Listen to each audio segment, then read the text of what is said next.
Hello. What's up, everybody?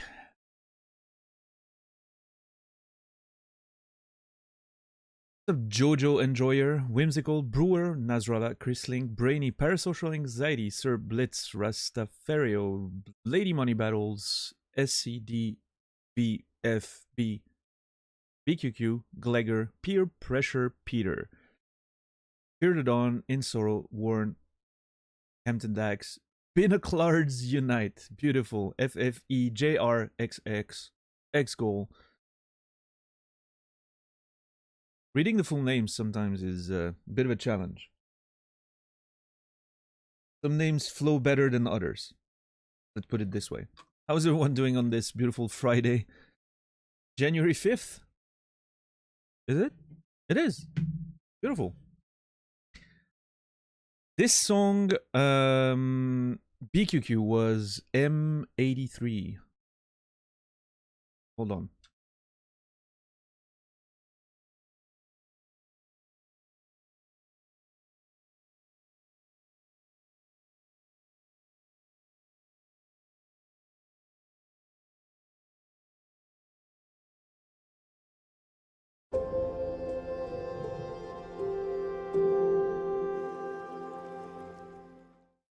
Sorry about that. Sneezes and requiring to blow my nose. Yeah, M83 Dancing Mountains, if I'm not mistaken. It's from the Digital Shades album, which is very different than the rest of their discography. You can like recognize some elements in their other albums, but this one in particular is like purely ambient. Digital Shades.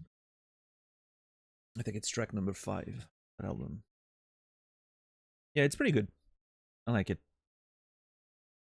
Anyway, Rastafario, thank you. I don't know if you're listening. Thank you for resubscribing about 50 minutes ago when I was supposed to start the stream, but didn't. 19 months. I appreciate it, Rastafario. You will be remembered. Mark, what's up, man? Thank you for the resub. 4 months already. Jeez. Has it been that long, Mark? Thank you for the resub. Appreciate it. Mark, you will be remembered. Absolutely. Let's let me transition real quick to the title screen. The sooner we're on the title screen, the sooner we'll be in the game, the sooner I can finally investigate the harbor and hopefully find a way to get that buddy down. I've been thinking last night about the fact that I remember Measurehead saying something like, we'll see if it was going to help me get the buddy down. Obviously, with the options I picked during that conversation, it was not going to help me. He let me in. That's already great. It was not going to help me. It's probably not going to help me at this point. So, I'm going to have to find another solution. I will admit, I didn't really think of that when I confronted him about his emotions.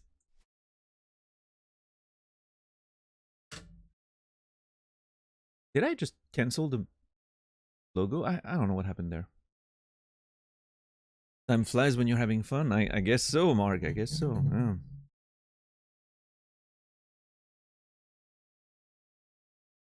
Harmon, good to see you. How are you today?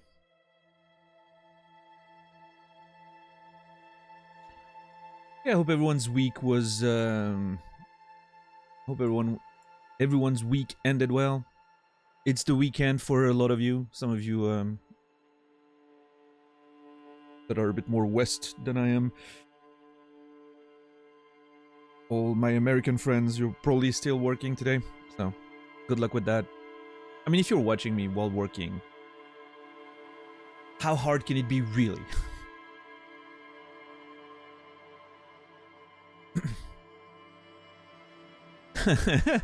I'm joking. I've done some difficult job while listening to streams or watching streams, so.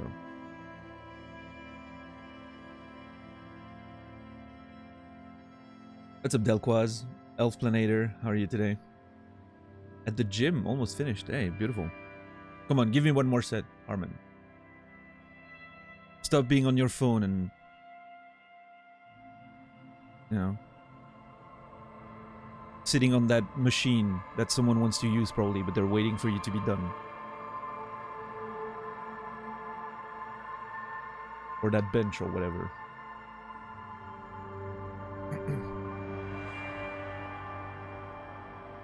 $10. Good to see you. Captain Dax looking around, checking if nobody's watching over his shoulder, pretending to work. Clearly, you know.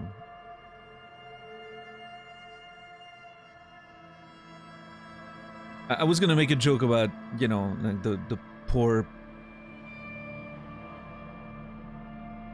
balancing and whatnot, and clearly, you know, clearly the devs over there aren't doing their job, blah blah blah. You know, something I couldn't put the words together, but that was my idea. So I'll let you know. Like, here's the idea. I'm sorry I couldn't come up with the actual sentence. Just figure it out. You just imagine that I've said something offensive.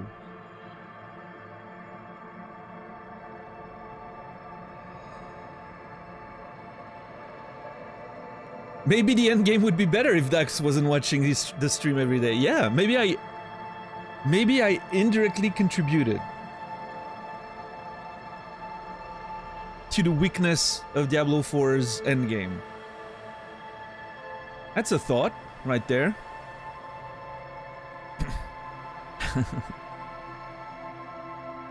The assumption here being that Captain Dax is not capable of doing his job well and responsible enough to focus on his job when he needs to, right? See, we eventually got to the offensive part of it. What's up, Max? How are you today? Literally working on Season 5 endgame as we speak. Season 5 already? What the fuck? Hold on. How long is the season for you guys over there?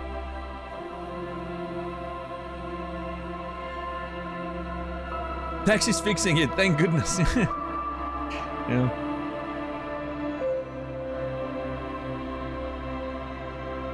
We're saved. We're saved.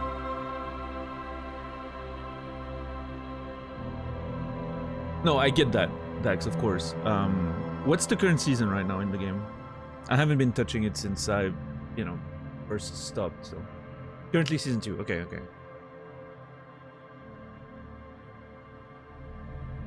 Interesting.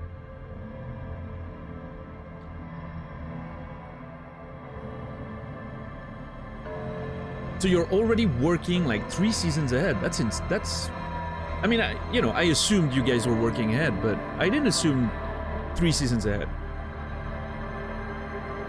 That's it's quite interesting.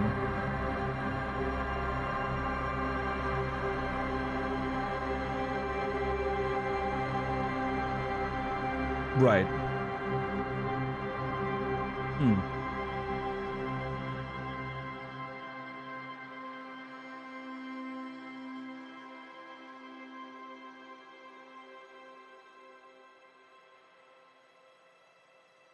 Two and 3 were made in parallel.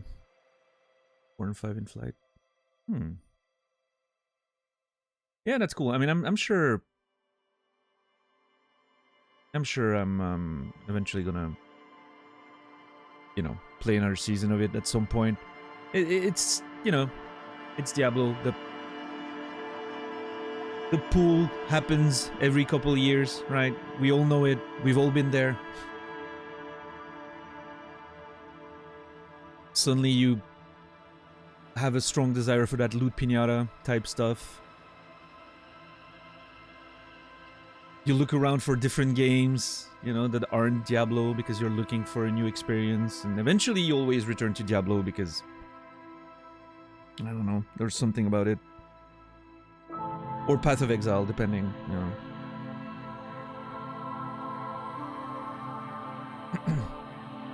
Yeah, exactly, Nasrallah. Maybe that's what we'll do, right? When Season 5 hits, we'll go right in there and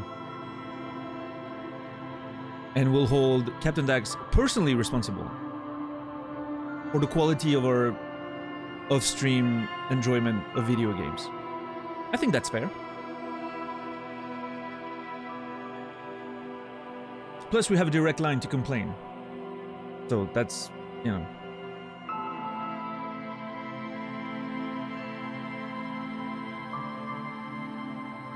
when Season 5 is gonna hit, Captain Deck's never gonna be seen again around these parts. Exactly, Naz. Exactly. Papers, Please, Obra Dinn, you know, made by one guy. And, you know.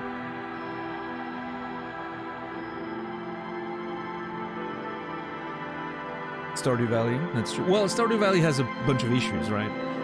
Those damn trees not, you know, properly falling vertically and all that. I don't know. You can tell it's been made by one person, I think, because of that.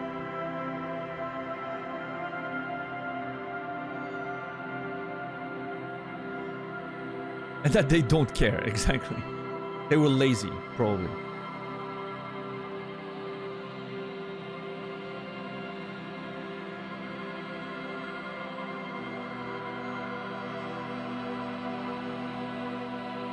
Imagine if game devs were as smart as we are. Man.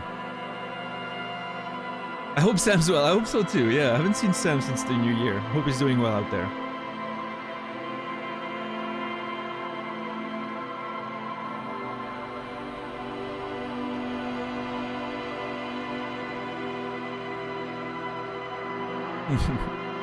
Oh, it's a whole thing, Gold. It's a whole fun conversation that happened around Nazrala's community about Stardew Valley's trees only falling horizontally. Yeah.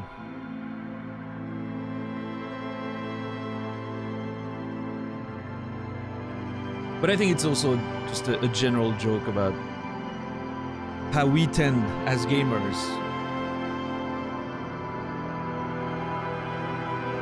to,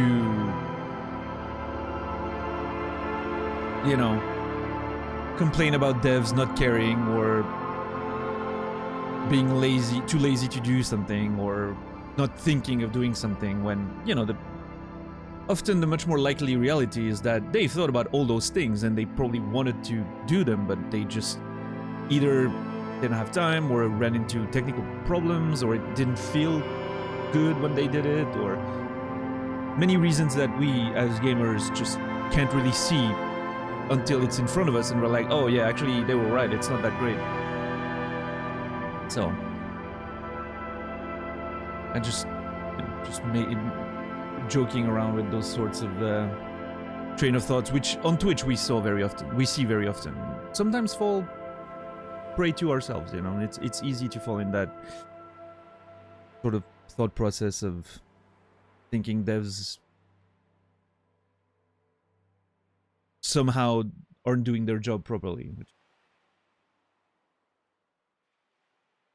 Disco making a strong play for top 5 right now. Ooh, interesting. That good, huh?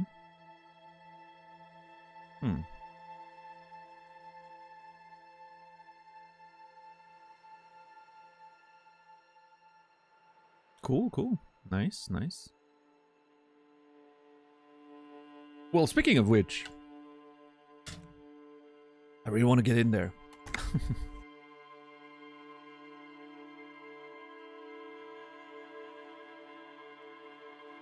But yeah, anyway, all that conversation started from me wishing everyone, you know,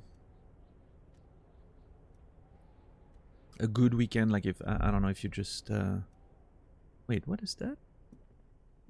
For those of you who will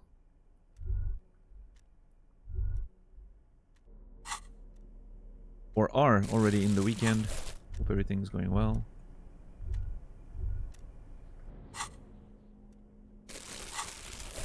What's up, Laura? So I'm really intrigued by this.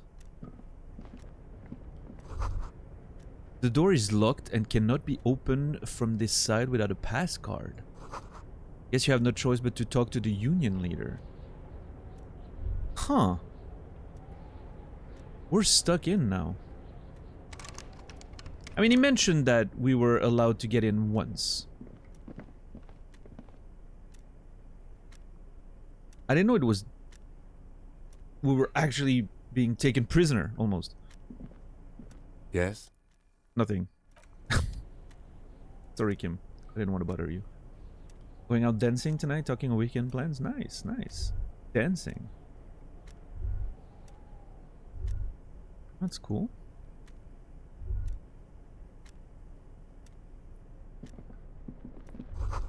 Every worker equals member of the board is written on top of the flyers. And at the bottom, the union logo and demand democracy. This is a Dewey typewriter. The model name's on the back. What the... Look at that typewriter design. What the hell is this? Is that a circle? Like, how does that work?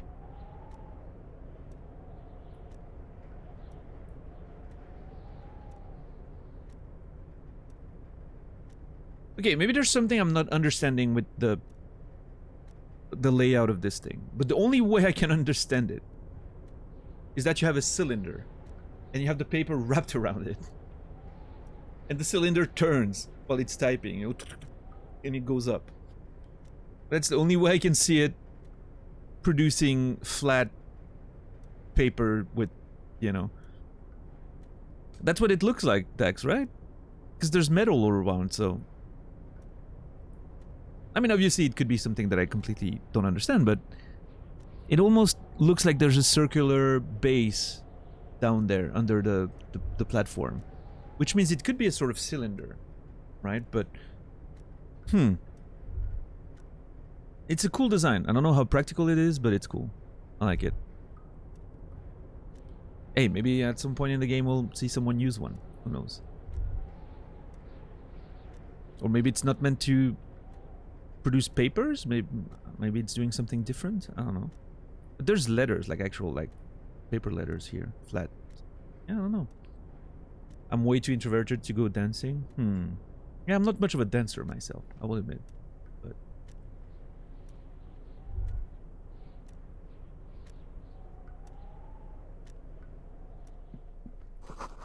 the standard office file cabinet. The drawers seemed to be locked. Could be for making punch cards, maybe. Yeah, I don't know. I've never seen anything quite like it, I will say, in real life. Someone left the coffee machine on. Ooh. The dark liquid in the pot looks almost sentient. Am I gonna have a conversation with coffee? What's going on here? That coffee machine is cool, though. Again, not sure where the magic happens, right? I don't see a water reservoir, but it could be like all along the thing there, but that couldn't be much water then. But hey, if it works, it works. Let's put it this way, and it looks cool.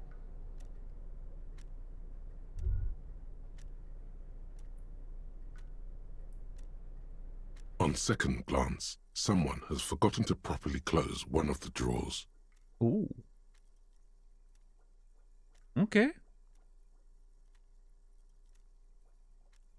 It's unfortunate for the union to just leave their paperwork lying around like this. It is, Kim, isn't it?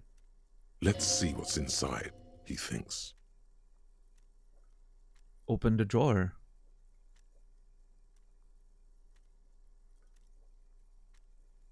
What's a bio? Oh, sorry, Blum. I thought bio. Never mind. Blumpan. Didn't think you would stream today when I look at your schedule. Happy you are. Hold on. Did the schedule not say that I was streaming? Or you thought that the time was past and you figured, oh, he's probably not going to stream. Yeah, I started very late today. I'm sorry. I slept through my alarm. And then at some point had a weird... Okay. Had a weird dream that I was supposed to stream. And I remember dreaming that I was supposed to stream and looking at my phone, and it was like 3 hours before the time I was supposed to wake up. And then I was half asleep when I had that sort of dream of some kind. It feels like that's what it felt like. And then I actually like woke up and looked at my phone, and it was already 7. which is the time at which I usually start. It was very weird. I don't know exactly what happened there, but it was strange. It's one of those moments where it felt like 3 hours just dissipated in, in the ether. So yeah, it was a bit late today, unfortunately. But hey, on the plus side, I don't have to stop at midnight as I usually do. We can go a bit extra time tonight if we want to. We'll see.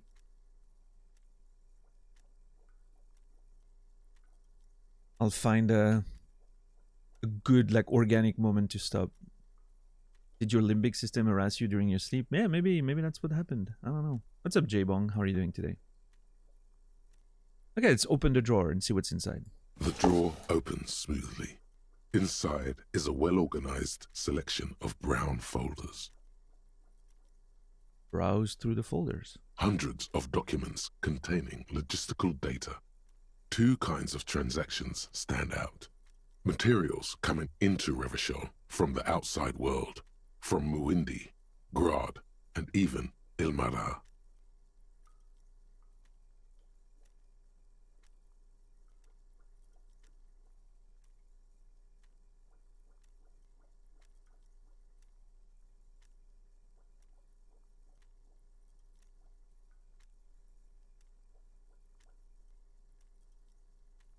And the same materials being handed over to companies inside Repression, Kuron, Coal City, La Delta, and Jamrock are listed among the many districts where the imports are being sold.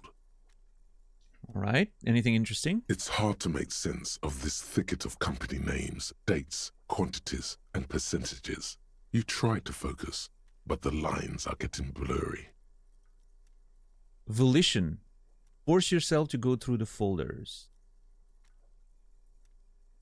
I'm on a medium 10. I don't have any bonuses from my items. Do I have items that increase my volition? Hold on. The drawer slides shut smoothly. I sometimes wish, for convenience, that we could change our clothes during dialogue. I understand why we can't, but sometimes it would be nice for convenience. But again, I get why we can't. It makes sense. But no, I have no volition help whatsoever. Actually, let me see. With what we're currently doing, is there anything I would rather have than any of these?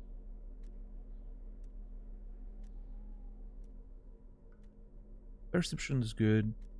Interfacing could help. As opposed to electrochemistry.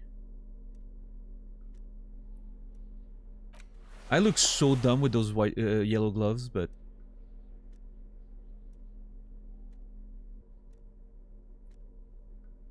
I mean, I look dumb anyway, so.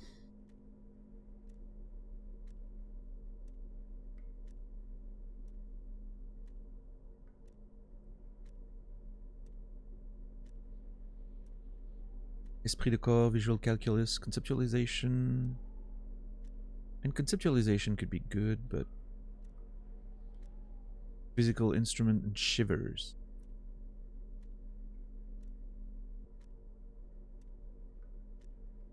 I don't want to lose on suggestion if I'm gonna have to talk to what's his name? Evrard Claire.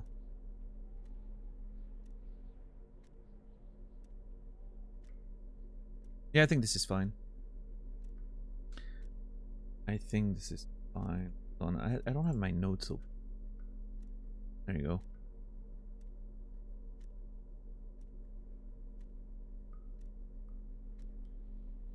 My notes are open. Alright, let's try The that. file cabinet stands steady as ever, 83%. and the unlocked drawer slides out to greet you. Would be like fast traveling but for equipment? Sort of? Yeah, I guess. I mean, the thing is, you know, it not being able to change during dialogue makes it so that you have to kind of think about what you're carrying, because for white checks it's fine, you can get out and come back in again, but for stuff that happens, you know, spontaneously, like red checks and whatnot, you want it to matter, right? Your preparation and stuff you're wearing and all that. You don't want to allow the player to just swap around stuff and you know, it's a little RPG element, I guess, that makes more sense. Even if you can sort of like play around with it and leave the conversation, I think it's good for, at least for red checks that are not avoidable.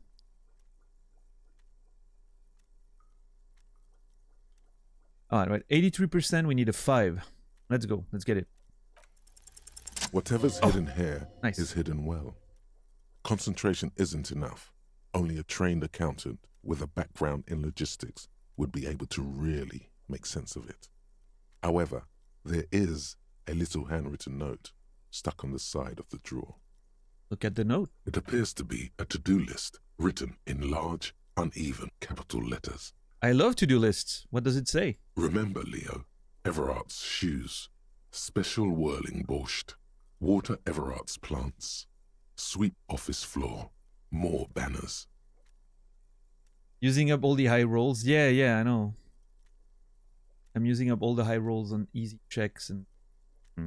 Oh well. Based on my night of playing Magic the Gathering yesterday, I'm clearly running out of luck when it comes to video games.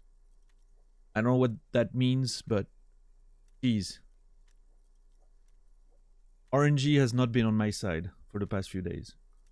What's up, Sir Cal? How are you doing? Remember Leo, Everard's shoes, special whirling borscht, water Everard's plants, sweep off his floor, more banners. So Leo could be Everard Claire's assistant? Yeah, go. Well, I appreciate that. All items on the list have been crossed out, and the note itself is crumpled. Turn to the lieutenant. Look, Kim, a to-do note with a list of errands for Everard. Everard Clare, probably.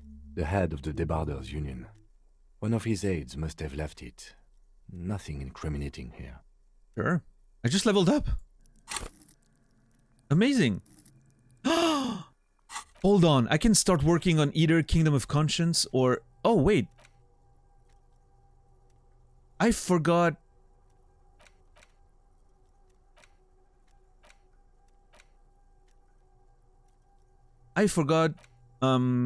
Advanced Racial Theory. I can't put Kingdom of Conscience in already. I forgot about that. Oh, I should have done that before this whole thing. I'm wasting time. Let's look into my skills and stats and whatnot in a second. The special borscht seems a bit odd in the list. It is, isn't it? Special borscht.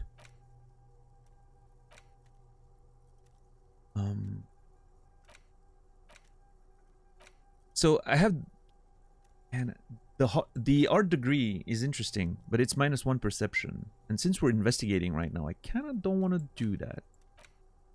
The Kingdom of Conscience, however,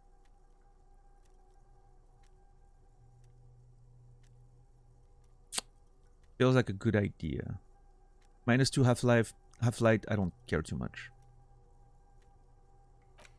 I don't know. Okay, here's the thing. I'm very annoyed because I was being very, you know, I was opening them in a very organized manner. And then suddenly I opened this one instead. Because I was like, okay, if I'm going to have to internalize racism, I'm going to put that in a corner here. You know, not in the main development. And now I have this one thing open all the way over there. And it's really annoying me.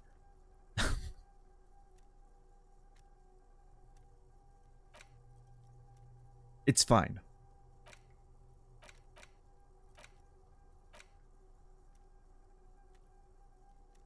I really want to put Kingdom of Conscience in there.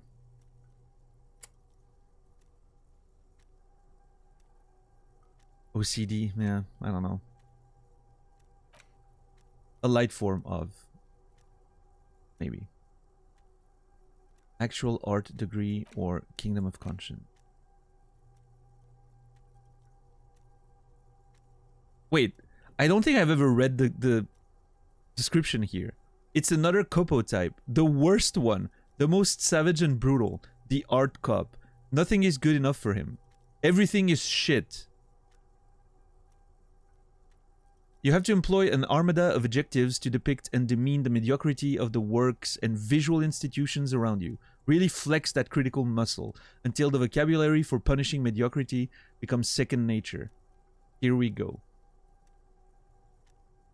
All video games are bad, said the art cop artfully. Exactly, Captain Dykes. This is perfect. Love it. It is, that is true, Goal. That is true.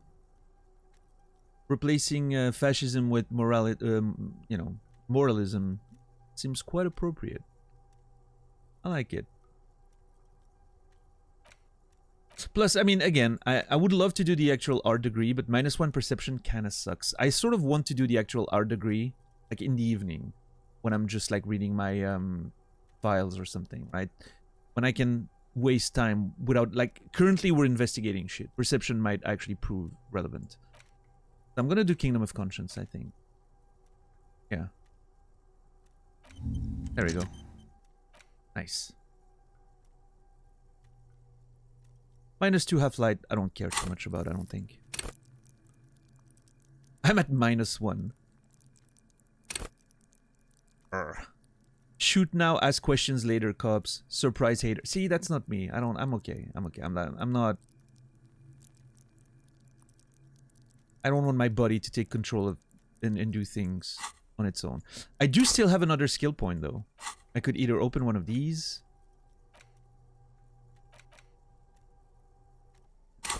Or I could put a point in something, which I think I'm gonna do. I think I want to put a point in something.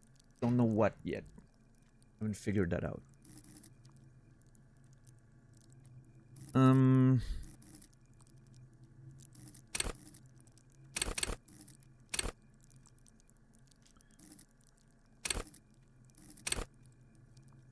What's up, Reki?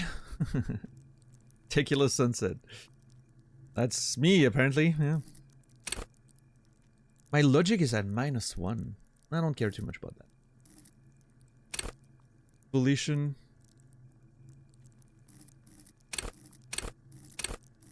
I think Volition could be good.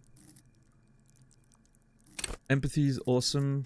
Rhetoric could always be nice. A bit more rhetoric.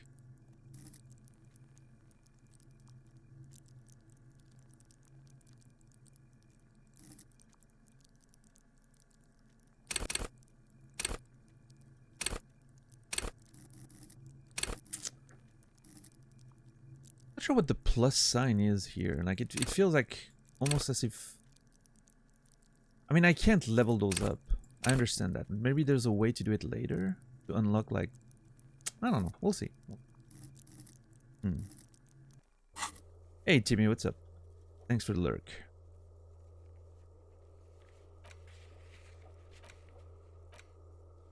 Call Alice back in a day. Oh, maybe the day is based on this. But even if that's the case, that was on Monday. Wait, hold on. Oh, I think that was the beginning of the quest. I don't think that part was on Monday.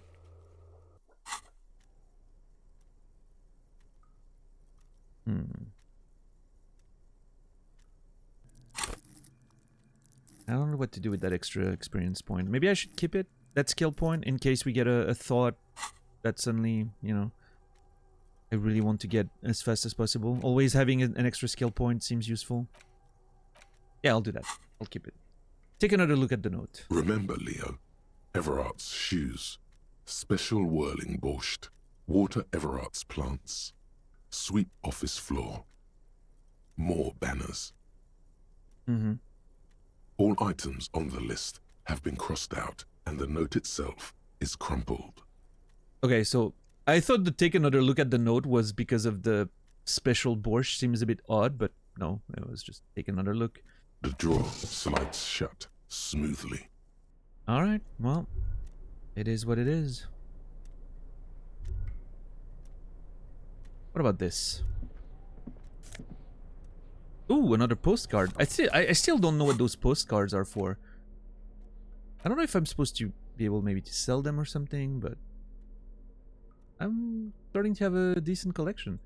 I'm worried about the inventory space here.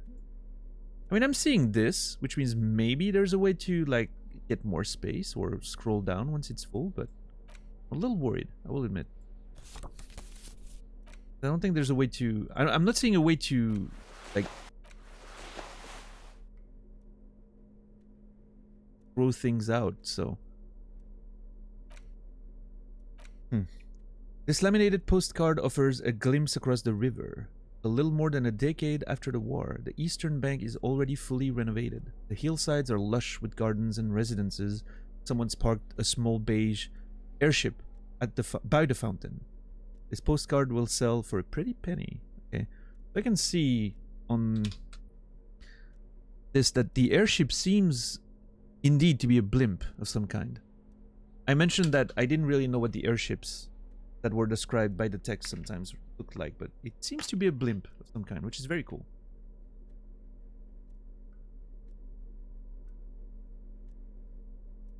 Thank you, Salcoman. Everyone's focused on the fact that I internalize racism. Nobody gives me credit for making the effort to deconstruct myself. Forget about my internalized racism, right? I think Harry, Harry, deserves a lot of, a lot of recognition for that. I'm gonna go ahead and call it a dirigible because I like it. Yeah, in French we say dirigeable, which, I think it's a beautiful name. But... AFC Yuri. Don't know till what date it's appropriate to say Happy New Year. So Happy New Year, Dan and chat. I believe it's commonly accepted for the first month of the year, right? I think until the end of January, it's like socially accepted to say Happy New Year. I personally don't give... You can tell me Happy New Year all year. I'm okay with it. I'm not much for social conventions, if you can't tell. Thank you, Yuri. I appreciate the support. Thank you for 17 months. That's a lot of months. Hope you're doing well over there. AFC Yuri, you will. You remembered. Hope you're good. Don't forget to say happy birthday too. Yeah, it's not my birthday. Okay, my birthday is in July. So, middle of the year. It's great. I like it. When I was a kid, it was perfect. Far away from Christmas, you get that every 6 months. You get that those little gifts and whatnot. It's perfect. Happy belated birthday. Yeah, thank you. Appreciate it. What's the official language in Switzerland? Well, we have 4 of them, actually, officially. German, which is 60% of the population. French, which is 30% of the population. Italian, which is 10% of the population, a bit under 10%. And Romansh, which is basically a dead language at this point. That only like a few old folks in the far east mountains of Switzerland know how to speak. But it's still an official language. And all documents are to be translated in that language if you're working in an official capacity, I think. So there's that. Your friends are always on vacation? I don't care about that. I don't, I never celebrated birthdays much. An anonymous gifter. Thank you for gifting us up to Happy New Year. That's a fun one. Thank you. I wonder how many gifted subs that account has. Happy New Year, right? It has to have a lot of gifted subs. Especially around this time of the year. There's these novelty accounts sometimes that I'm thinking about, right? And I'm like, those accounts must get so many gifted subs for whatever reason, right?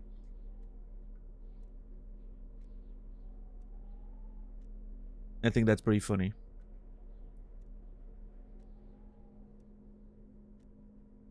But yeah, thank you, anonymous gifter. I appreciate the tier 1 sub. And Happy New Year, you will. You remembered, I guess. What's up, Senta? Have we missed anything? No, we just barely started. Started exploring the room. Looked at a list of like a to-do list.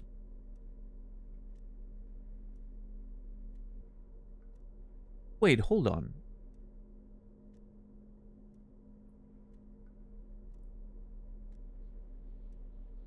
Evrard Claire. What was his brother's name again? Someone mentioned his brother. I didn't take a note. Can't remember. It wasn't Leo, I think.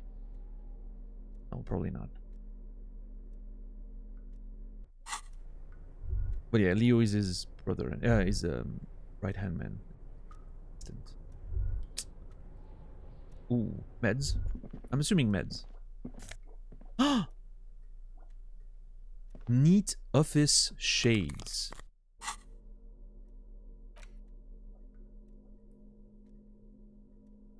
These were stuffed away in the dockworkers' union office. They're perfect for scribbling down paperwork when the sun tries to get in your eye. Good for staring down suspects, too. +1 visual calculus, Eye of the Reconner. -1 drama, a bit dry. So it would give me more visual calculus, but less empathy and less drama. I would get some logic back, though. I think empathy is better. I'm sticking with it. Yeah.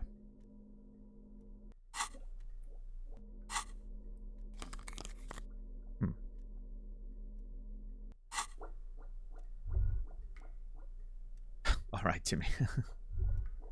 I think they mean dry, you know, from a style perspective.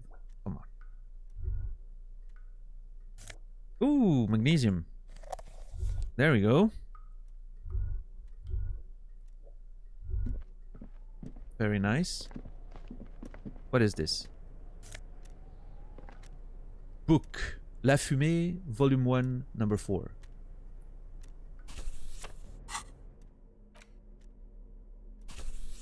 That with my other books. The leading intellectual organ of Martinez communism offers a radical Mazovian perspective on a range of contemporary issues. The cover features a stylized portrait of the late King Frissel with a pair of white antlers growing out of his head. Very cool. Look at that. Beautiful. Love it. Just got back with food. Nice. What kind of food did you get today?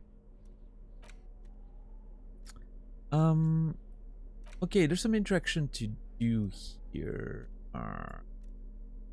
Don't want to spend time doing it now, I don't think. So I'm gonna make that, put that in my notes. Read La Fumée book. When I have a bit more time, I'll get around to that. I have so many things to interact with.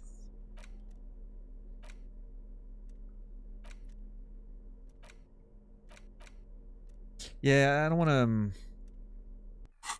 We're on sort of a strict timeline here. I would like to be done and get out before, you know, evening comes. So spending time reading books here and now is not ideal.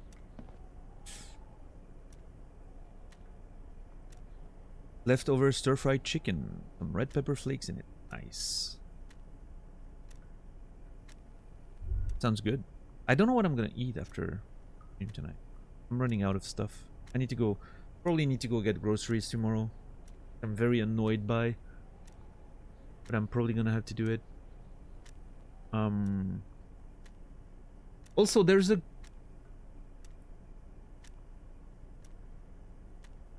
chance, I'm not sure, there's a chance that I won't be streaming tomorrow.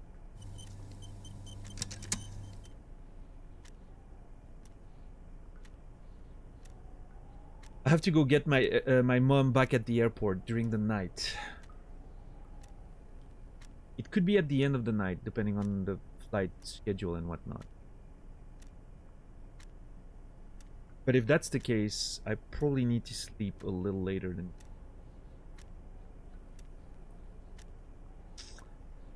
I don't know. I'll decide. Let's see where the game ends today, and I'll make a decision if I'm streaming tomorrow or not. If I'm not, well, it gives you time to for you guys to catch up on the VODs if you're backed up a little bit, or, you know, and then we'll continue on Sunday or something. Yeah, there's a chance that I'm taking the day off tomorrow.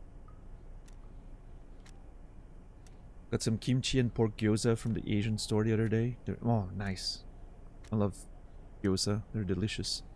Kimchi is delicious too. Absolutely. Yeah. Cannelloni. I don't think I have cannelloni in my freezer right now. So usually stream every day. Yeah, usually. I don't have like a set day off, right, Jojo? I usually take a day off whenever I need one, or whenever my body forces me to have one. Like I'm unfortunately pretty prone to migraines. So I do, you know, have the occasional migraine that prevents me from streaming.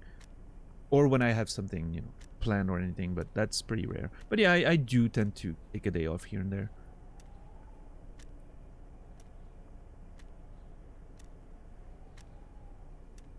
But yeah, usually I stream every day when I'm... Well, lately it's been weird. 2023 was weird for a long time. I wasn't streaming very regularly, and then when I got back into a schedule, I was taking like at least one day off every week on Saturday. And then since I started streaming Disco Elysium, and I'm back into like the proper groove and, you know, streaming every day type of thing, we had the holidays to go through, right? And so there were days off because of Christmas and New Year, and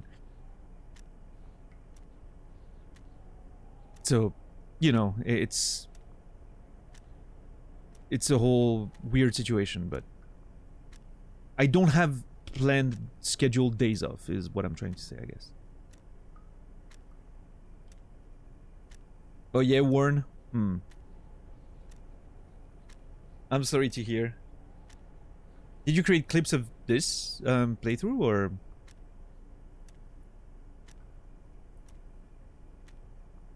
I should, if that's the case, I should go in my dashboard at some point to look at some of the clips that were created.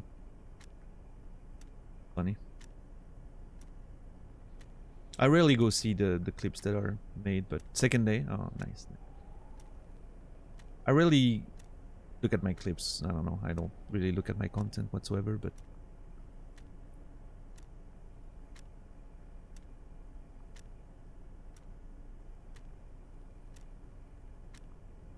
must be no mods watching because that last message from me didn't get deleted. I do that with fish stick. Wait, what? I have a weird thing with gyoza where I freeze them, let them thaw a bit, then eat them raw. I do that with fish stick. That is disgusting. Hold on. Raw fish sticks?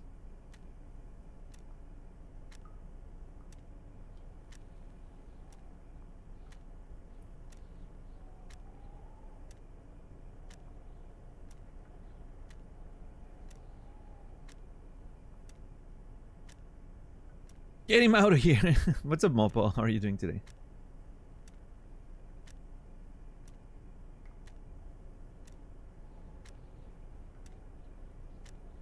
I used to love them as a kid, but hated actual fish. I think that's a lot of kids, right? We love fish sticks as kids. I still do. I love fish sticks. As a matter of fact, I kind of want fish sticks now.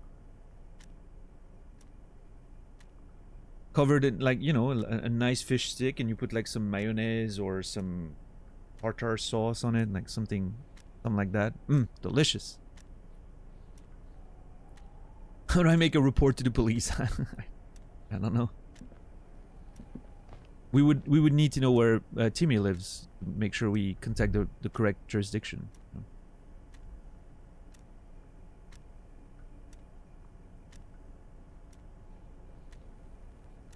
You're the total opposite. Yeah, Reki, you don't like fish sticks, but you like actual proper fish. My dad made the mistake of telling me how fish sticks are made. I still don't eat them. I'm afraid to ask.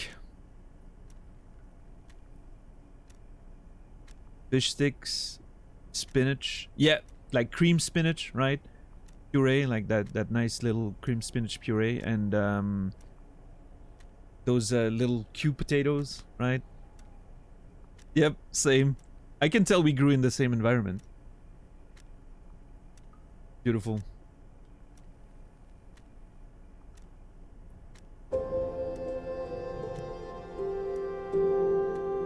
Sir Kel gifted us up to Daniel Matt with 2 T's and an E. Daniel Matt. Well, thank you, Sir Kel, for that troll subscription. I appreciate it. I love troll subscriptions. They're very fun. I wouldn't mind seeing more of them. Thank you for the 4 gifted subs, Sir Kel. I appreciate it. And Daniel Matt, you will be remembered. That person's gonna be so confused.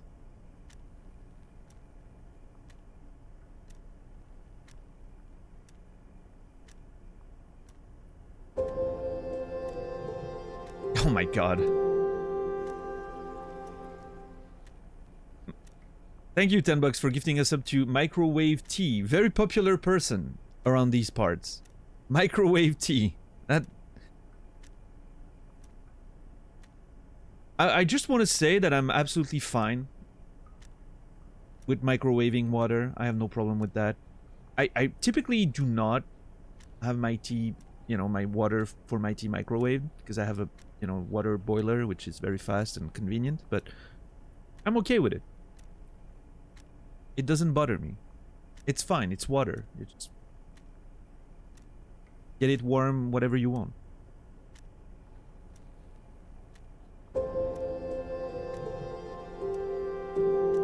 But yeah, 10 bucks. Thank you for gifting us up to Microwave Tea. Microwave Tea, you will be remembered. And In Sorrow, thank you for gifting us up to Eshekemat. That's your 3rd gifted subs to the channel. Eshekemat, you will be remembered. That means checkmate in French, by the way, for those who don't know. That's, coincidentally, the nickname my math teacher in high school gave me. Eshekemat. Whenever he would give me back my tests, that's what he would say, because I usually didn't do very well. So checkmate me, I guess, yeah. Eshek means failure, also. Eshekemat means, you know, failure and mate.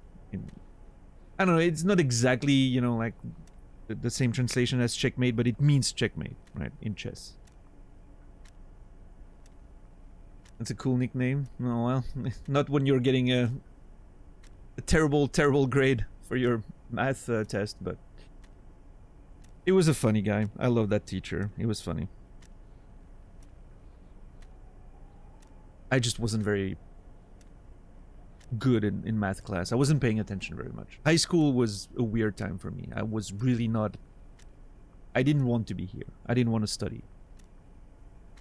And I was getting away with it because, I don't know, I was lucky enough that a lot of the things came pretty naturally to me, at least. Like French was, you know, French lessons were easy. A lot of the stuff, except the more sciencey stuff, was pretty easy for me. Like, it came naturally, and so I was able to get away with it.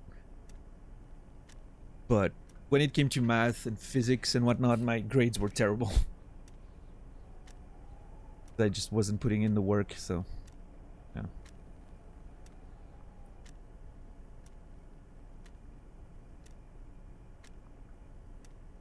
It's the whole problem when you I don't know, when you're sort of having too easy of a time in school, right? When you're a kid, you don't really have to put in the work. You never really learn how to work. I'm sure a lot of you have had that same experience. And then you get away with shit. And then when you're in high school, it starts getting a little rougher, but you still get away with it. And then you get to university or college or whatever, and you're like, oh shit, I actually have to work now. How do I do this?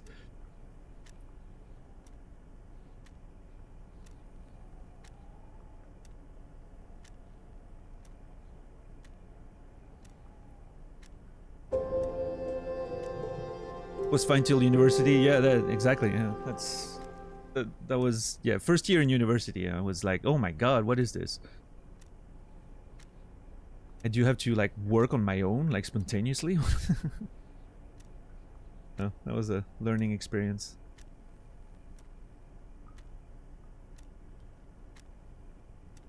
But yeah, that teacher was great, that math teacher. And it can be you, Soro, because he passed away over almost 20 years ago at this point, I think. He passed away not long after I finished high school. I'm correct. The whole microwave water is so divisive.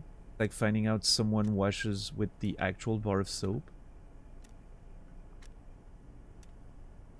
Wait, you mean instead of like putting it in your hands and then I don't know, if it's my own personal soap at home, I don't give a shit. I'm just, you know, going straight for it.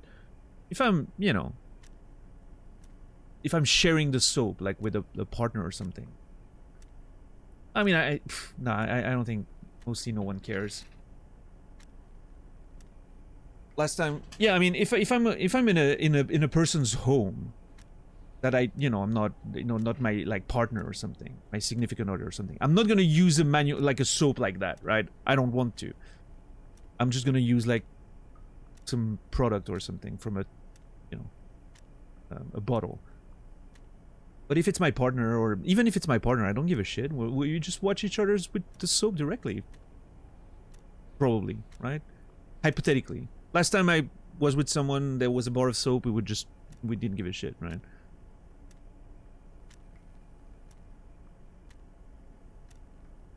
So.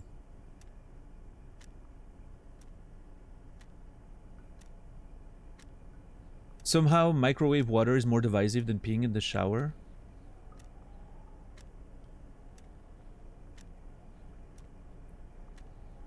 I've never really... Okay, here's the thing. I wouldn't pee in someone else's shower because of... I don't know. If I'm showering at someone, I'm just respecting their potential rules. It's not like I'm gonna ask them, right? So I'm just gonna not do it. But if I'm on my own, like in my own place, I'll pee in the shower. Like, it's... You're literally having running water. Washing everything. And soap and everything else. And you clean your shower at least once a week or more.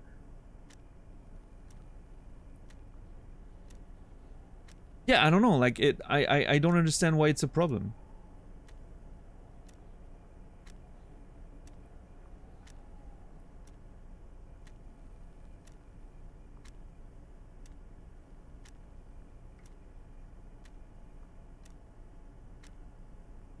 Sir Kel, thank you for gifting us up to then bucks. Thank you for 5 gifted subs, Sir Kel, and then bucks. You will be remembered. I'm assuming it's supposed to be a 10 bucks joke, but then bucks. Okay. Crashed hard when starting university. Someone managed in the end. Yeah, at the end of it all, we do what we can, right, Warren? What's up, One Happy Chipmunk? How are you today? Good to see you. That's a cool emote. Do you have a collection of chipmunk emotes that you get from different channels? One Happy Chipmunk, is that the play?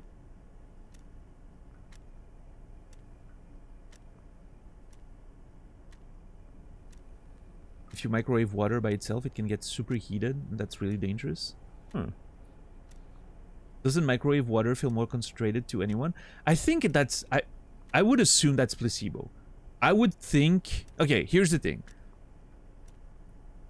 I would assume, and again, I'm not sure, but I would assume that if you microwave water and you like boil water with a kettle or something, and you put them both in different cups, and then you blind serve the cups to someone, I would wager that no one can tell the difference.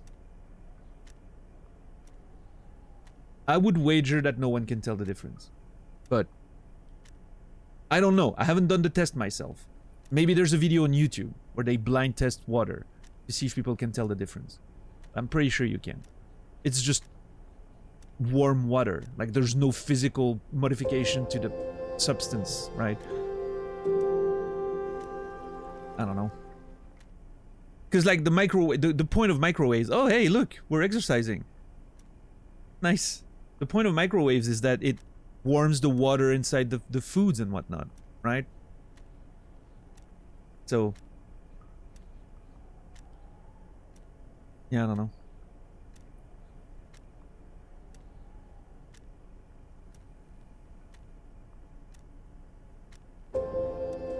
Oh, jeez. I'm trying to catch up, guys. Stop subbing. You won't hear me say that a lot.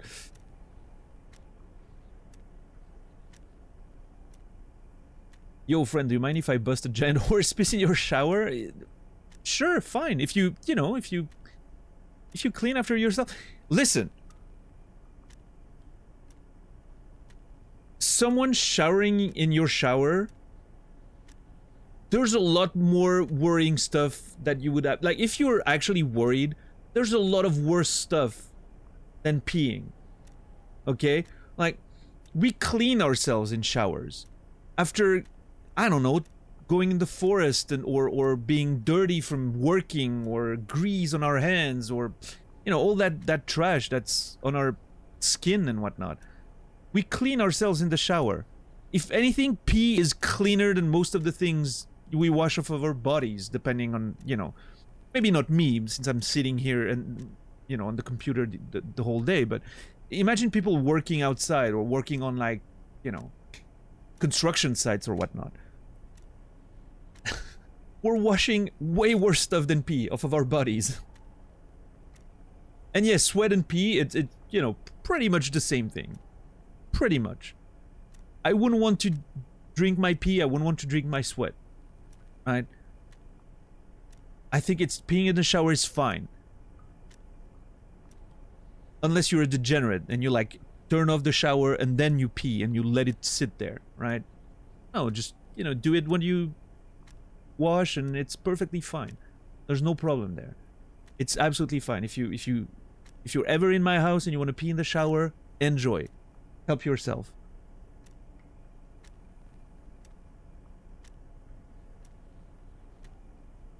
Flushing down all the piss through the water trap is harder with the shower grate.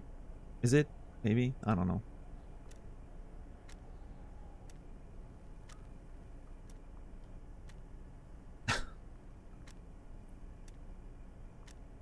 Sir Kel, thank you for gifting us up to Binoclar. And Warren, thank you for gifting us up to Turbo Nerd. Wow, we got some good names in there. Turbo Nerd is actually created in 2012. Turbo Nerd. Could be a name change, you know, like, but I don't remember hearing about Turbo Nerds before, like, a couple of years ago. And Binoclar is a beautiful name.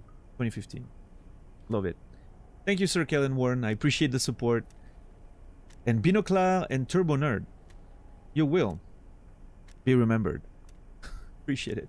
You've never seen the animation? So we've seen it a couple times in the playthrough, Jojo, and a lot of people every time mention, like, I've never seen this before.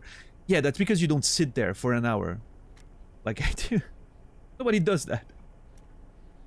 Most people actually play games when they play games, believe it or not. See, I can... Oh.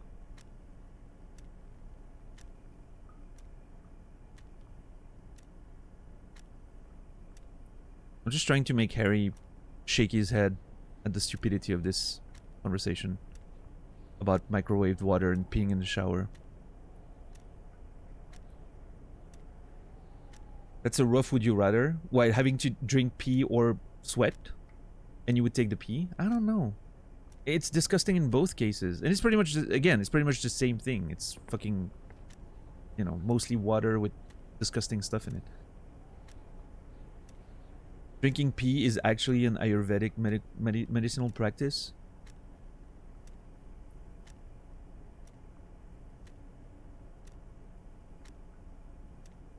Well, yeah. But if we're talking about alternative medicine practices that don't really work, so was opening your veins and bleeding out when you know, when you had an infection or something. Some people that they you know, bloodletting used to be a thing. I just want to remind everyone that.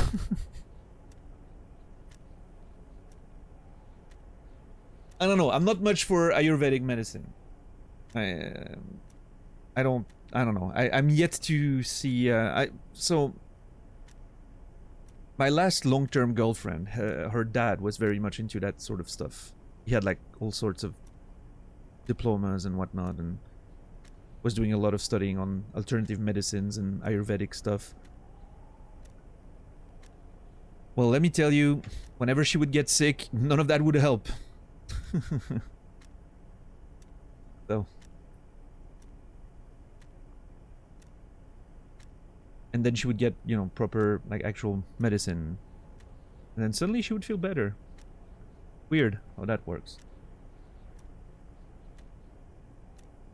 But hey, I mean, if it works for you and if it makes you feel better, drink your pee, man. Sorrow, drink your pee. It's fine.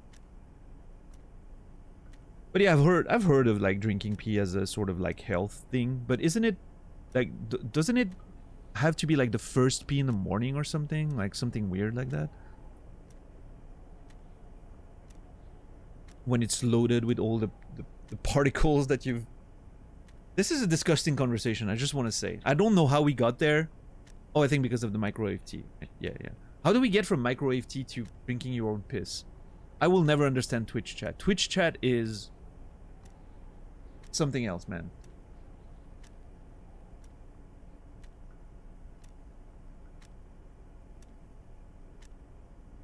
Because microwave water tastes worse. Oh, okay.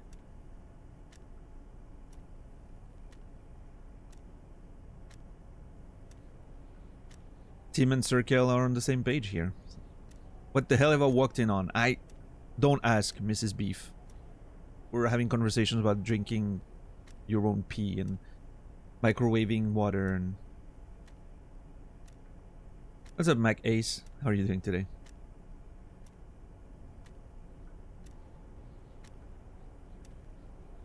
Oh my god, Santa. Jesus. I think Santa just jumped the shark.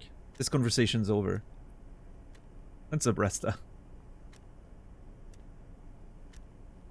Oh, sorry, you were already here before. I don't know, I thought, Rasta, I thought that was your first message since the beginning of the stream, and I was gonna thank you again for resubbing, but I see you've been around, so... I just wanted to make sure you didn't miss me thanking you.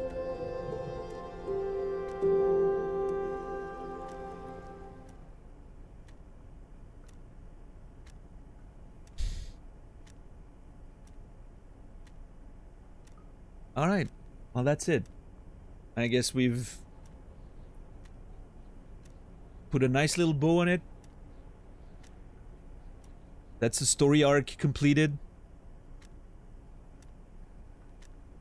I'm gonna have to say it, Sorrow. I'm coming to terms with the fact that I'm gonna have to say it. $10.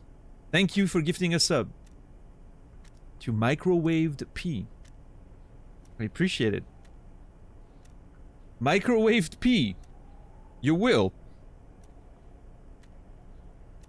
be remembered.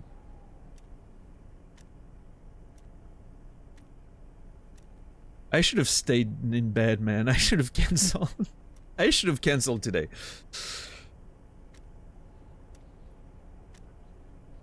There was a moment earlier today when I woke up and it was already 7 and I slept through my alarm and I was like, oh god. What do I do? Do I cancel? Do I... And I made the decision, you know, I was like, you know what, I'm very excited to see what's next in Disco. I'm gonna go live. Funny how that works, huh? The consequences of your action.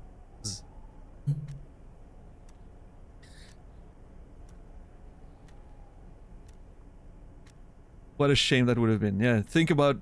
We would have all gone through our day without ever having to think about microwave pee. Ever, probably, right?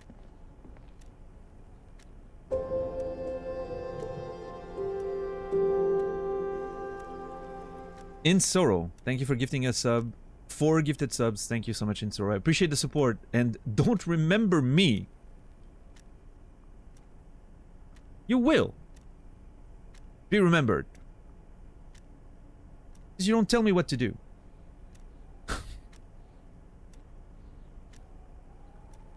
Where do you find those names? Like, how do you even... I don't understand how you guys find these names. Do you just try? Randomly try stuff up?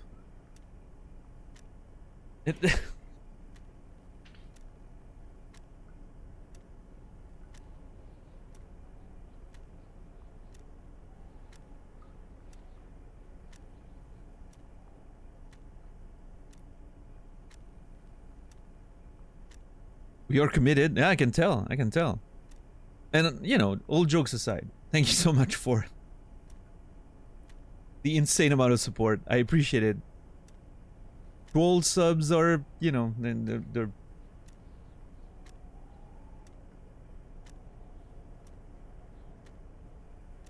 Always a good time. Let's put it this way.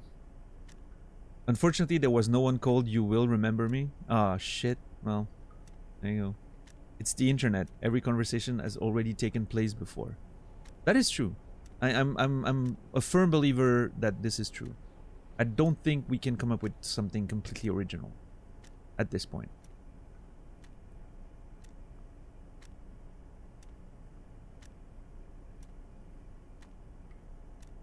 Right, Sorrow. Yeah. Well, hey. It's unfortunate, but... Will you remember me maybe better?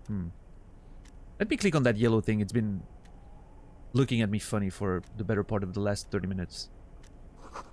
A giant ass print on the pillow and a pattern of coffee rings on the armrest. What a beautiful description. What a beautiful description. A giant ass print. What a nice word. Ass print. It sounds like... Say it out loud. Everyone in front of your computer right now. Say it out loud. Ass print. It just rolls off the tongue. Well, I wish I didn't say that.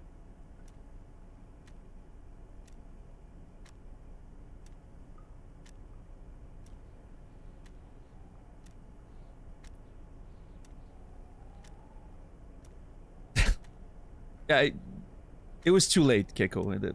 The words left my mouth and I already had the visual picture and... Co-workers looking over. No, aspirant. Aspirant. No. Aspirant. Sounds like I'm saying aspirin. Yeah, I know, but... Except it's a bit more conclusive. Aspirin feels like a word that doesn't really end. I don't know if you know what I mean. Asprint is a... You know, it's a very nice word. It concludes. I like that. Sir Kel, thank you for gifting us up to You Will Be. Oh, You Will Be Remembered. 7 gifted subs. Thank you, Sir Kel. And Rastafario gifting us up to Matt Daniel. Thank you for 7 gifted subs, Rastafario. I appreciate it. And I have to do them separately. Matt Daniel, you will be remembered. And you will be remembered. You will be remembered.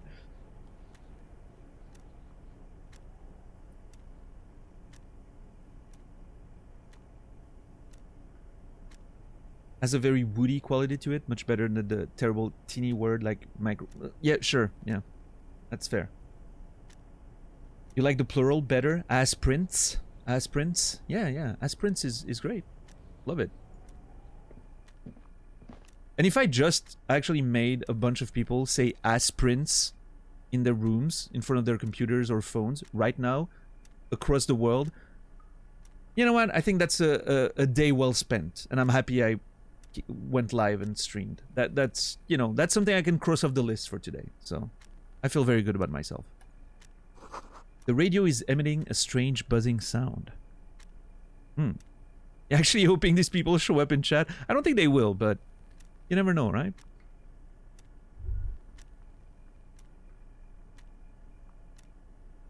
This is really cool. I really like the concept of these radios, and there's... I think this is a slot for one of those filament memories, right? Which I'm assuming are sort of like old tapes. I guess you would use them a bit like... Well, I mean, there are tapes in this world, so maybe not. But this seems like a slot for one of those filaments. I don't know what you would store, though.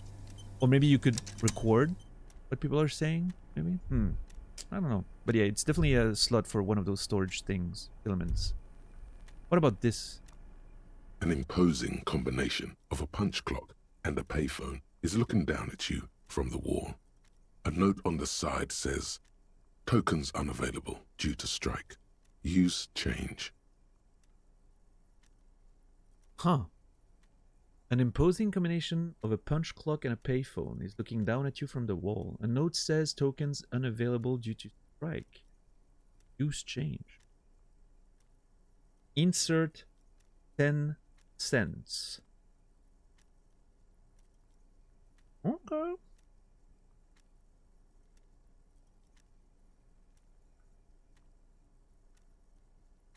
Oh, wow. Jeez. We are officially, ladies and gentlemen, at the highest sub point count we've ever been. We had gone down a little bit after the extravaganza of the first few days of the year, right? We'd gone down a little bit. And now, thanks to you guys' crazy trolling capabilities, we're back at the highest. We're 4 away from a huge milestone. Which is, I don't like talking about numbers like that very much, you know, like the specificities, but we're 4 away from 500 sub points, which is insane to me. So, I just want to say that's pretty wild. That's a lot of sub points. Thank you so much for that. I appreciate it.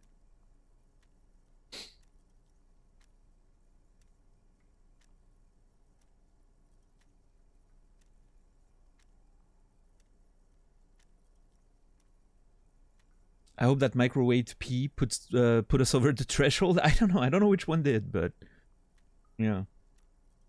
Yeah, it's kind of wild. I don't know. It's humbling to think about. And obviously, you know,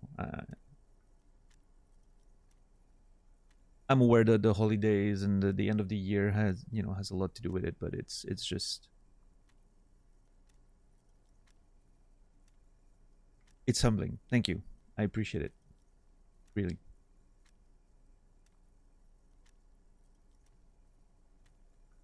Probably just has someone saying ass prince with different inflections for 5 minutes. Yeah.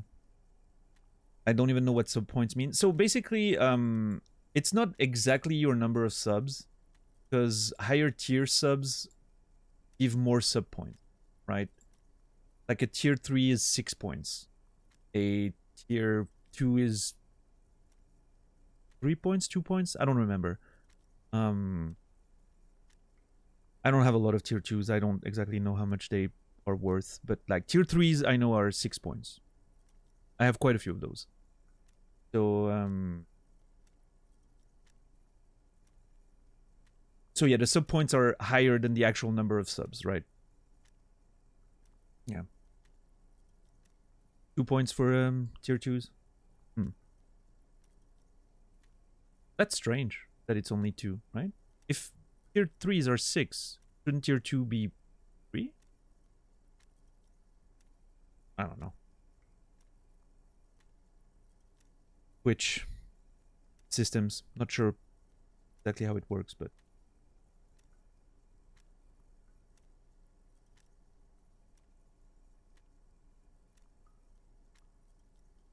yeah, sub points are basically only used for, well, yeah, $10, but tier 3s are 25, right? So it should be 5 points, not 6. You get an extra point for the tier 3, which is why I thought maybe tier 2s were 3 by the same logic, right? It is 5?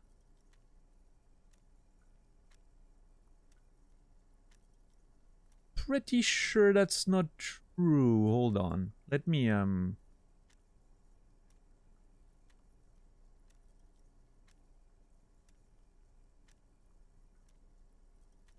tier 3 subs. I have 9 tier 3s subscribers for 54 points total.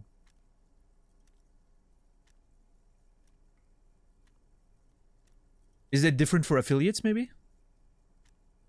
It could be different for affiliates. I'm not sure.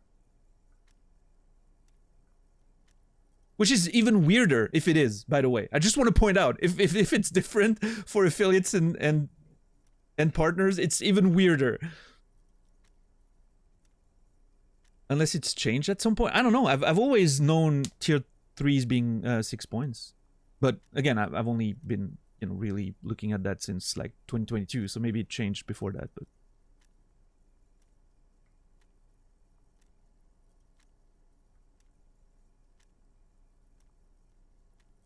I'm partnered, yes, Soro. I am. Yeah, I don't know, Naz. Again, it could be different for affiliates. It could have changed at some point. What I know is currently now for me, it's 6 points. So that's all I can say with certainty. But yeah, I don't know. I don't know exactly how it works on Twitch's end. What's up, Anxious? How are you today? But yeah, to answer your question, Rico, sub points are used for like unlocking emote slots, right? There's like milestones you can reach, and it unlocks new emote slots. Which for me it doesn't really matter because I have open slots that I haven't used because I just don't have emotes to put in. I should probably look into that at some point, but anyway. And they can be useful for the Partner Plus program. The problem is the Partner Plus program is only recurring subs. Gift subs do not count towards that qualification. To qualify for Partner Plus, you need 350 points from personal subs, right? People who are subbing themselves, not gifting subs. So we're obviously a lot of my sub points come from you people's amazing generosity. So it's mostly a lot of it is gifted subs, right? So we're pretty far from Partner Plus. But hey, maybe one day, who knows, right? Partner Plus is great because you get a better split on all your subs. Currently, I get 70% off of tier 3s, 60% off of tier 2s, and 50% off of tier 1s. Right, that's my cut. If you get into Partner Plus, you get 70 across the board, which is pretty great, right? Even 70% off of the gifted subs then. Gifted subs don't count for qualification, but once you're in Partner Plus, every sub gives you a better split. So it's a massive difference, yeah. So hey, maybe hopefully one day we get there. Who knows? But one thing at a time, I guess.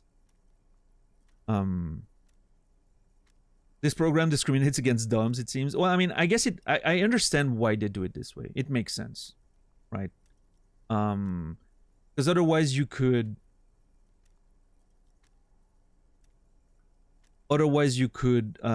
basically gift subs yourself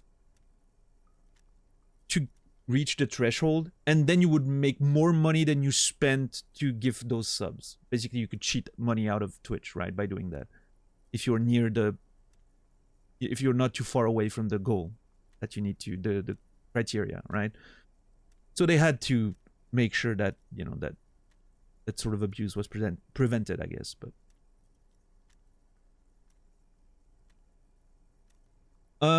as far as I understand, you need to have like 350 non-gifted partner points, and then you are qualified like for 3 months in a row, and then you're qualified for a year maybe, or something like that.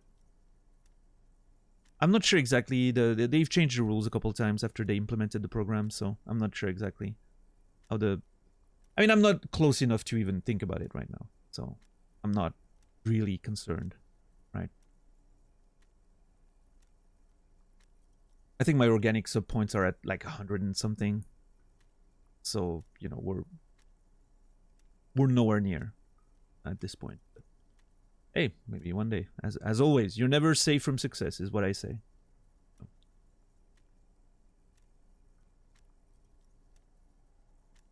But yeah, I'm already, you know, I will say I'm already very lucky to have like an old school partner contract, which gives me 70% of tier 3s.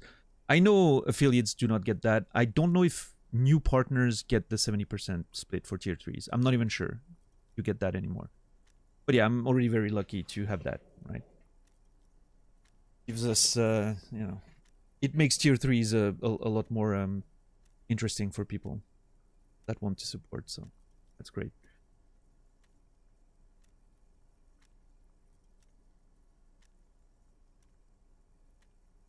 Yes, Okoman. Well, I guess the Twitch's system is working as intended, isn't it? Listen to Silvermount Zion today. His Left Us Alone album. Really has a lot of similarities with some soundtracks from here, especially the one from the commercial area. This background noise, quiet but nervous melody. Right? Anxious? It really reminds me of it, for sure. I really like that album. Good time to join versus 15 minutes ago. Yeah, Anxious, we talked about microwaved water and drinking your own urine. It's a whole thing. I don't know. Anyway, I'm gonna insert 10 cents in there, because why not? I kind of want to see what it does. It's 10 cents. It's fine. Let's go. The machine swallows your coin and seems to be waiting for your next move. I don't know what I expected, but yes, I'm supposed to put a number in there. Interfacing.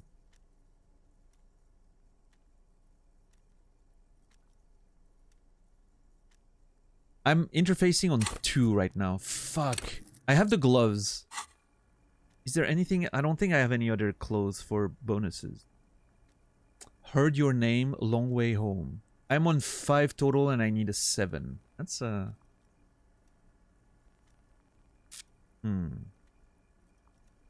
I have interface on 2. Plus 2. Heard your name, plus 1 long way home. We heard our names. My actual name is Harrier Dubois. Harry, for short.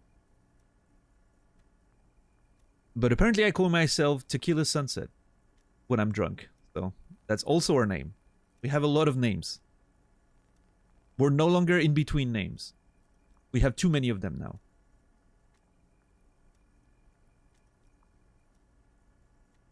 Alright, 58%.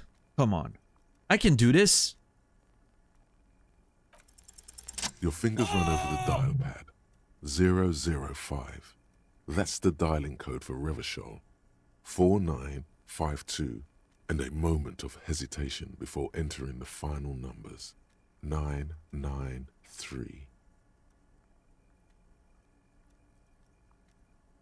00549529993. Okay, okay. Finally a win, yeah. I'm using all my luck now, and then I'm gonna scream at my monitor later when I play Magic the Gathering and I can't draw a land for 8 turns in a row. At 50+% chances of drawing a land, right? And then I'll complain to Nasrallah and be really salty.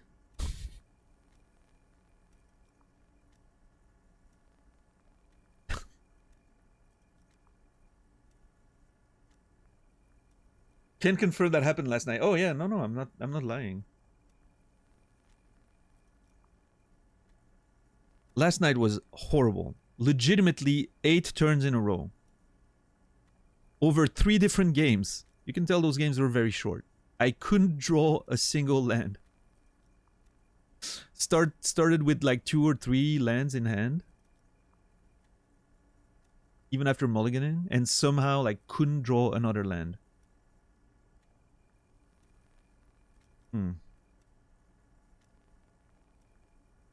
And I have a shit ton of lands, by the way, in my deck. I run like 27. So. Happens.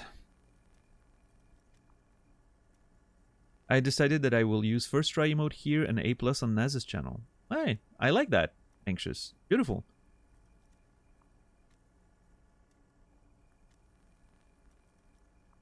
They're probably both more appropriate for our separate channels anyway, right? There's more chances that things are done first try here and that things are successful on Naz's channel, right? It sort of works out.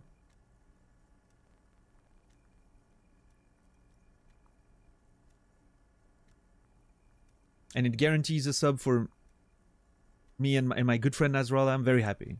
Anxious, this is perfect. I appreciate it.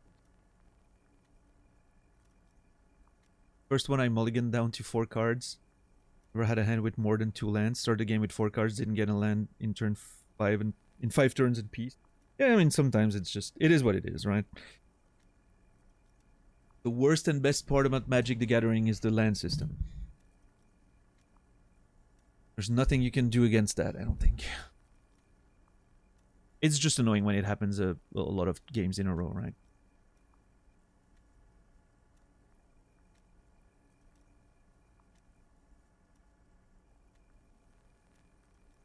All right, let's see who's on the other hand of on the other end of that line.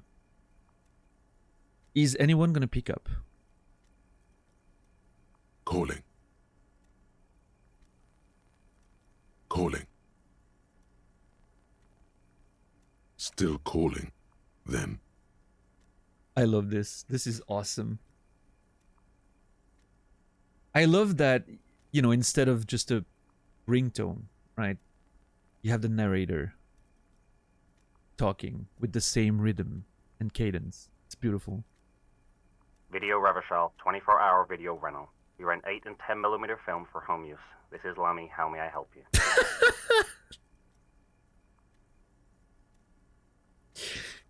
That's the number?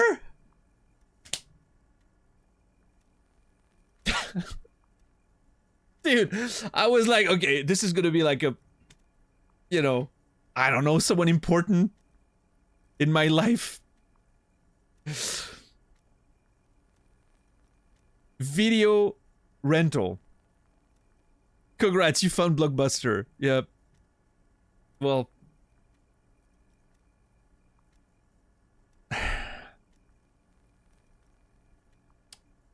What's up, Lemmy?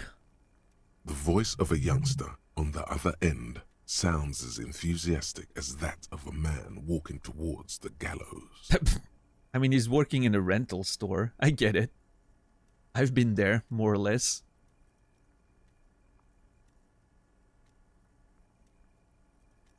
What is this place? Video Repression is a 24-hour video rental. We rent 8 and 10 millimeter film for home use. This is Lemmy. No, I meant, what is this place to me? How is he supposed to know? Poor Lemmy. Poor Lemmy is about to have a really weird conversation.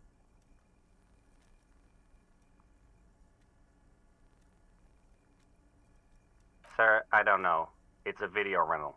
Maybe you rent videos here. Very strong, sir. This is a Wendy's restaurant energy there.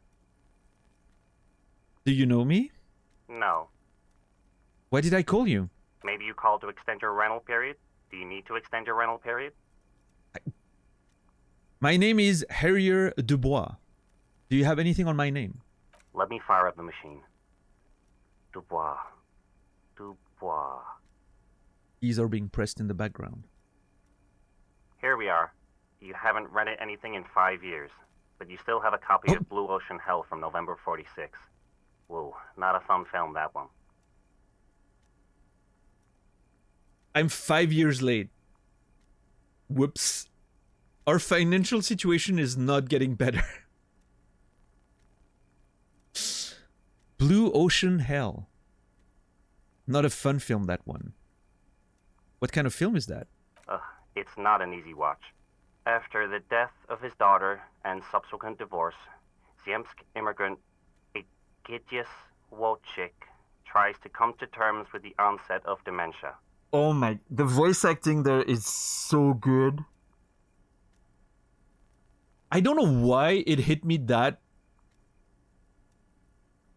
you know, I don't know why it hit me in exactly that way. But the way he hesitated on the name of the dude, on the name of the character, right? It sounded so natural. It was awesome. I don't know why. It's a little detail there in the voice acting that really was like, oh my god, this is like I rarely hear that in video games voice acting.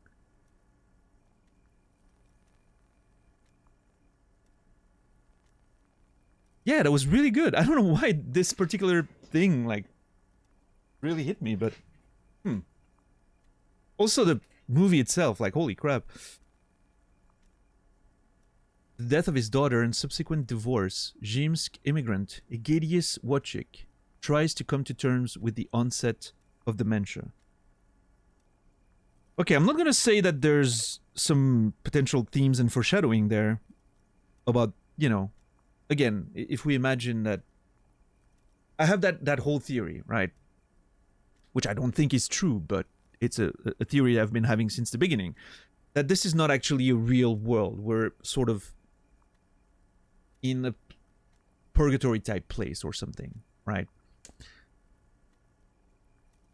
This could be a part of a figment of my subconscious that is telling me something about my actual life, right? Maybe that's who I am. Maybe that's part of my story or something. I think, I mean, at least thematically there's something, obviously, you know, but I don't know exactly the chronology of my past, but there's been clearly something about an ex-wife. I'm thinking this is the kind of movie maybe you would watch after your life, you know, goes to shit and everything. And then you suddenly want to watch more movies like that with terrible stories and whatnot. Now, of course, the mention of dementia, I'm like, interesting.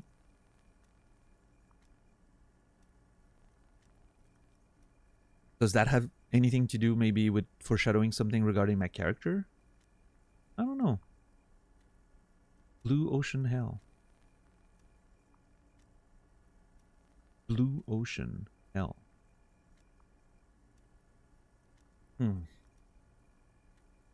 I'm sure I would love that movie, by the way. I mean, my favorite movie of all time is Manchester by the Sea, which if you've seen it, you will understand why this movie description appeals to me, right? And if you haven't seen Manchester by the Sea, you're up for a not a very optimistic or happy movie, I highly recommend it. It's an incredible movie. Probably my favorite acting performance of all time.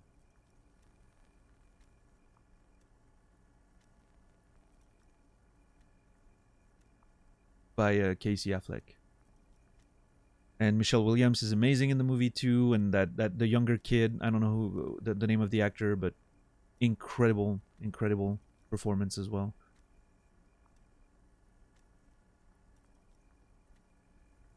Yeah, it's a great movie, but it's not gonna, you're not gonna laugh a lot. Let me put it this way. It's gonna stay with you. It's gonna stay with you. There's a couple scenes in there that are really hitting hard.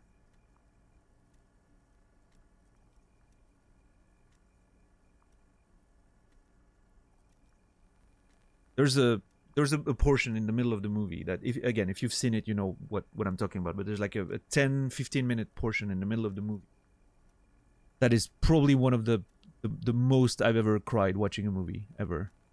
Like, that was just a constant barrage of like, oh my god, it only gets worse.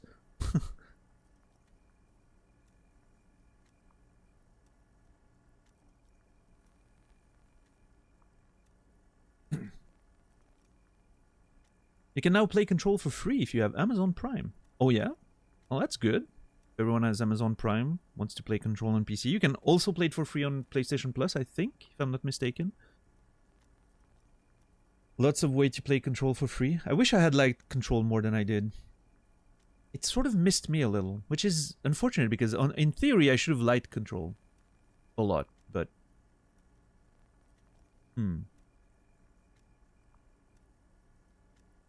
it missed me a little.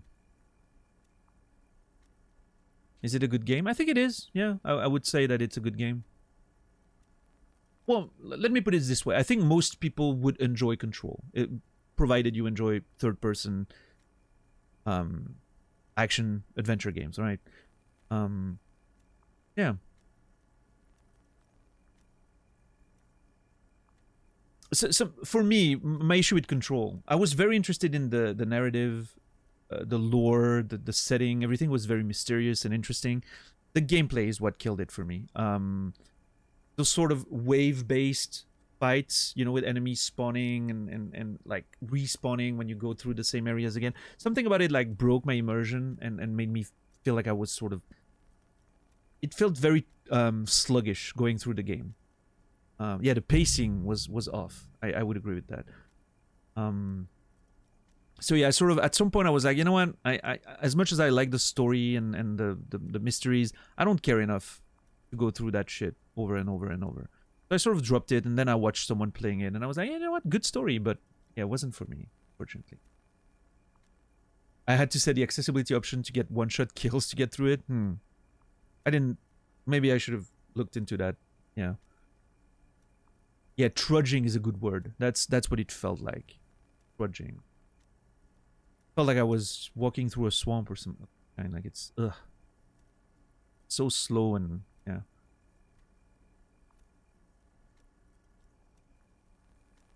I mean, yes, I agree, Quasi. The combat was satisfying. Yeah, I agree. It's like the first few times you like the first few fights and everything, you're like, holy shit, this is super impressive, right? It feels smooth and but yeah. Repetitiveness is what killed it. I agree. Totally agreed. Maybe Alan Wake 2 will hit better. Yeah, I mean, I still need to play Alan Wake 1, Sokoman. I got the remastered version for free on PlayStation Plus. So at some point, sometime, I will play Alan Wake 1 and 2 on stream. I'm thinking. I don't know when. It's gonna be a problem finding an opportunity to play it because, well, Disco is probably still gonna take a while, and then if everything goes according to plan, I'm probably gonna play Baldur's Gate 3 on stream right after Disco Elysium. So the Alan Wake games are probably gonna have to wait a little bit. We'll see. We'll see.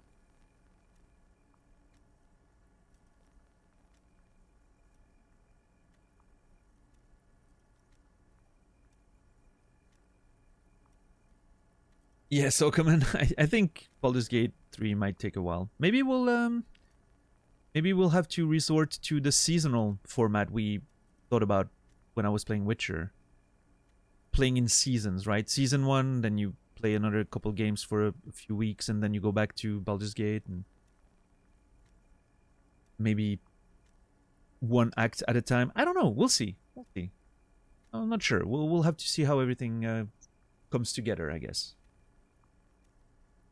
I mean, if Baldur's Gate, honestly, if Baldur's Gate works well and I'm enjoying playing it, and I'm, and the stream sort of picks up some momentum with it, I'm fine with grinding it non-stop a little bit. It could be fun. It's a game that it seems to have a lot of variety, right? From what I've heard, so it shouldn't get boring. It shouldn't. You never know, but.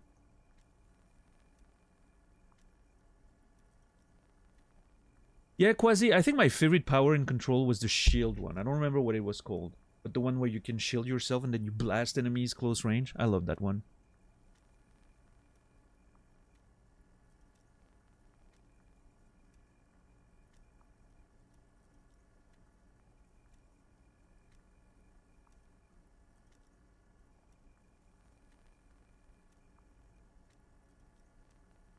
Alright, Lemmy, tell me more. No wonder no one's been missing it. Still, it would be great if you could return it to us. We're on the corner of Voyager and Maine. Voyager? That's close to home, right? Hold on.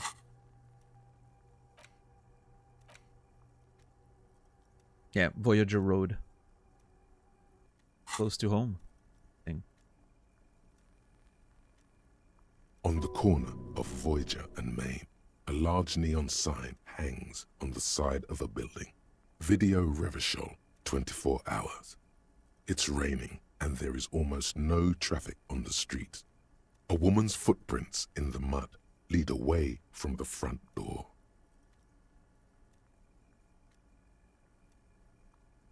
Very cool. Thank you, Shivers. I love Shivers. What a great skill.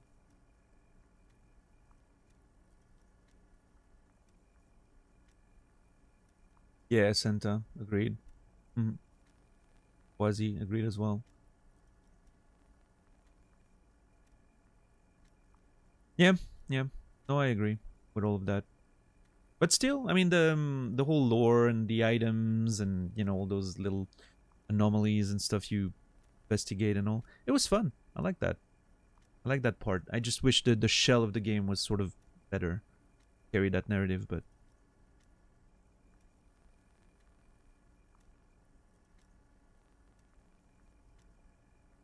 Yeah. Oh well. Hey, not every game can be for everyone. I know a lot of people who really enjoyed Control, who would probably place it in some of their favorite games of all time. So clearly it does something well for a lot. So that's good. Not everything has to be for everyone.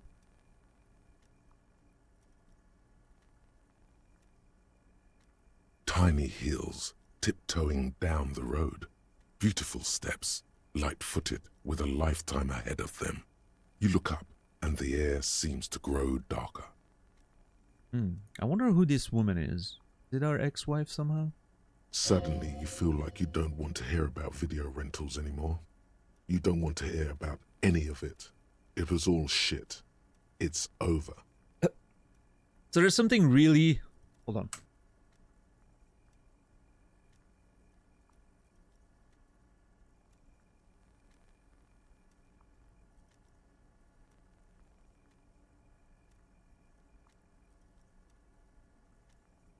Sorry about that.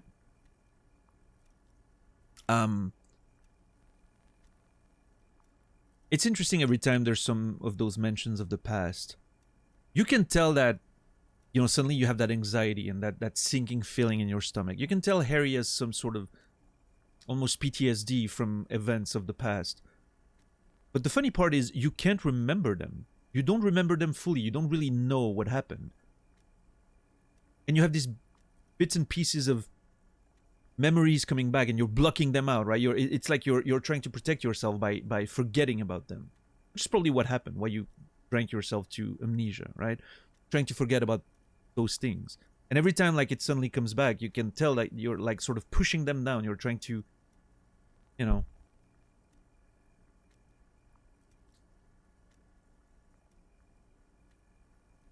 what's the word I'm looking for?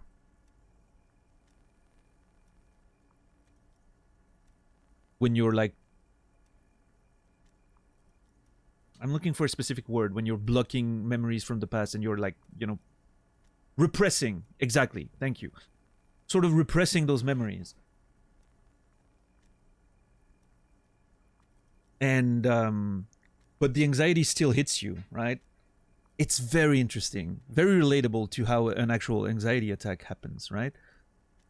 I like that. It's a very interesting depiction of those anxiety attacks and repressed memories suddenly like coming back and just hitting you like a wave. I like that. What was all shit, Inland Empire? It. Can't be clearer. It was all shit.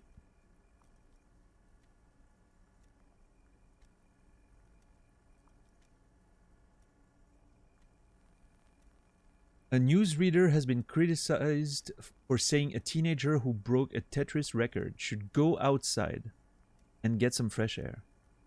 We're under attack. Oh my god. What's up, Rossetti? How are you doing today?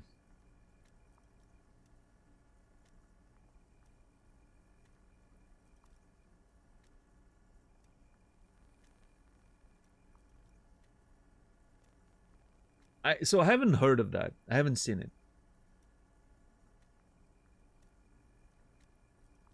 You know what? If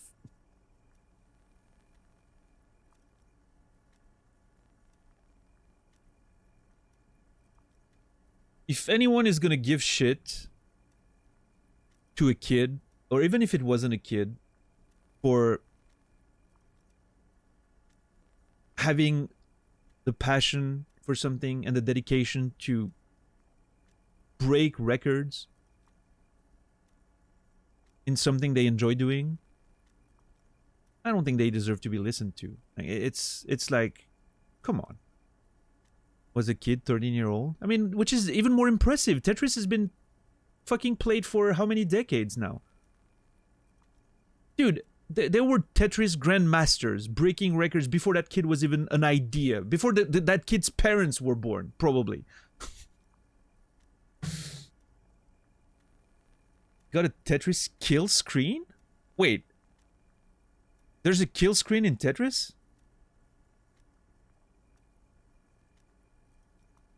I thought, like, at first I thought like level 31 or something was supposed to be like the one that nobody could pass. And then it got passed, right? Like people actually managed to go above with like new techniques. And now there's a kill screen? What actually happens? Like, does the board fill completely? it exceeds memory and dies. Oh, so that we're talking like an actual like game-ending kill screen, not just like, oh, it's too fast. The game actually crashes. Have they repeated it? Do we know if it happens every time? Because if that happens, holy crap! If that's actually a thing that's gonna happen every time, and there's an actual end to the Tetris now with the kill screen, that's insane.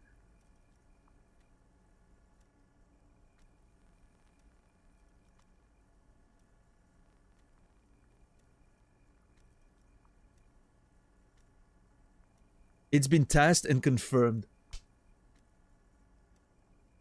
Dude.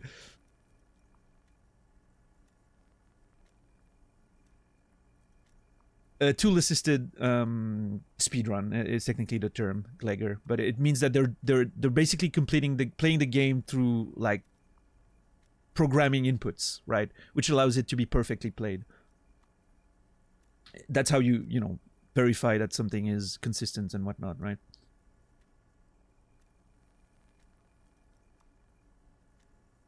Dude, that actually, I know it's very nerdy, but I've been following the Tetris scene for a long time.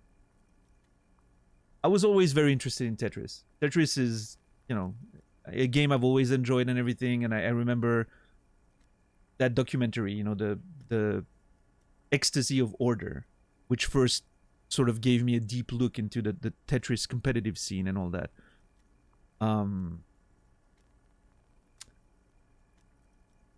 And then I after that movie, I kept following Jonas and all those like people from the movie,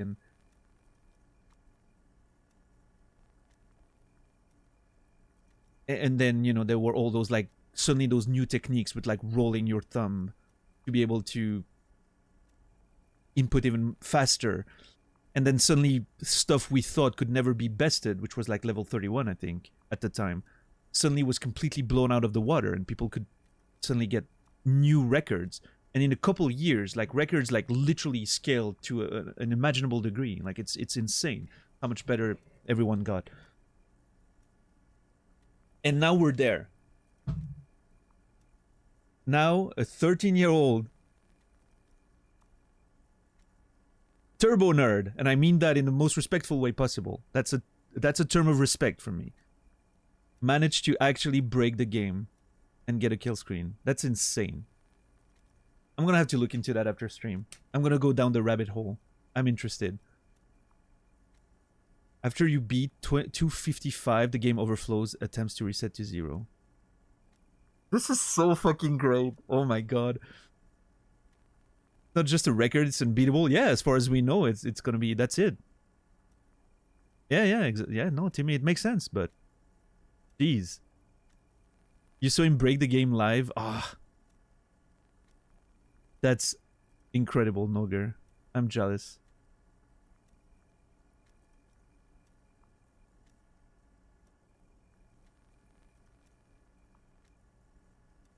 So yeah, anyway, all this to say, that's the correct, we took the right route there. We ignored the fucking pretentious asshole that wanted to diminish the accomplishments of a 13-year-old passionate kid who did something no one ever did before. And focused on the actual kid accomplishing things. Beautiful. I love that.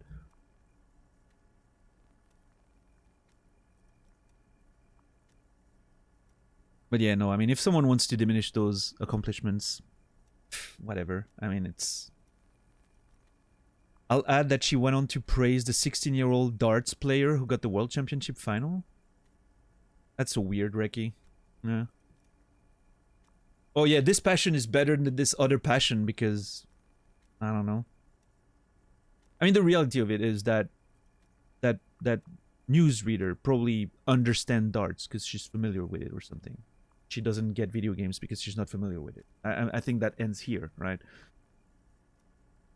It has nothing... I don't think it has anything to do with actually going outside and whatnot. Maybe maybe that person thinks... Reki said she, so I'm assuming it's a...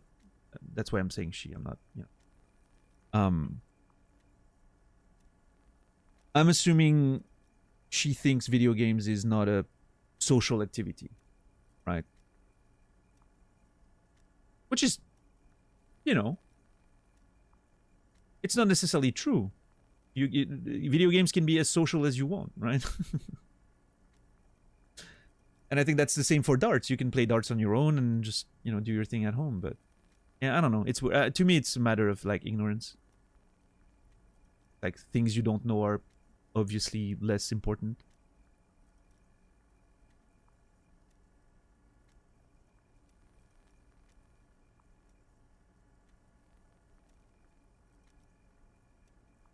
The Game Boy as Tetris. Yeah, and it was amazing. Not as good as the NES version, but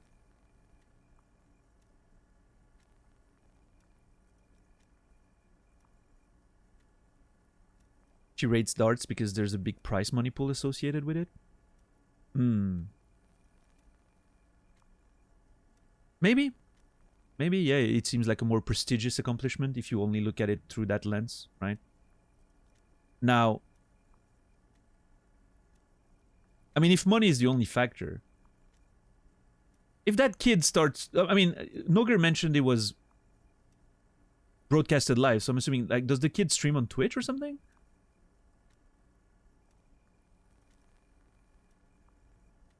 The kid's 13, which is why I'm you know, I'm a bit confused about him streaming on Twitch or whatever. I mean, I guess you can at 13-year-old stream on Twitch, but anyway, regardless, if that kid is streaming or was to stream his Tetris play after that accomplishment, is going to make a lot more money than that 16-year-old playing darts, let me tell you.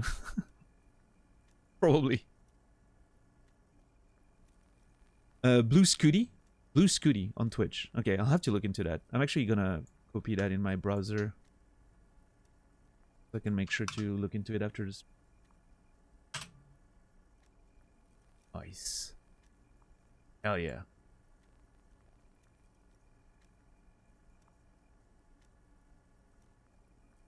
I mean, that's the thing, peer pressure. I think a lot of people do, right? Let's not make the same mistakes as that newsreader did, right? There's no judgment to be had, right? It's not... I'm sure a lot of people care about it. And because I personally don't care about darts in general, doesn't mean I should diminish the efforts of that 16-year-old, right? But if the only argument from that person, like Rico said, is the idea that there's more money involved in darts, right? You can win big money, and the other one's a kid playing video games on the internet, then that's a very short-sighted vision from that person, right? If that kid streams Tetris on Twitch, he's gonna make a shit ton of money with such records and reputation. So if even if your criteria is the money, like, that's very short-sighted for you to look at it this way, right? And obviously money is not what matters in this case.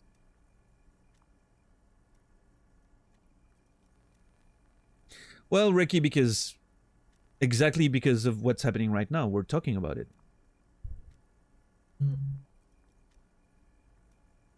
In this day and age, in the days of social media and the internet, it doesn't matter what kind of content you do as long as it gets reactions out of people, right? Negative reactions, positive reactions, they're all the same. It's engagement, it's clicks, it's advertising potential.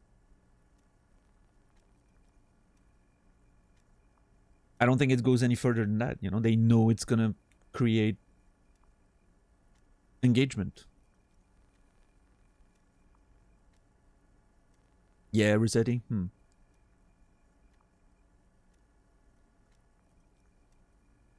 Same conversation as MTG and poker. Right, yeah. No, I get it, peer pressure, for sure. It also, you know, I also want to defend, you know, the people that I are closer to my own sphere and passion, but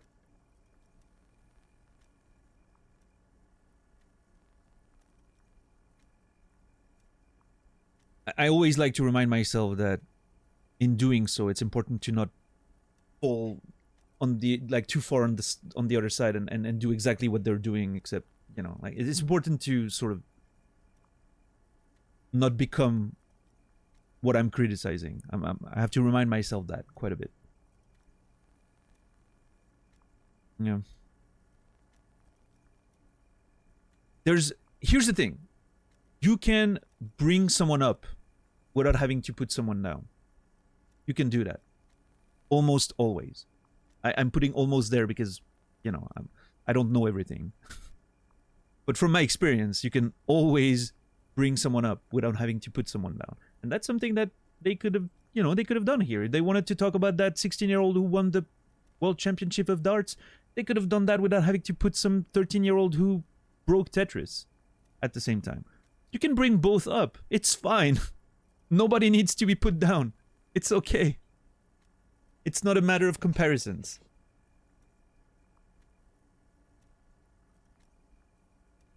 It's not like there's a limited supplies of praise and love and appreciation in the world.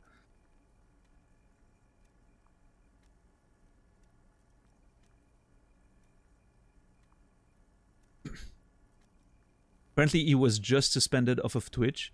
He made his account before he was 13. Oh, that's unfortunate, Sokaman. I understand rules are rules, but that's unfortunate. That kind of sucks. Hopefully it's temporary and he can just, it can be figured out and back and keep streaming Tetris and make bank. That's what I hope for the kid. Again, it's not about the money, but if that kid, off of his wonderful achievements, can secure his financial future and his education or whatever he decides to do with it, that would be fucking amazing.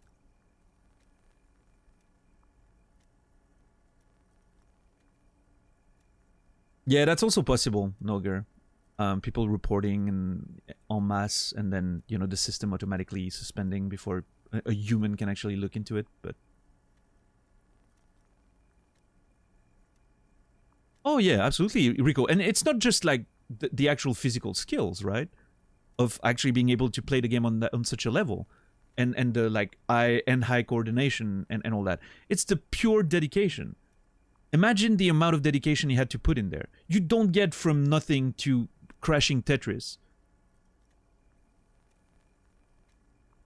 in one day or a week. Like, people have played that game for decades, and that kid did it by 13, which means he probably put an insane amount of work into this.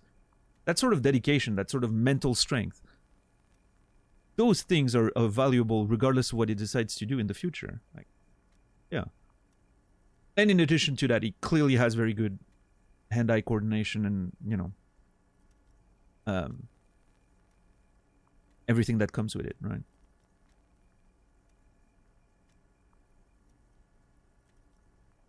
Someone needs to be put down, their Metzgermeister. I don't know what that is. Is that the person who commented on that story, or... High skill points in interfacing, for sure. Yeah, absolutely. And eye coordination, reaction speed, probably interfacing, probably volition. Most likely visual calculus. Kim, I feel sad about video Revachol 24-hour. That's enough for you today. Let's conclude this call. It's interesting that Kim doesn't say anything more. It's like, that's enough for you today. Like, as if he knows. I'm starting to get the feeling that Kim knows more about me than he lets on.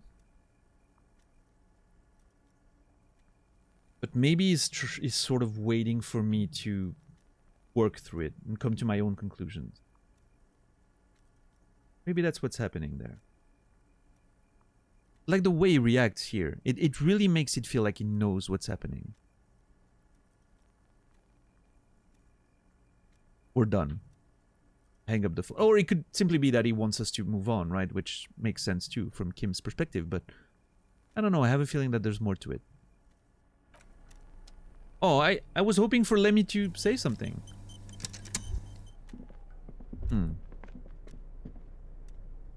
Lemmy didn't say anything else. Just means butcher. Oh, okay. No, I have a lot of respect for butchers. Love butchers. My neighbor is my closest neighbor is a butcher. We get some delicious spicy sausages from him every year.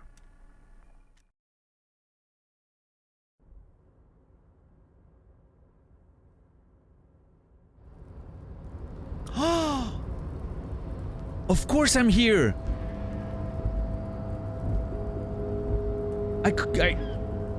I figured yesterday when I entered the room that this was gonna be it. It didn't occur to me right now, this instant. I'm gonna be able to get my coat.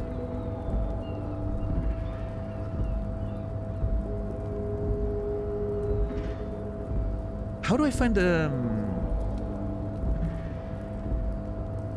dude I'm supposed to be looking for now? I don't know. We'll see. Okay, first, what is this? Collecting rainwater. There. Alright, let's see the code now. The tarpaulin cloak is still hanging on the railing. The white rectangle of the Repression Citizens Militia is clearly visible on its back. Okay, grab the cloak.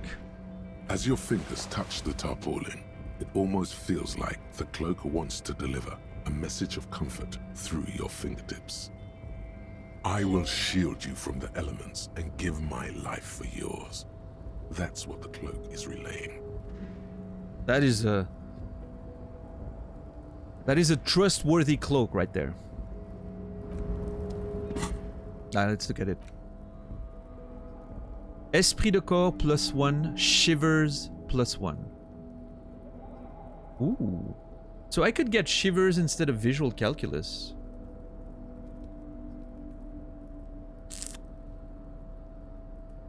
Oh man. Oh man. Look at us. With the t-shirt and the tie more visible. The tie is really bringing it all together. Oh well, there you go. Okay, it opens up more inventory space. Beautiful. I'm very happy with that.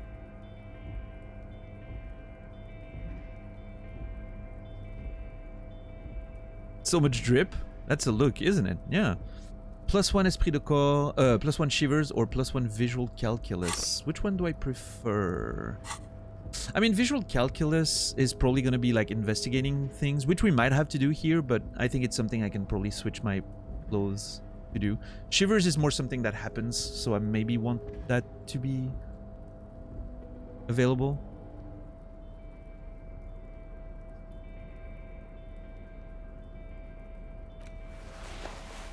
This looks a bit better.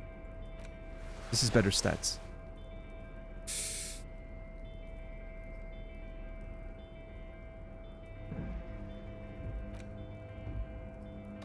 I'm not sure. Okay, if I was going for pure visuals, hold on. What would I go for?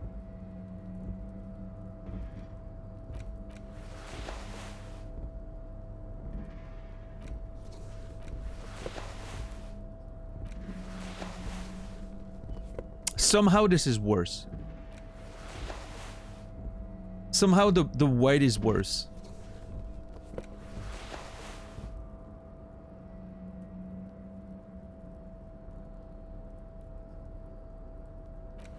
Oh my god, dude.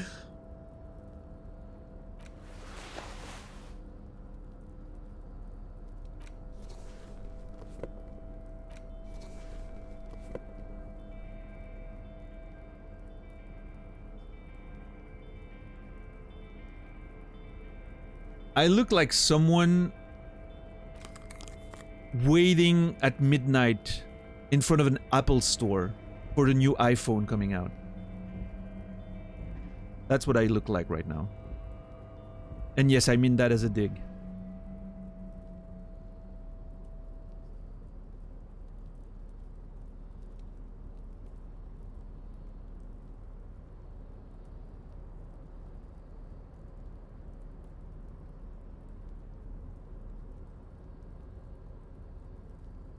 Oh, hold on.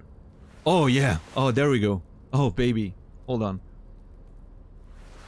Oh, well. This is... I don't know if it's getting better or worse there.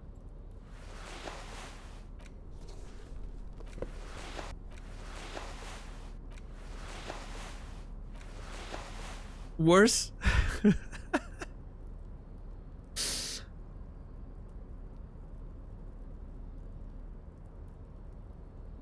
It's like Lemmy Kilminster's cleaning day. Oh my god, that's such a good description, actually.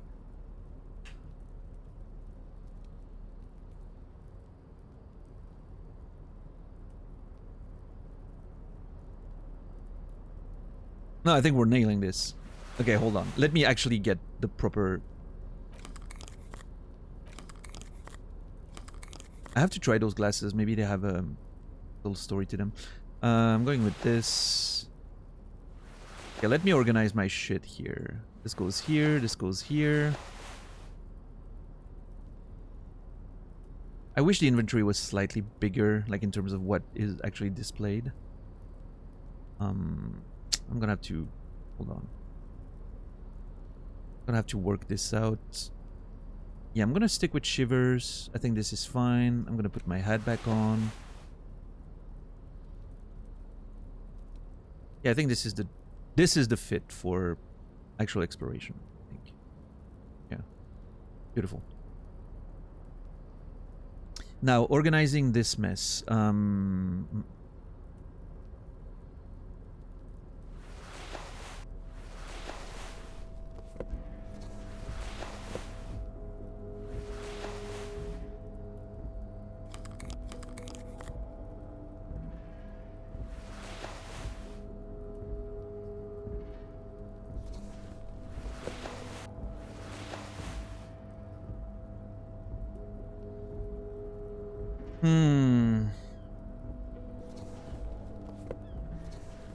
I wish I could lower it to add another row to put the shoes, but that's fine, I guess. The gloves here.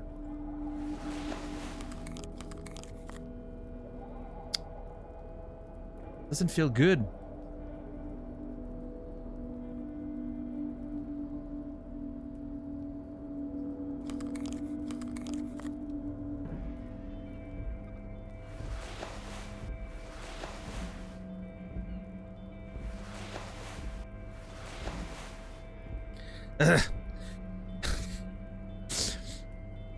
I can't organize it in a way that feels good to my brain. I hate it.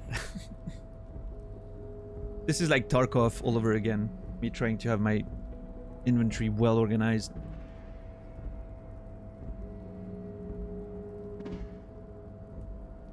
Alright, $10. Be safe. Thanks for the lurk.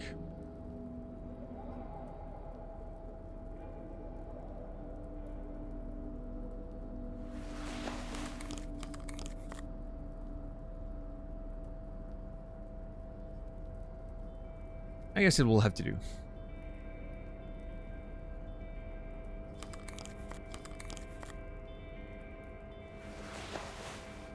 Yeah, that's fine. Anyway.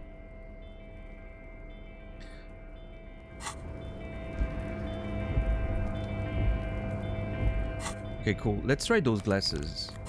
Are they doing anything? No, okay. Cool. What's up, Greg? What's up, Dads, by the way? I didn't say hi earlier. Dads, what you walked into is me nailing my fashion style. I feel beautiful now. Look at us. We're ready to go.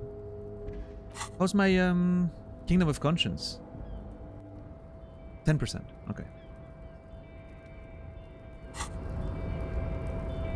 Alright, we can finally explore the harbor. Oh my god, this is exciting. Hold on, can I walk on this? Oh, okay. What is that? All around you, great machines in quiescence. Great machines in quiescence.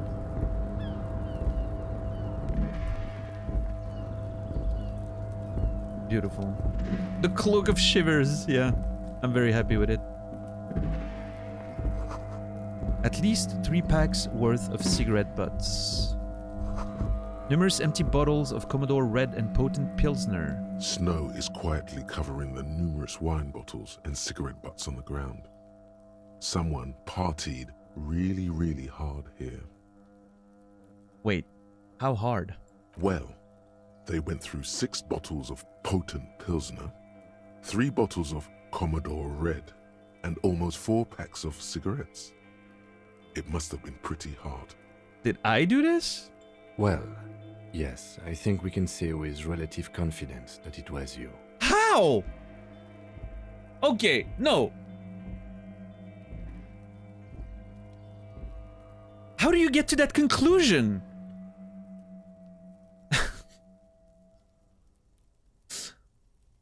There's more people than... there's workers. Overworked people. Forming unions and whatnot to complain about their rights. Why can't they be drinkers and smokers and, you know? So, my cloak was here. That doesn't mean... Yeah, it kind of does, doesn't it?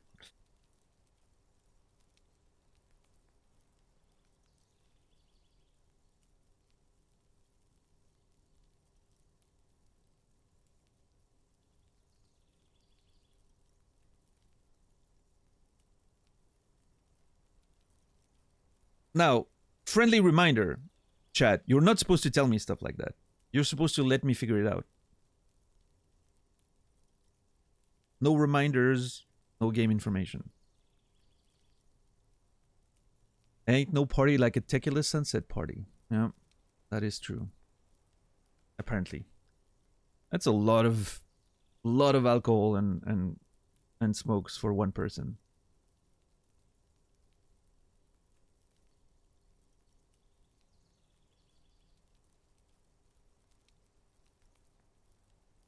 Curious about whatever potent Pilsner is? It's beer, right? Pilsners are beers. I mean, potent Pilsner is like a strong beer. Algul. And that's a lot of Algul, for sure.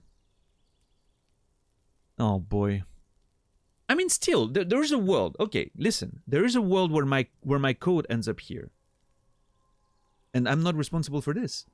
Maybe I came up here to tell them to shut up or, you know, do my policeman job and tell them, you know what, this is not a place to party, people.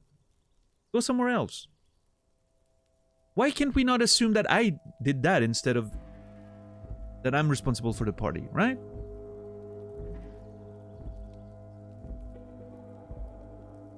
I feel like as detectives, Kim and I should be a bit more... look for more evidence before drawing conclusions. Yes, I know the answer to that question, Quasi, but still. This is not a due process, okay? There's a process to this. What's up, Infamous? What's up, Malachaz? Are there any potats? No, we haven't seen potats. Oh, I'm gonna have potats after tonight's stream. That's what I'm gonna eat. Potatoes. Delicious. This is really sad. I must have been miserable. Looks like I had a lot of fun. I'm still not completely convinced it was me. Yes, there you go. I must have been on an advanced scouting mission in the harbor. See? It makes sense. Let's just move on.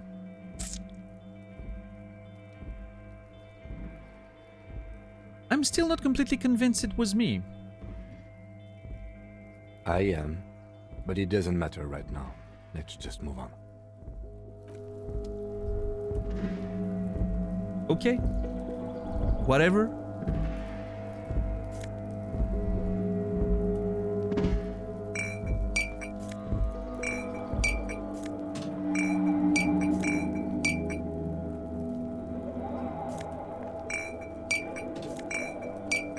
That's a lot of money there.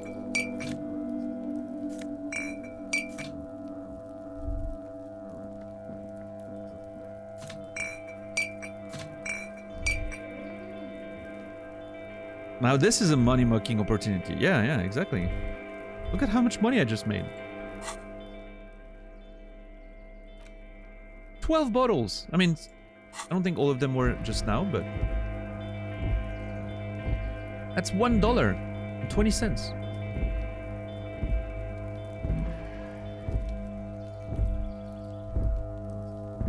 Okay, what is this about?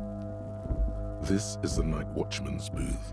The name on the door reads, René Arnaud. Wait, How was I able to party here if René is supposed to watch over the... Is he not doing his job?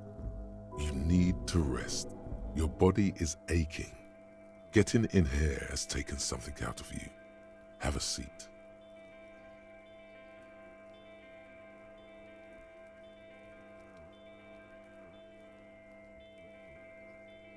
Endurance failure. My endurance just failed and asks me to rest.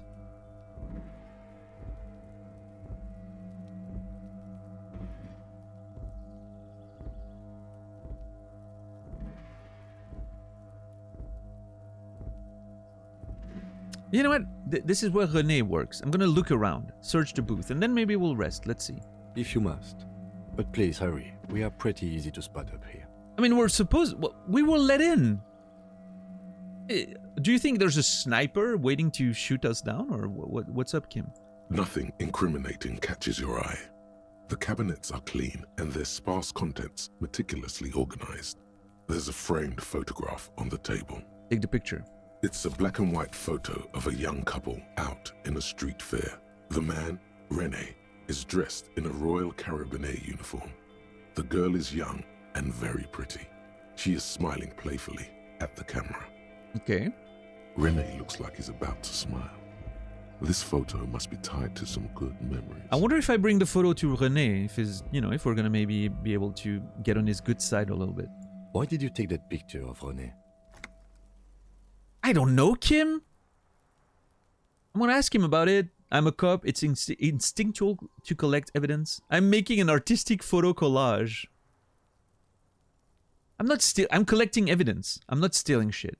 Okay? I'm collecting evidence. But yeah, I'm gonna ask him about it. You're really interested in that old soldier. Not sure I understand your fascination, but sure. As long as it doesn't take up a whole lot of time. I love that Kim's judging us every step of the way, but he still lets us do what we want.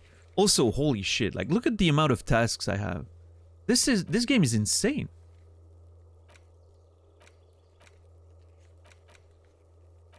So many freaking tasks.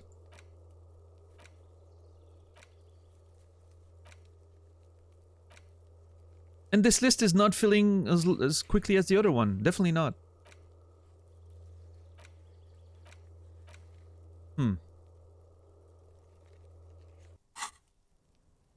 Have a seat. Rest. This is risky. I don't like it. I don't like that I failed an endurance check and now it's asking me to rest. I'm worried about wasting time. Let's see. Let's see what Kim says. The chair is not as austere as the rest of the booth. A thin grey pillow is attached to the seat, secured to the stiles by black ribbons.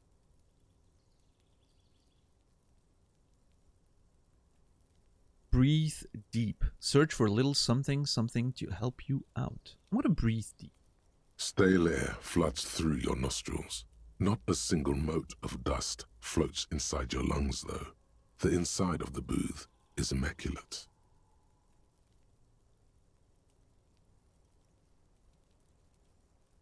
I'm not sure. I'm worried that this is related to potentially drugs or something. In which case, I would not be very happy about it. I want to try to stay sober. Let's see.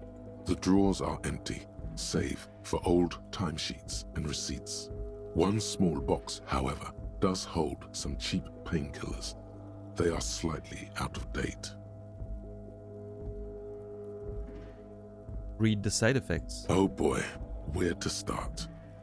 Elevated risk of dementia, mini strokes, Prophet's disease, sudden death, hair death, What? erectile malfunction, Oh. critical flatulence, Okay. watery blood, black mucus, uncontrollable weeping, Oh. increased sensitivity to la opera, inoperable joint disorder, total spinal collapse. That doesn't sound very good. Critical flatulence? Critical flatulence. Sounds like your antidepressants. Yeah. I feel like I'm watching a commercial. on American TV when they have to list all those things for medication. Increased sensitivity to opera is pretty fun, I will admit. Where can I find some of these meds? You okay, Nogger? Maybe this was a bad idea. I'm gonna take... I mean... Okay. I don't know if take the painkillers here means grab them and keep them with me, or take them, right? Because if it just adds to my health charges, then I'm okay with it.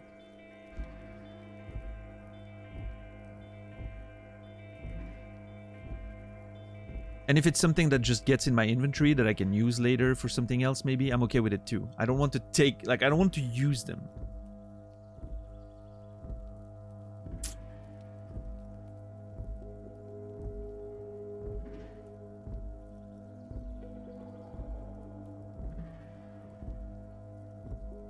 I wish the game was a bit clearer here. Or maybe it's a language barrier? I don't know. No, I don't think so, because take the painkillers could mean both things, right?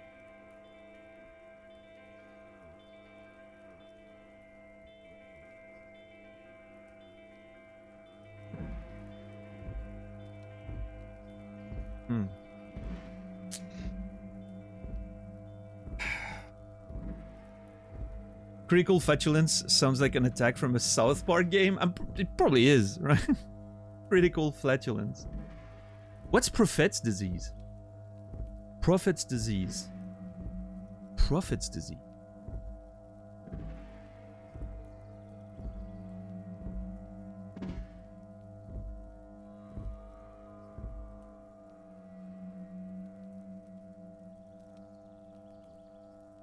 What's the regular health restoring items? Well, I mean, technically Nosafed is like the +1 thing, and there's another one.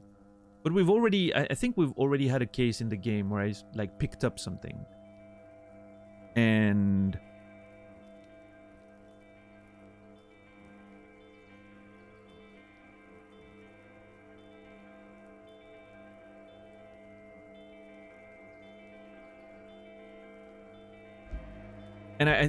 there was an instance where we picked up something, and it ended up giving me like a morale restoration item, and I don't think it was magnesium or the other one, hypnogamma or something. It was a different thing, and then it still added to my stash.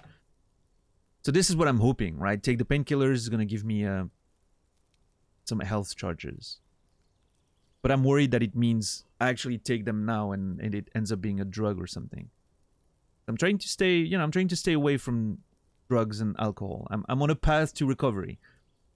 2.5 days sober right now, so I guess I'll risk it. Based on the description here, it seems that it's just like taking them, like, you know, picking them up. You take the painkillers. Oh, thank God. They are yours now. Oh shit, hold on. I got 1 health charge and 3 moral charges. Oh, hell yeah. Oh, love this. Oh, I love this.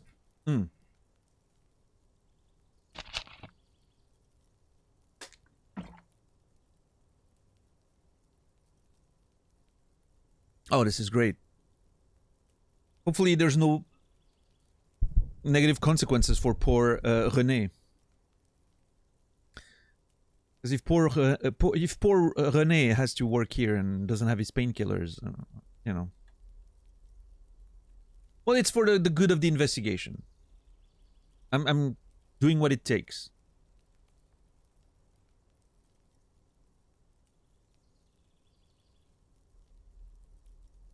It's because of a failed check. Yeah, that's pretty cool, right? You fail a check and you get a benefit out of it. Love it. You stand and exit the booth.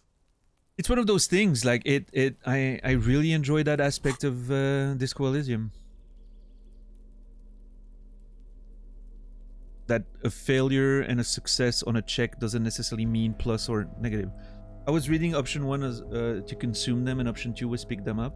Yeah, I don't know. Like, to me, they were the same thing, but number 1 was just asking Kim for his opinion or permission or whatever. But I see how you read it. It makes sense too. I don't know. We'll never know. Let's not get into it, of course. But I don't want to know like alternatives to what I've just done. Maintain the immersion, right? Oh, they were in front of a Ferris wheel. Nice. Look at René. Young René here. And his girlfriend. Look at that. Beautiful. A black and white photo of a couple posing in front of a Ferris wheel. The girl is young and pretty. The man clad in fancy uniform and smiling. On the back, a very steady hand has written the words: Reverchol Fair, summer of '91. That was 60 years ago? Holy shit! That was 60 years ago.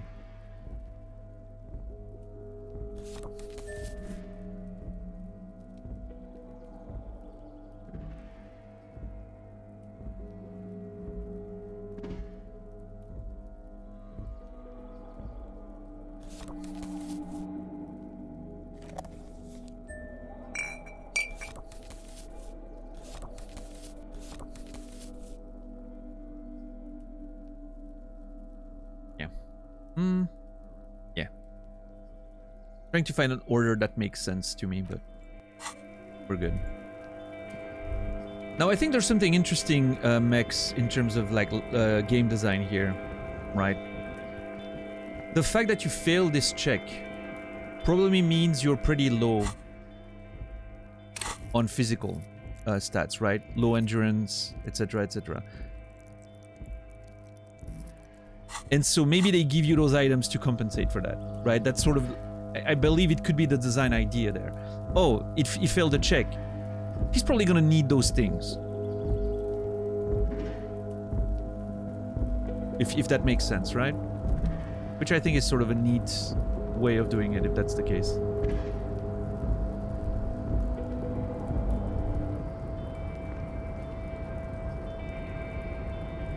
Oh, geez.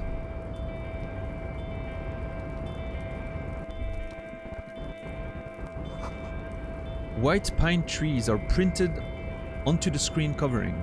Looks like a forest under snow. Oh, yeah. I didn't realize that. I thought it was just like wear and tear. Okay, there's sound bugs. I don't know if you can hear it, but there's a little...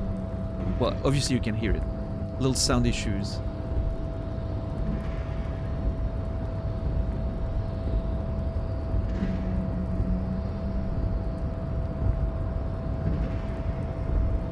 Little annoying. Okay, what's that? A panel? Oh, I think that's to control the crate, right? A rusting control panel with several knobs. 2 buttons marked Marche and Arrête are faded with use. It seems to control the large crane above. A container is attached to its hook block. Marche and Arrêt. Start and stop, right? Marche. On. Arrête. Off. I'm not gonna press anything until I know what's going on here. Let's get up there. Can I go here? Yeah, I can. Okay. Can I go there? No. That's one thing I will say about Disco Elysium.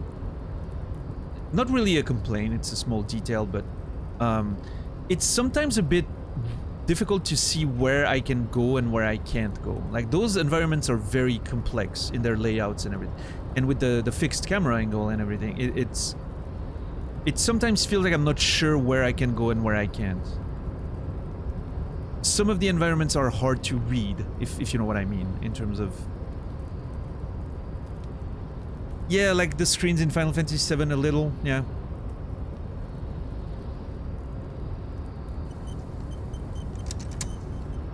The one with the crane.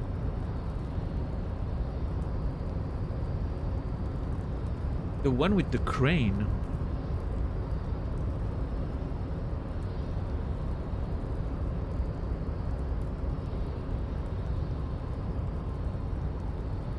The one I'm not sure if I remember that scene specifically, Sorrow. The one with the crane. Where is it? Like, what location in the game is that?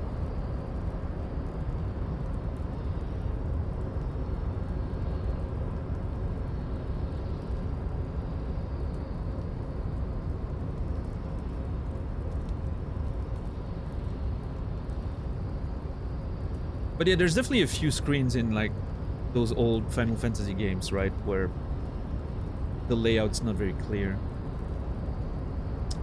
Oh, in Midgard, the road that's all fucked up on the way to Eris's house. Yeah. And you have to like walk down and then under, and yeah. I never had too many issues with that one in particular, but there's definitely some screens where, you know. That's why they added, I think, the function in the game where you can see like a little hand pointing towards the places where you can exit the screen. Because people were, during playtesting, people were getting confused. You see faded industrial lettering on the platform. Kvalsund. Oh yeah, Kvalsund. But yeah, I mean, it you know, it's not a big deal or anything. It's just one of those things where there's such beautifully detailed and layered environments. It sometimes just gets a little confusing to see where passages are. But it's fine. Oh yeah, absolutely. Santa, for sure. Especially in a game like this where you can just click somewhere and see if you can go there, right? It's not like you have to actually navigate it. You can just click somewhere and you see if you get there. A rusting control panel with several knobs. Marsh. On. Arrête. It was a bit Off. more annoying with controller movement. Oh yeah, I can see that, BQQ. Mm-hmm. Yeah. Yeah. I'm glad I decided to play this one on PC, I think. I think it's going to be fine to play Baldur's Gate 3 on PlayStation with the controller, but for this one I'm pretty glad to be playing with a mouse. Let's press Marche. With a loud grind, the crane shifts overhead, moving a massive metal container through the air.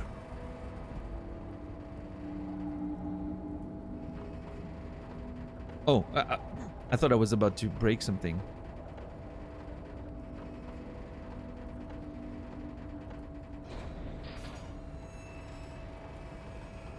Oh my god. I'm not sure I should be... I'm not sure I'm certified to use that crane. And, with a surprisingly quiet thunk, the crane places the container down. This crane was built with a purpose, which has now been fulfilled.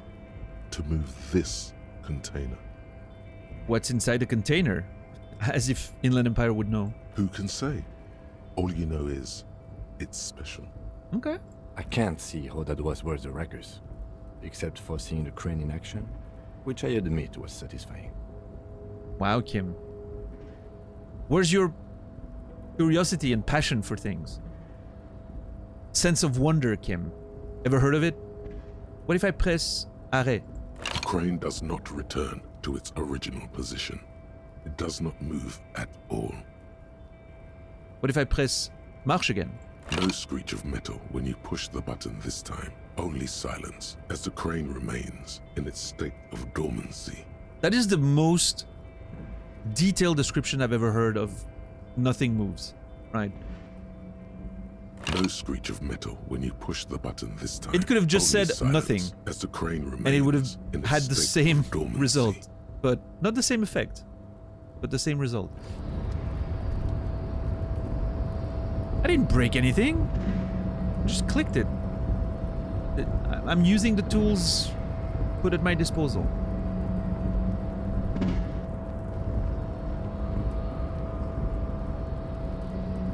Playing CRPGs with the controller is awkward to me. Yeah, in general, I would agree with that. In the case of Baldur's Gate 3, I don't think I have much of a choice. I don't think my PC can run it. And from what I played in the demo, controller was fine. It felt fine. Would it be better on a mouse and, you know, with the mouse and keyboard? Probably, but I'm sure it'll be okay. Kvalsund means Whale Fjord in Arden. Thank you, Encyclopedia. That was Encyclopedia, probably. Before you, stands a cargo container, just one of many in the yard. Lieutenant, I think there's something special about this container. Is this like your thing with that wall again? Can you stop sighing every time, Kim? Please, just... Also, the wall thing, we still haven't figured it out, but... Maybe, I can't tell. I think we should investigate further. You do? Because I don't. Why not? There are a million containers here. Why are you fixating on this one? It was hanging from the crane. I don't know, Kim. It just feels special. Maybe there's contraband in there. You're right, it's probably nothing. I don't know. It just feels special. Or maybe there's contraband in there. It was hanging from the crane.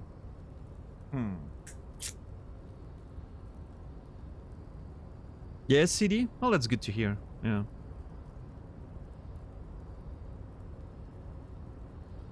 Yeah, I'm sure, you know, it's going to be one of those things where maybe like the first couple streams I'm going to be like, I would so wish I was playing this with a mouse, and then I'm going to just forget about it, right? It's going to just be the way I interface with the game, and it's going to feel fine.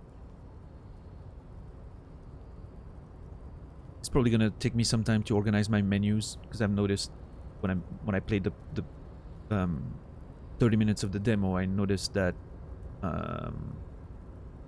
like the radial menus were a bit messy, but you can fully customize them. I'm sure, you know, it's going to take me a while to organize things to my liking, and then it's going to feel good, I'm sure.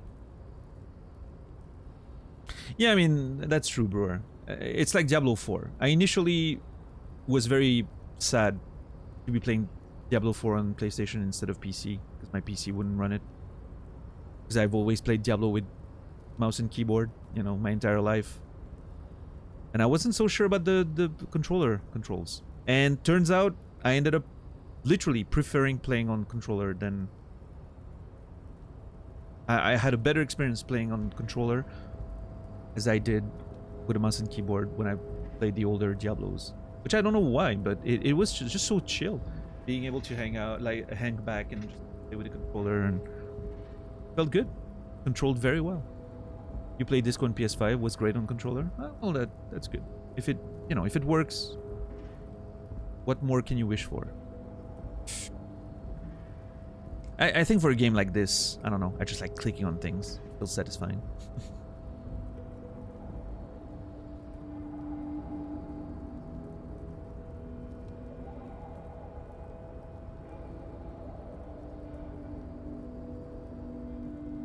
I don't know, Kim. It just feels special. I'm gonna go with that. It's a cargo container, detective, just like all the others. He doesn't even look at it. We're not here to interact with containers. We are here to get the body down from the tree. You're right, but, you know, knock on the door. No reply. Well, to be fair, I'm not sure what I expected, but... The knock produces a hollow ring of metal. Doesn't sound like there's anything inside the container. That's a success in perception. Open the door, which won't work. You attempt to turn the handle, to no avail.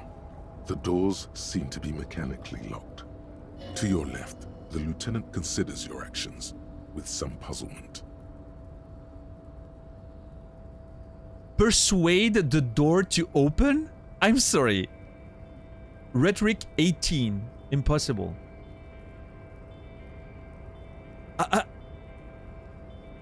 Okay, I have... Rhetoric is at 6. +1. Erratic yet thorough. +1. Been in the world for 2 days. +1. Money is all about trust. I have no idea what some of these mean. Like in terms of like how I acquired them. Money is all about trust? That's a 28% roll. Not great.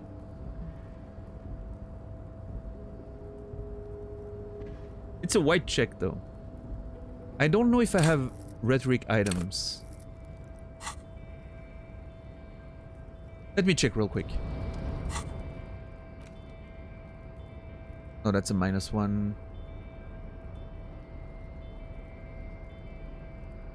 I don't think I do. I would probably have them equipped if I did, right? I do like my rhetoric. Okay. I could technically put a point in there. I was considering it, right? Putting a skill point in rhetoric. So I could technically get You're back 2 checks. before the cargo container. One at Its 28, draw one at has not 36 lessened since you were last here. something. If anything, it seems to have grown slightly. Hey, you know what? I think we're gonna nail it. First try. Let's go. There it is. Rhetoric, impossible 18. I need a 12. Wait. No, not true. I need a 9. That's plus 3. I'm gonna get a 9. Just now. 5 and 4. Wait for it. Despite the dirt that surrounds and trails you, a beacon of light emerges from deep within you.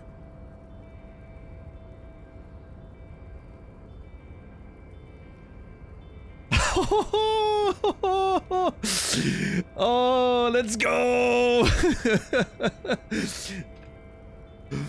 I will say I love chat's reaction. It feels like beating a boss in Dark Souls, in a Souls game, right? Like suddenly the chat goes wild and you get a wall of fucking like, holy shit! Amazing.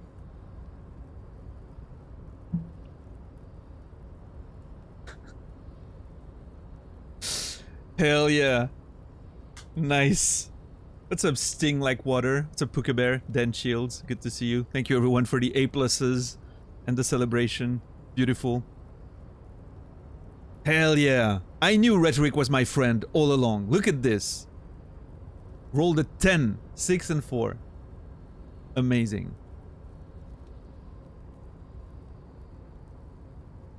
I am really screwed for MTG tonight. Yeah, I'm using all my luck right now. Or maybe it's just a lucky day. Who knows? We'll see. Maybe it is. Amazing. Despite the dirt that surrounds you, that surrounds and trails you, a beacon of light emerges from deep within you. Hello? Is there anybody there? Wait, hold on. That's my... Oh. I mean, I was gonna say I was gonna persuade the door open.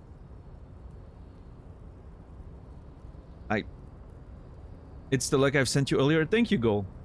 I should have kept some for MTG, I think.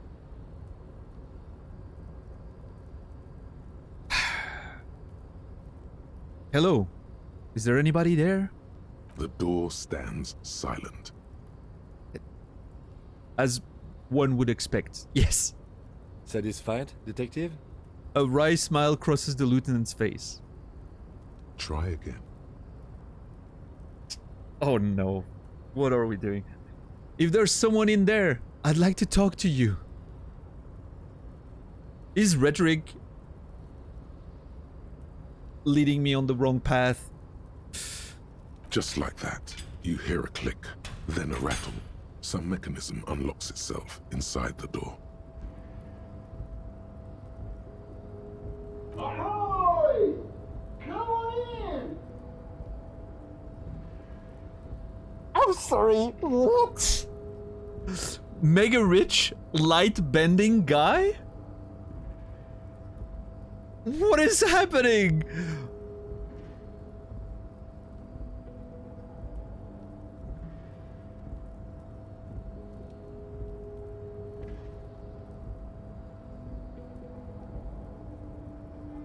You can't be serious.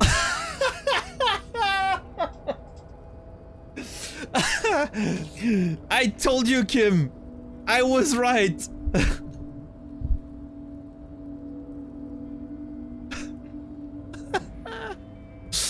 Oh my god. So good. What's up, Zindern? What's up, Redacted?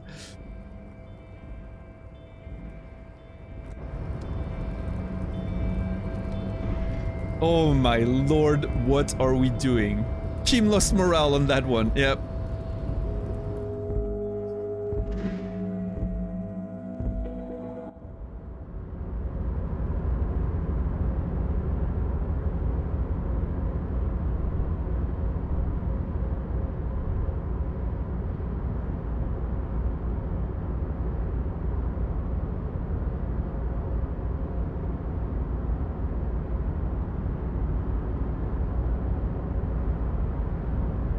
What in the fuck is going on?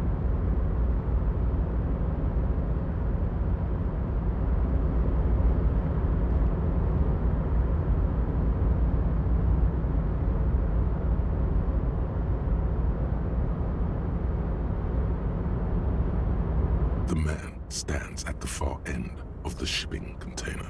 It's hard to say anything more about him. You cannot make out any of his details, but you do feel the overwhelming presence of capital.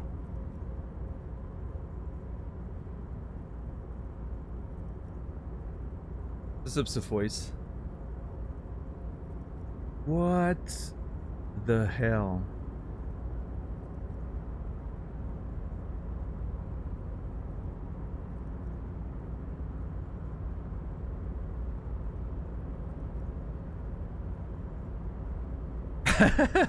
Yes, Indert. That's the main antagonist in the original story, right? That's Capital.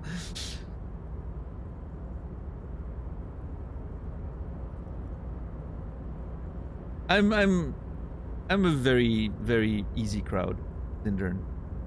Listen, I watch wrestling for way too many hours every week. It's very easy to entertain me, okay? I am easily entertained.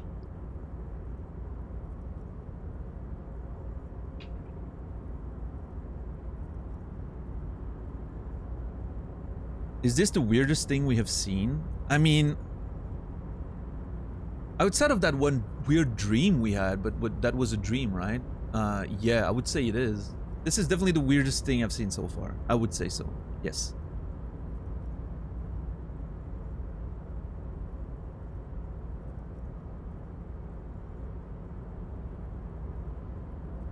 Well, no, actually, the weirdest thing we saw was me trying to hug that woman for way too long.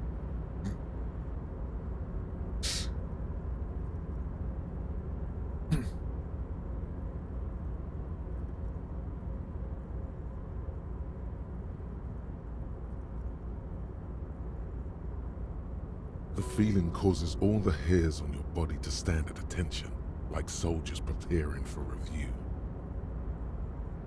Squint or cover your eyes. Ooh. I'm gonna squint. Something's amiss.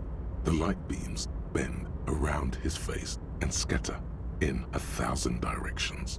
It seems the laws of physics do not apply here.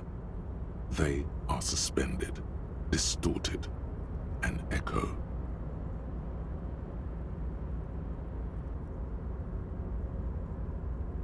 Trying to visualize the physics at play is liable to give you an aneurysm. Don't think about it too hard. Okay. In the general stillness, only your tongue moves, flickering as you utter. Hello? What is going on here? Or wow?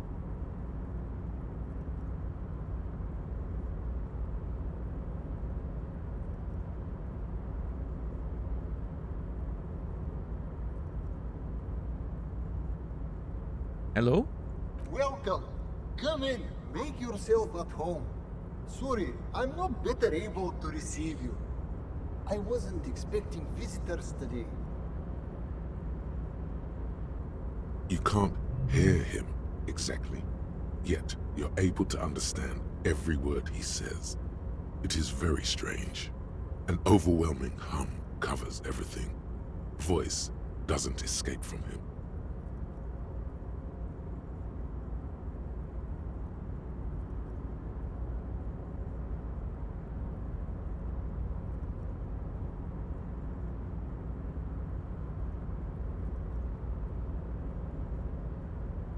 I'm really curious what Kim has to say about all that. Straight guy Kim has to have an opinion on this.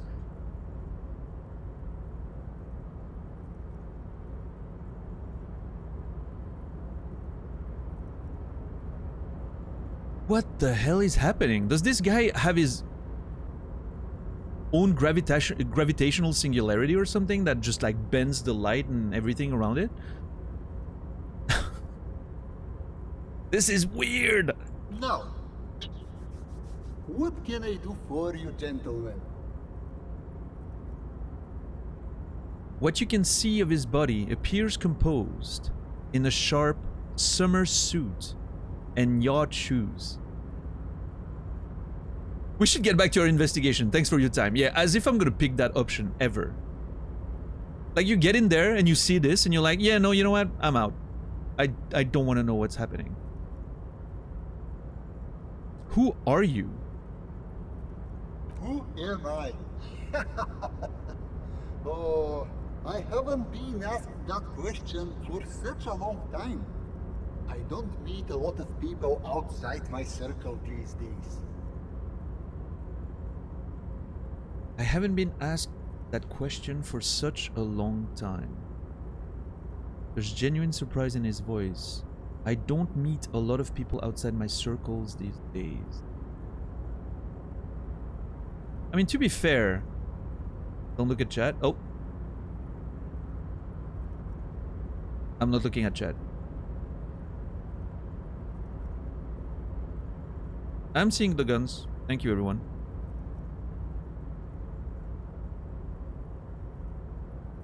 Okay, I'm seeing Naz deleting a message. Safe. Okay. Thanks. Good looking out. Thank you, everyone.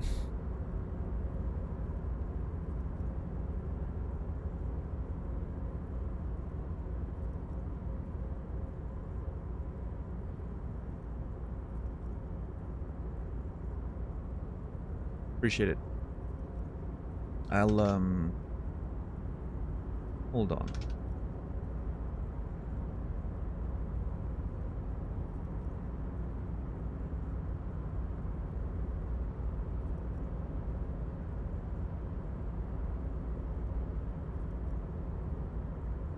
Nah, we're good for now.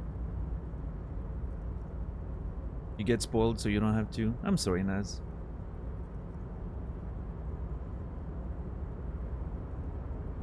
You know what? Let me hold on. Warren, based on our conversation of the other day, I am giving you all of the power for none of the responsibility.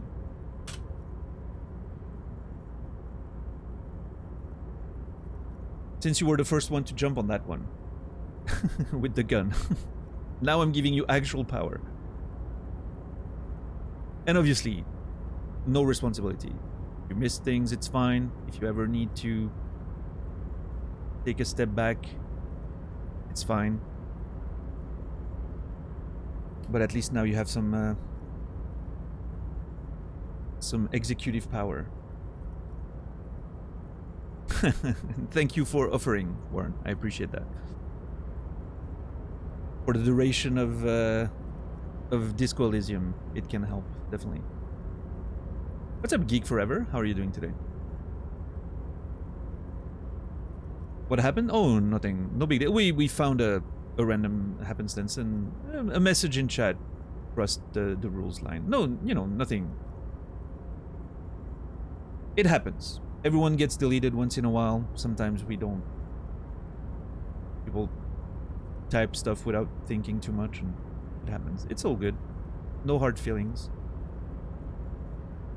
What's up, Amen? I didn't see anything personally, so. But at least maybe this way Naz can avoid also getting spoiled a few things.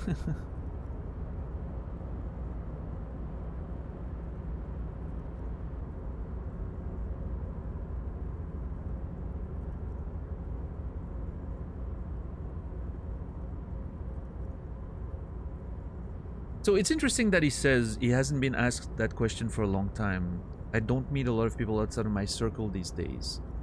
I mean, if his circle is a like, okay, I'm so confused about so many things here. What is he doing in a crate?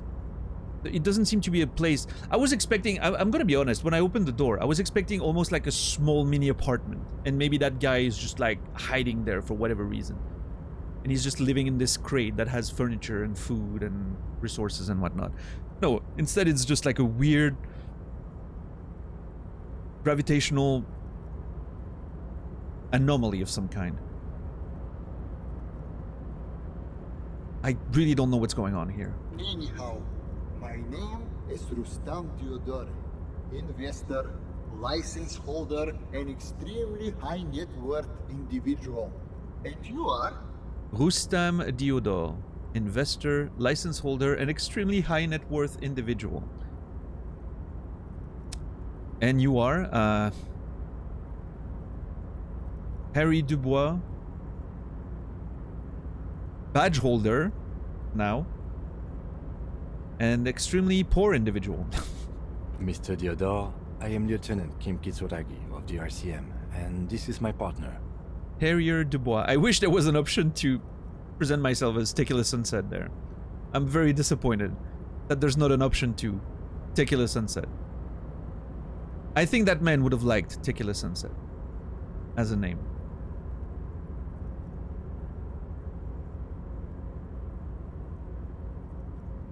Pleasure to meet you, Harrier Dubois. I must admit, the name suits you very well. Thank you. Thank you. I appreciate it.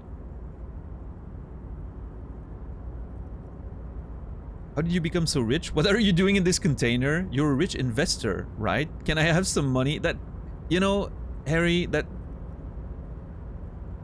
they don't become rich by giving money to people. I Am the Law would have been very funny here as well.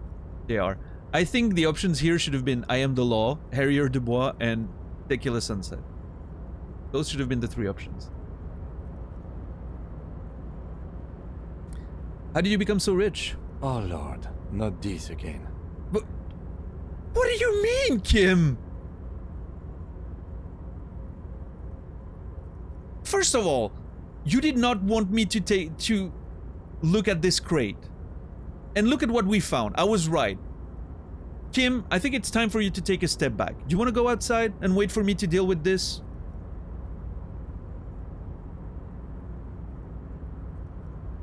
Kim doesn't have the Inland Empire that we do to understand what's going on here. He's salty he didn't find him himself. Exactly. Yeah. What's the matter, Kim? Oh, nothing. It's just that we've got this murder to solve, and yet you go around asking everyone about money. And every time I ask, are you sure this is related to the case, you say, sure, Kim, I think it is. And how many times was I correct so far? Wait, hold on. Actually, I don't think I was ever correct about this.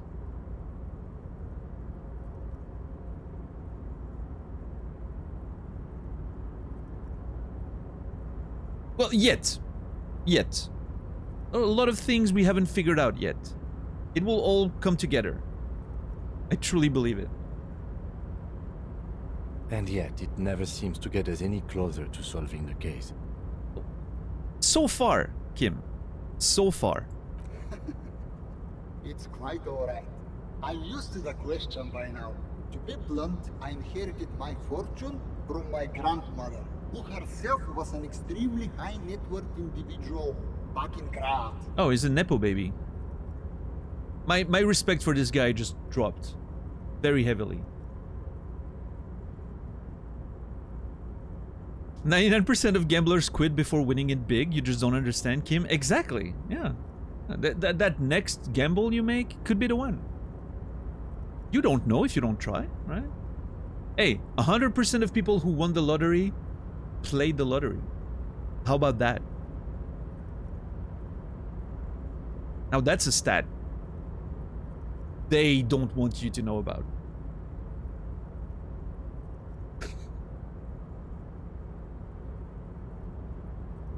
Hold on! I just saw this!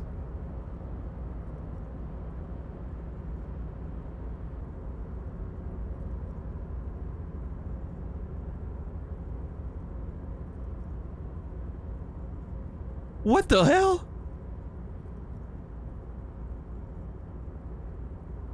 $15,755,003.00. 1575. Is that? Could it be a number for something? No, maybe not. That's a lot of money. Even his presence gets you. Yeah, exactly.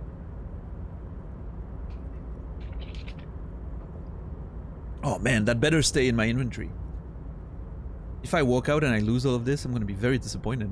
Imagine all the boomboxes I could buy with that. I could buy the street light. I could buy all the books. Oh man. As an economist, I can attest that's how it works in real life. Hey, from my experience, being close to rich people gets you a little richer. It tends to, at least. Not simply by exposure, but, you know.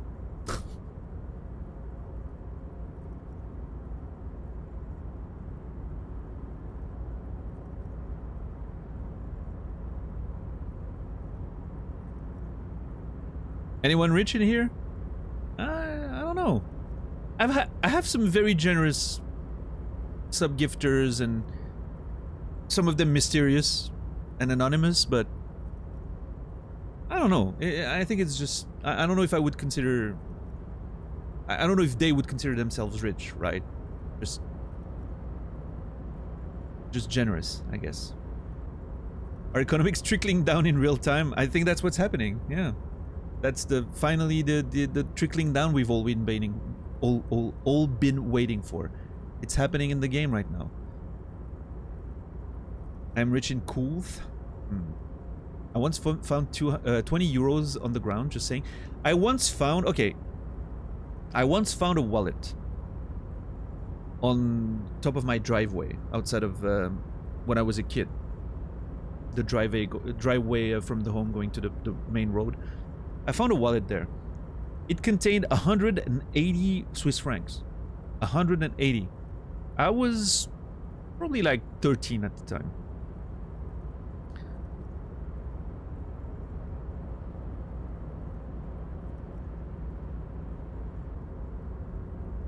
I pocketed the money and I threw the wallet in a field nearby.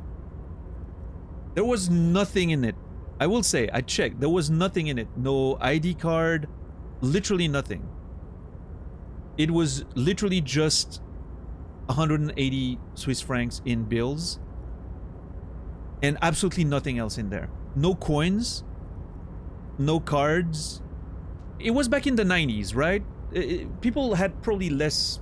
You know, we didn't always... In the 90s, I feel like we didn't always have like many cards and whatnot in our wallets, right? It was a different time. But yeah, I looked into it. There was no indication of any identity. Pocketed the money, threw the the wallet in a field nearby.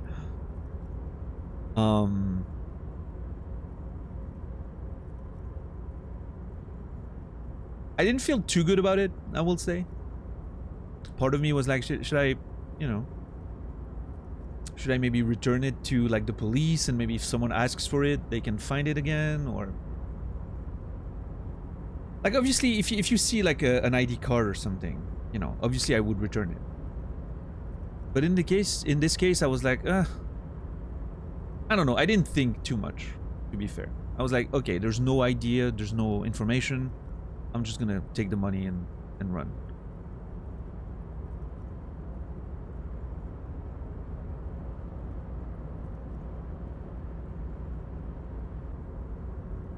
What did you spend it on?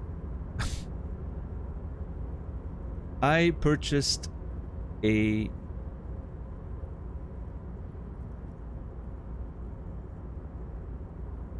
Game Gear, if you remember that portable console from Sega.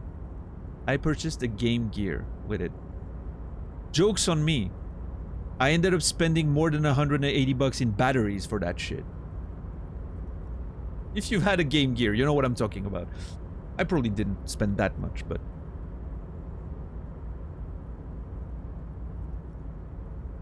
The Game Gear was sick? Yeah, it was. Yeah, I don't remember what year it was. It must have been... It was definitely before... I'm trying to use that as a reference for when it must have been. I must have been in middle school when I got the Game Gear. Because I got the PlayStation as soon as I got in high school, and by that time, at that point, I was like, there's no more need for any other gaming machine after I got my first PlayStation. So I think I must have been 11 or 12. Must have been 1993. I must have been 11. Yeah.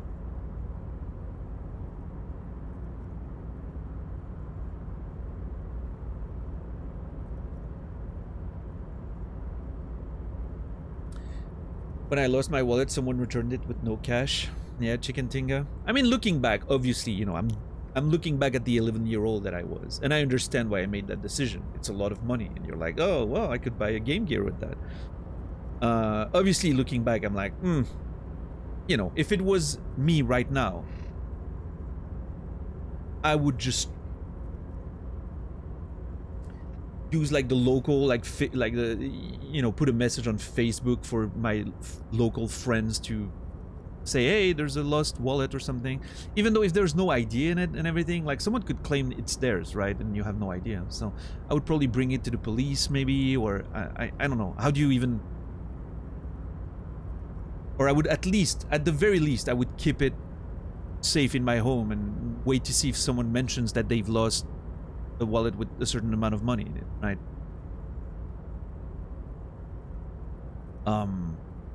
But yeah, at the time I was a kid, that was a lot of money, and I was like, yeah, I mean, I guess the best way I see it would be someone mentioning, hey, I lost a wallet. If someone found a wallet, please contact me. I'll tell you exactly the amount of money that's in there, and you know, and then that proves that someone has it, right?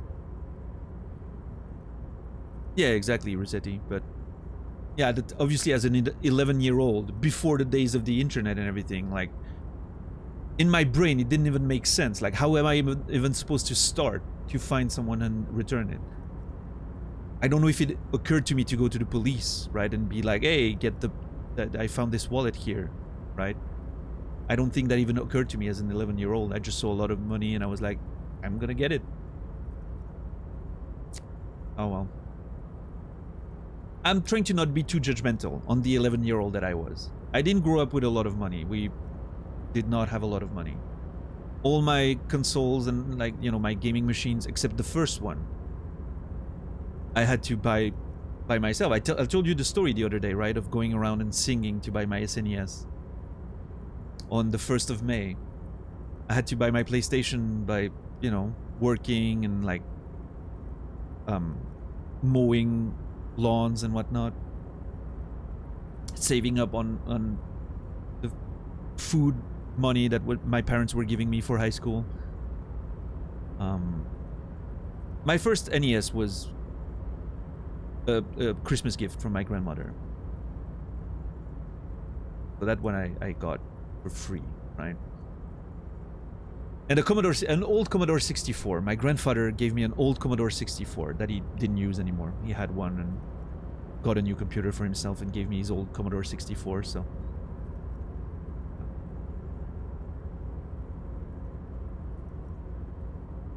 But yeah, for the most part, you know, I pretty much grew up, you know, getting one game or 2 games per year as a gift was insane. Like, that was huge. I would get one for my birthday and one for Christmas maybe, right? I would get 2 games a year gifted to me. If I wanted more, I had to... I remember trading a lot with my friends. We would exchange games a lot. And sometimes, you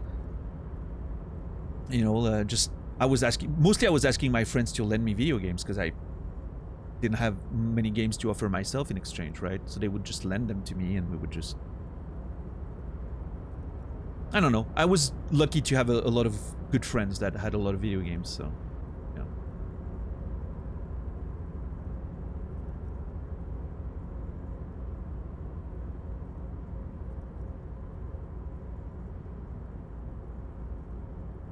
But...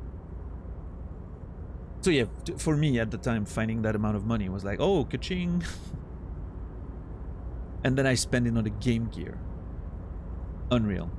Imagine doing that. I did have fun with the Game Gear. The Sonic games were good. Big fan of Sonic when I was a kid. I don't remember exactly the games I had for the console, but I think one of the Sonic ones was one of my favorite games. I remember that. Found a wallet with a hundo, did the right thing and returned to the police with all of the 80 euros still inside. Got a call from the owner who thanked me for the 50 euros I returned. Sure, Santa. Nice. And someone asked how much money 180 Swiss francs is. It's about 200 euros at the current rate, I think. About 100 and... It's about $200 as well, I think. Hold on.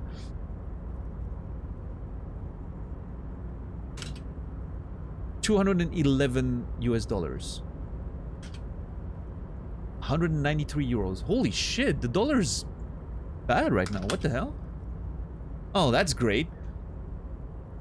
One of my best months on Twitch ever. Between the end of December and the beginning of January. And the dollar is just terrible.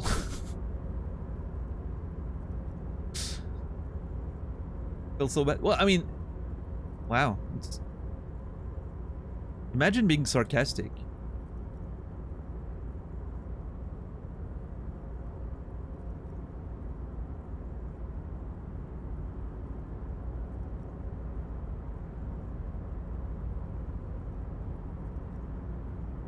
It's a huge difference. A year ago, that same amount of money would make me like almost 20% more.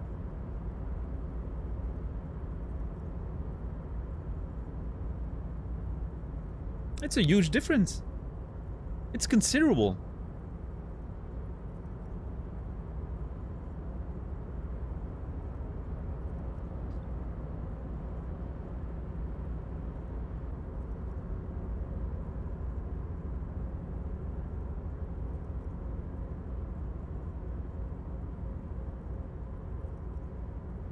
Can we get a wanky violin emote with your extra slots? Wow, jeez. Just...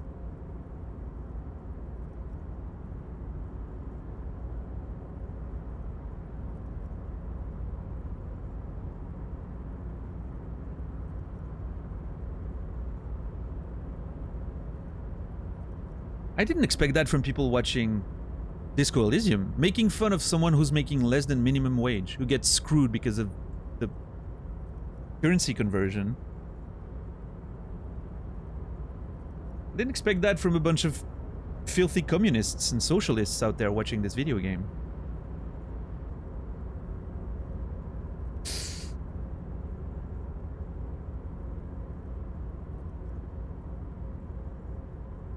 Way to shame us. Nah, it is what it is. There's nothing you can do about that, right? But, actually there is. I think you can you not, I think you can like suspend payments on Twitch if you want. So technically I could suspend my payments and wait for the dollar to raise again, right? But it could also go down, so... Yeah. Unfortunately, you know, with bills and everything, I kind of need the money now, so I can't suspend the payments.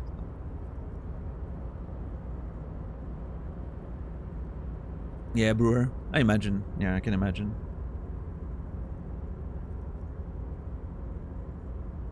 I got a raise this year. Pretty happy, even if our dollar value sucks. Bought a house. Hey, that's awesome, Redacted. That's a huge deal. Congrats, man.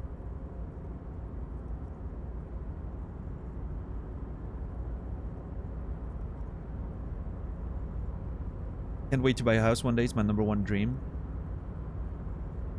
Yeah, I'm pretty, I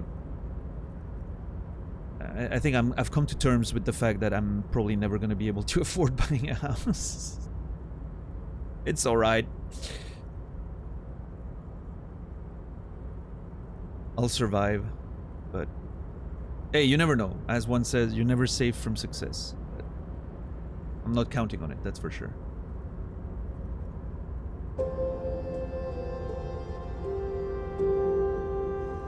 $10. Thank you for gifting us up to Communist T. A funny name. Thank you, $10. I appreciate it. And Communist T, you will be remembered. What's a Communist T? How do you define a Communist T? What does it taste like? Dreams and disappointment? Like, what is it? Sorrow and regret. Fair.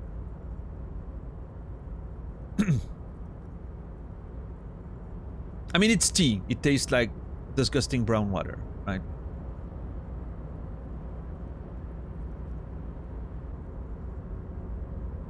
That's a Ted Lasso quote. If you haven't watched Ted Lasso, I highly recommend it. Very good show. It's a really weird circumstance where I got a job in a startup out of my state and I'm making double what people in my field do in my state. Basically, I have the salary of a doctor in LA when I'm living in Michigan. That's awesome, Redacted. Hey, you know what? Weird circumstances, whatever it takes, you know, if you can secure your financial future, I'm happy for you, regardless. Got lucky with the quarantine housing market, sold my house for twice what I paid, but this house outright, no more mortgage. That's amazing, brewer. Hell yeah.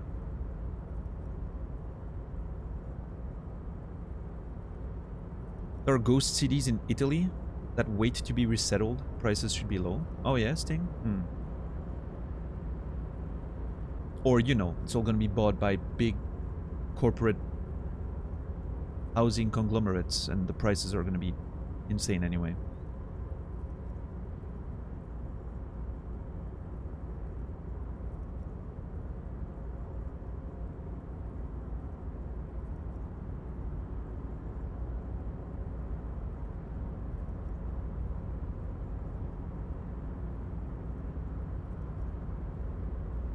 Oh yeah, Dax? Well, that's what you get sometimes, huh?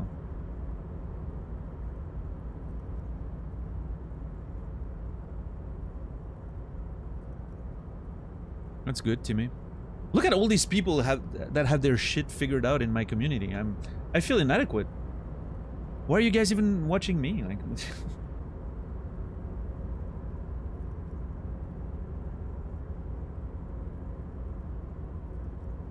all these people who have like stable jobs and figured their shit out. Well, I appreciate that, Booker Bear. I wish I loved myself a little more sometimes.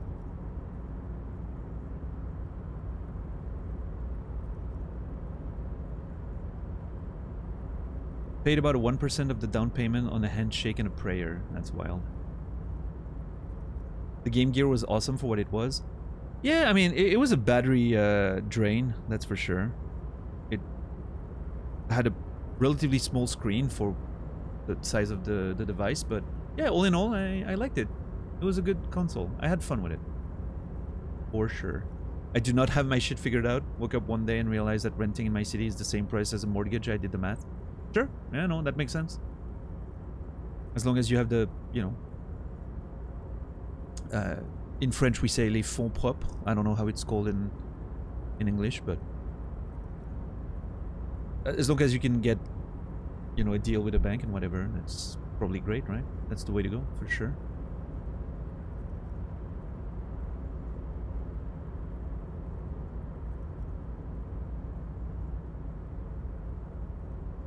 Wow, that's nice, Santa. Yeah, startups can be really crazy, but we also hear a lot about those that were successful. I think startups are obviously, you know, as everyone knows, a very risky business, right? A lot of them just collapse all the time.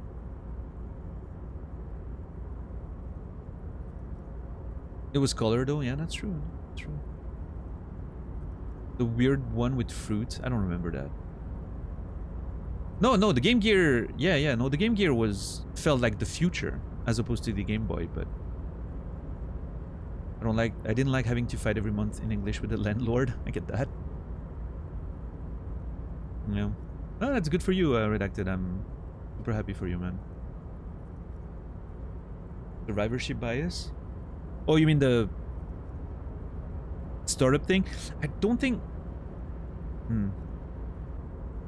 I know what you mean by survivorship bias, but... I think that's selective bias. Survivorship bias is something else, but I know it's being used to mean that, but I think it's selective bias. The survivorship bias is when you look at stuff that worked and you'd make the wrong conclusions from that.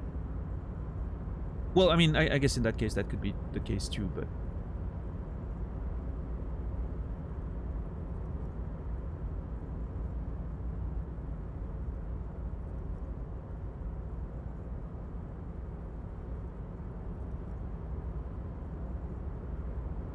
I don't know. I'm gonna stand by survivorship bias. That's fair. That's fair.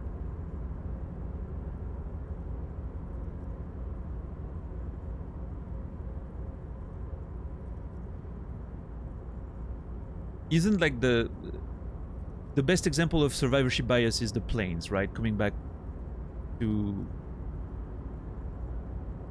the airfield. And they start put exactly $10. They start putting armor where the bullet holes are. They start putting more armor where they can see the planes getting shot. The problem is those planes came back with those bullet holes, right? By getting shot here. Instead, you need to look at those that didn't make it and see where they got shot, right? Those are the places you need to reinforce. So in the case of companies like that, it would be like, you look at the companies, the startups that made it, and you're like, oh, they're struggling here and here and here. So for our new startup, we need to make sure we fix those things. And instead, you ignore all the stuff that made all the other ones fail, right?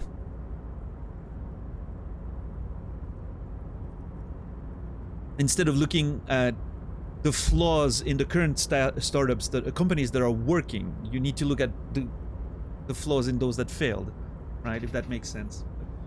But pretty much the same idea, but...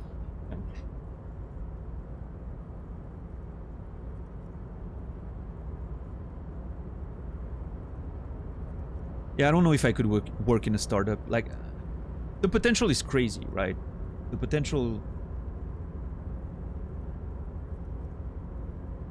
It makes you...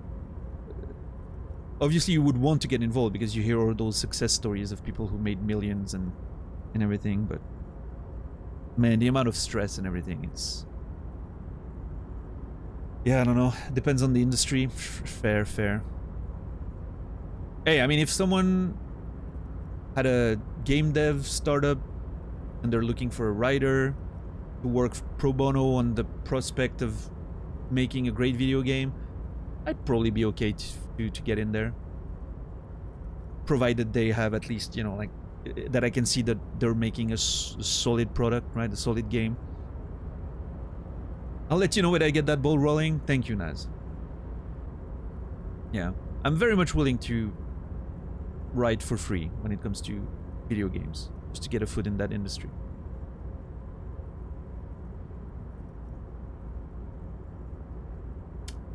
I would much better get a position, you know, a paid position, but I know it's hard to get in there, so... Yeah, Chipmunk, for sure. That's another factor. People getting exploited and working extra hours and for barely nothing on the promise of selling for millions, and yeah.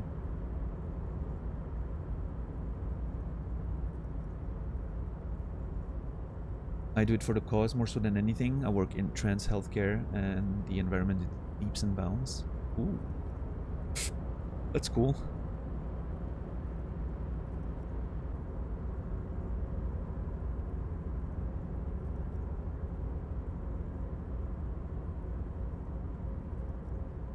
How's my writing, Sokaman? Do you mean like these days? Minimal. I do not spend a lot of time writing these days. Yeah. Stream's taking a lot of my time, and then I usually after the stream I just want to relax and play video games. But I'm sure at some point I've been feeling the drive to write again. I have a few stories that I would like to go back to and work on, and as soon as I get the sort of itch and it clicks, then I'm just like, you can't stop me, and I'm just writing a book in 6 months or something. But it's all in waves for me. Right now I'm just more in a mood for video games and just distraction.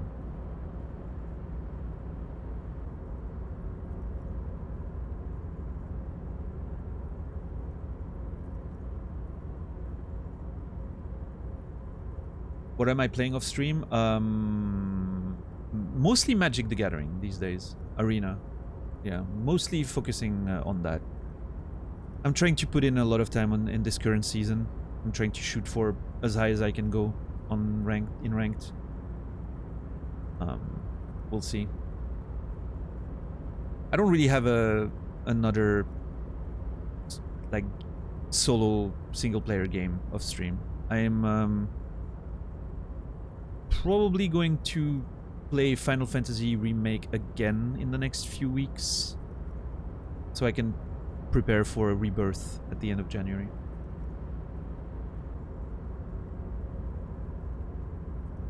Even Brandon Sanderson has announced a 2-year gap in the Cosmere novels. Yeah, he's probably gonna write 5 other ones outside of that. I'm not sure it's the best example. That dude's so productive. It's insane.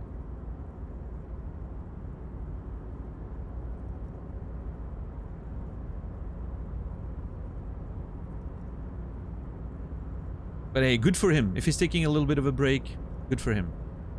He deserves it.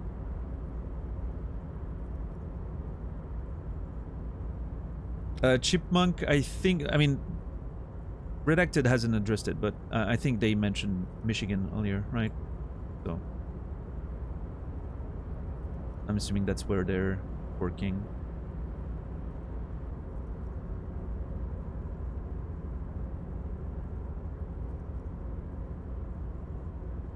Yeah. All right, anyway. Our little... Let's go back to our little Nepo baby here. Mega Rich light bending guy. How did we get... again, like, one of those things. Like, this game has been really insane for that. How lines of conversation lead us to mega tangents that just... keep going. It's beautiful. I like it. I've always liked that. Okay, so his grandmother was also an extremely high net worth individual back in Grad. All I did was take her fortune and invest it prudently. Believe it or not, it takes more than a bit of skill not to blow a vast fortune on sailing boats, bad choices, and unsupervised state policy. I believe it. I believe it that it takes more than a bit of skill not to blow a vast fortune. We've seen it happen so many times in real life. I believe that.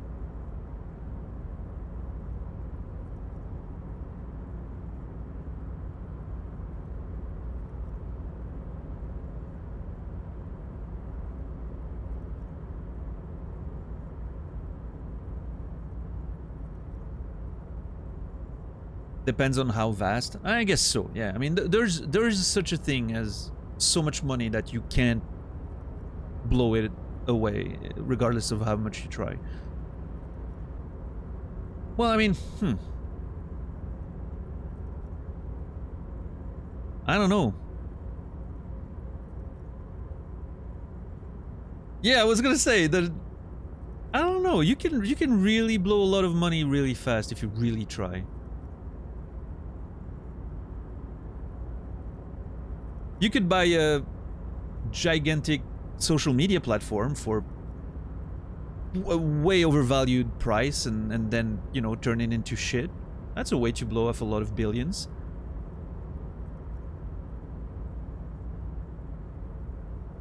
Just, you know, off the top of my head. Hypothetically, yeah. No, you know. Who would do that, really? But hypothetically, you could, right? Vegas. I wonder. I mean, obviously, you know, billionaires, obviously they don't have that much liquid assets, right? They probably have, I don't know, several millions in actual cash that they can go around. So I'm pretty sure you can blow that very easily. But blowing your entire fortune, if you're like your entire net worth and everything, like that would take a lot of work. Just to liquidate it, right? So you would have to blow it with bad investments.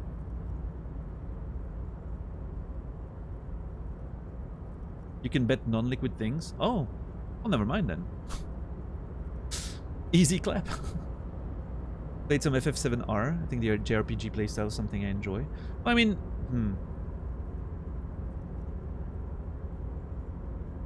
sure, Infamous. I don't think about Final Fantasy VII Remake when I think about JRPG playstyle. I will say that. But I guess at this point it's not true anymore. Like, it is the modern JRPG style, right? That action, sort of half action, half pause and pick items or skills. That's sort of the modern JRPG style that a lot of games use. So I guess that's fair. But yeah, for me, when I think JRPG style, I'm thinking like old school turn-based stuff. But obviously that's just a me problem. I need to move on with the times. But yeah, I do enjoy Final Fantasy VII Remake combat a lot. I will say that. I know not everyone did. For me personally, it worked. I really liked it.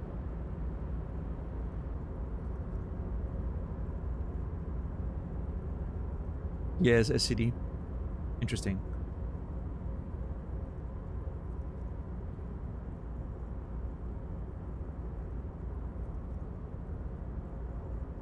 That's a good way to put it, Redacted. That's very true. No. Good evening, Jag. How are you doing? Only played Final Fantasy VII-R and Yakuza Like a Dragon. Well, Yakuza Like a Dragon is also a very strange example when it comes to JRPGs, but hey, you're getting in there. Those are good video games, I would say.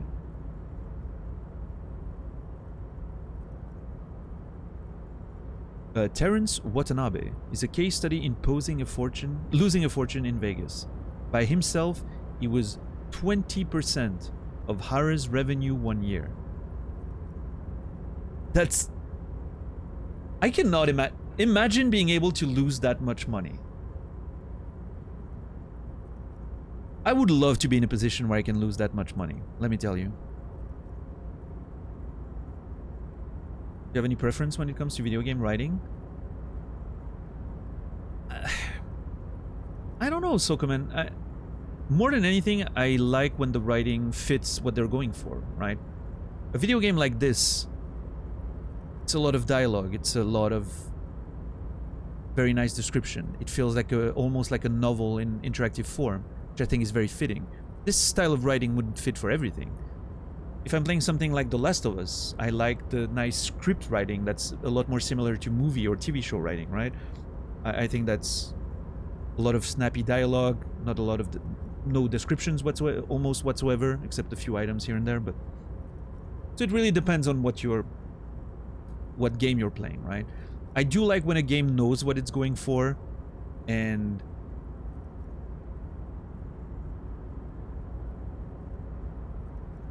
when it makes sure to just find the appropriate style and tone and everything for what they're doing, right?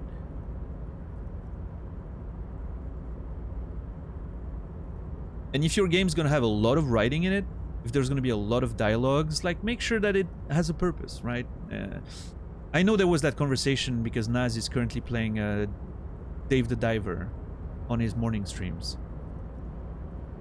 And there's a lot of dialogue in that game, but apparently, I haven't watched a lot of it, or I haven't played the game, but apparently a lot of that dialogue and that story is mostly just pretext to give you new mechanics and you know, sort of push those new mechanics and different mixed game genres, right? It doesn't really do much in terms of narrative itself, which, you know, I think you can probably criticize that, right? There's probably something better to do there. To just take an example.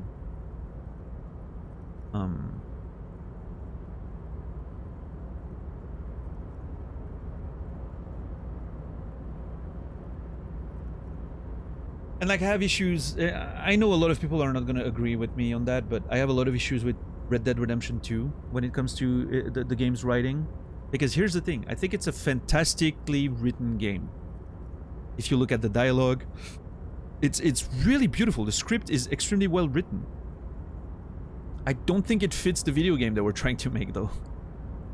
I have a lot of issues with that sort of weird conflict between the open world part of Red Dead Redemption 2 and then the very linear missions, and how the game teaches me that I can do all these things and be free and explore and all of that, and then suddenly I start a mission and I'm sort of following that very linear narrative. And if I so much as step outside of the road for a second that I'm supposed to be walking on, I suddenly get failed. And that to me is a, you know, obviously it's a failure in design, but it's also a failure in writing somehow.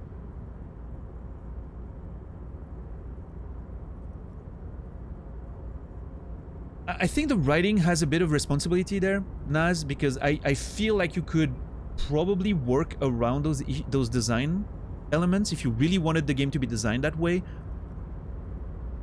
by using the narrative to make it clearer that there's a sense of urgency, or that you don't have time now to enjoy the landscapes or explore something, right? There could be I don't know if you know what I mean.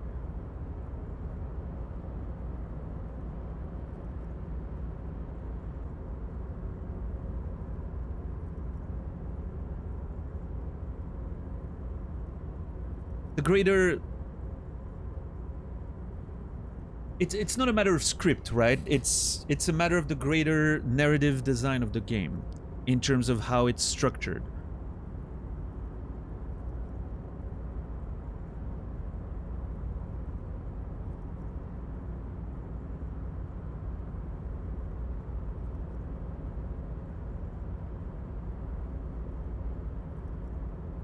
But yeah, no, I mean, I guess you're right in the sense that it's mainly a design issue, like a, you know, gameplay design and like mission structure design and whatnot. But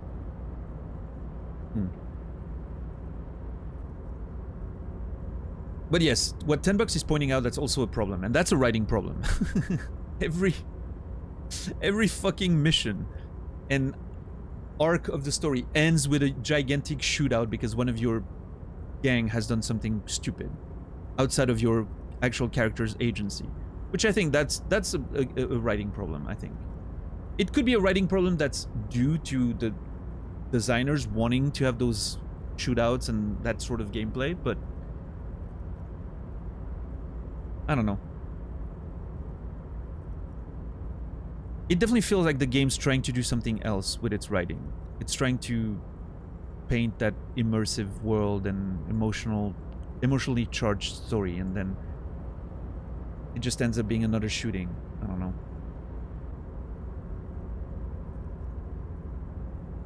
All games are just shooting and destroying things. Well, that's not true. Fortunately, that's not true.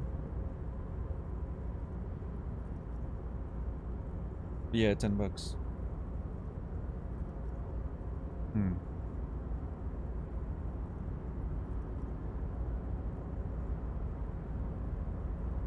Yeah, I don't know. For me, Red Dead 2 always made me feel like there was a big dissonance between the writing and what was actually happening. Like, oh, the story makes us kill all those people in that town, and then literally 5 minutes later, I'm back in town playing poker at the fucking table, as if nothing ever happened. That to me is a very strong dissonance, which I think can be fixed either by design or writing. In this case, I feel like the writing was what they should have fixed, because I do think that the open world freedom and everything is great. I think the sandbox aspect of it is great. I feel like the writing is the thing that should have been different, but they should have written a different story in there, which obviously couldn't have been the big movie-like epic they wanted to write. But sometimes that's what you have to do, right? If you want the game, like, again, it's what I was saying at the origin of that conversation. I like writing that feels like it fits the game it's trying to play. That fits the game I'm trying to play, right? This game's a perfect example. Feels like an audiobook, reads like an audiobook, plays like an audiobook. It's amazing. There's a cohesiveness here that I really enjoy. Same when I'm playing something like, you know, as much as Uncharted script isn't amazing, let's play Uncharted 1, right? There's nothing exceptional in that story. It's just a Indiana Jones style, very simple action adventure movie story. But it fits the game. It fits, it's cohesive with the game's gameplay and, you know, events and everything. Like, the only thing you could criticize is that your character kills a whole bunch of people, which could be considered weird, but you know, for a guy who is supposedly a good guy, right? But I think that's the same problem with every action adventure story ever, even in movies and what's, you know.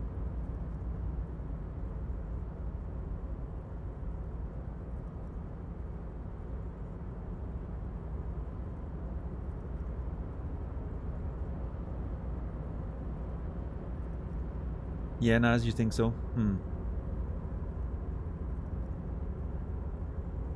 Interesting.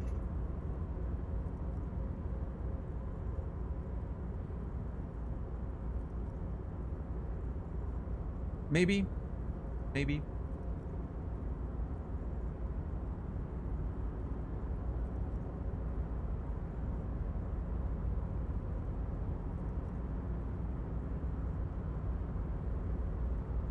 I mean, I guess the point is that you make compromises, right? You have to make compromises for a game that has that much content in it, but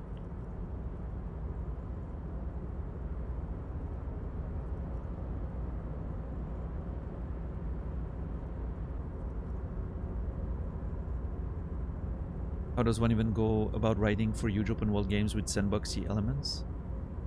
I mean, I think Witcher 3 did it well for the most part, right? I ended up not liking the game that much, but I think it did it right. That approach to how it was writing its story was, and its quest and the whole structure of the narrative was pretty well done, I think, for an open world game, right? And I think there's a way to make that sort of structure fit a game like Red Dead Redemption 2, but you would have to change some fundamental elements of it. Namely, that Rockstar typical mission structure of getting to a spot, it starts a cutscene, and now you're in a linear mission where you have no freedom anymore. That structure wouldn't work anymore for the most part, which... I don't know. Again, I'm not saying there's a better solution, it's one of those things where it's like, I understand that you have to make compromises for the sake of the game existing, but it's a really hard problem to solve, yes. Agreed. It's much more obvious how to proceed when you have a game that's like this one, very focused, very centered around one style of gameplay.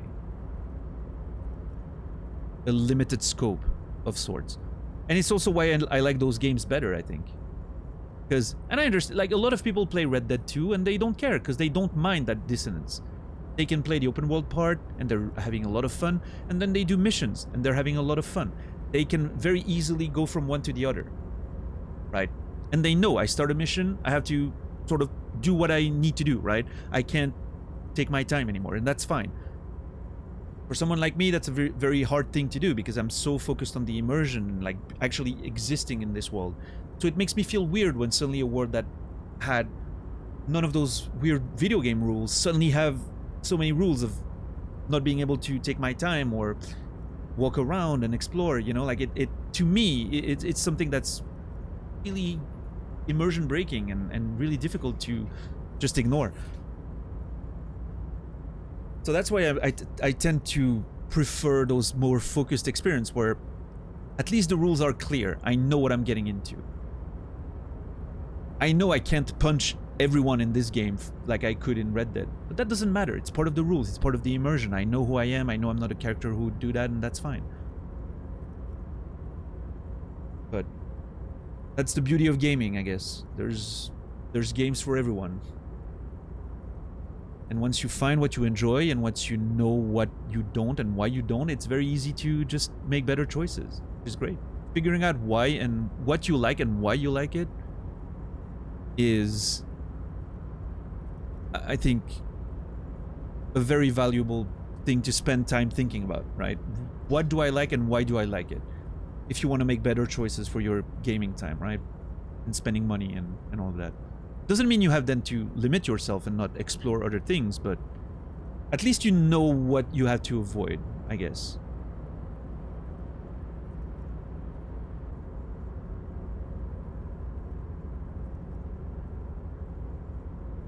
What's up, something radical? I opened the Elon Musk container. That's one way to put it. Yes.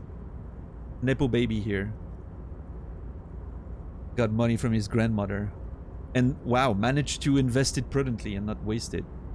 Congrats, I guess. Yeah, Reki. No, I get it. I understand. And I was very happy to be able to watch Naz's playthrough of Red Dead 2. Was very happy. Because I was sort of sad to not see the conclusion of that tale. And I'm hoping I get the same chance for Witcher 3 one day. I would like to know the conclusion of that story. So I hope I get the chance to watch someone play it at some point. But some games you're just not meant to play yourself, I guess, and that's why streaming is so amazing. Some games you know, you can't play them, but you would gladly watch them, and that's great.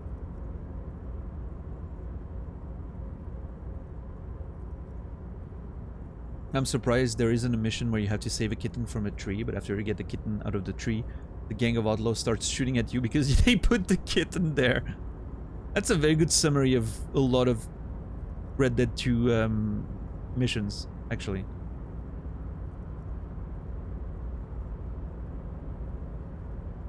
Budget thing too. Think about how much they invest in that sandbox. Contrast with Uncharted 4, basically 3P shooter. Third-person shooter. They spend their budget on epic set piece, bespoke gameplay moments. Yeah, no, for sure. Absolutely.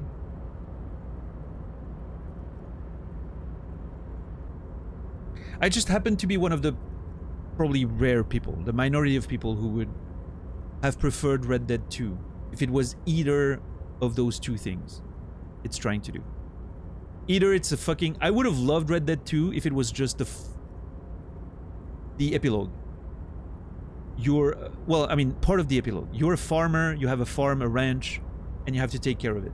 And you do all those missions and those adventures around the area and all of the shit you do to improve your farm, your ranch. And you can upgrade it, and then you can do chores around the ranch, and maybe you can have people coming in with you from your gang, and then you go on mini adventures here and there, but none of that overarching narrative.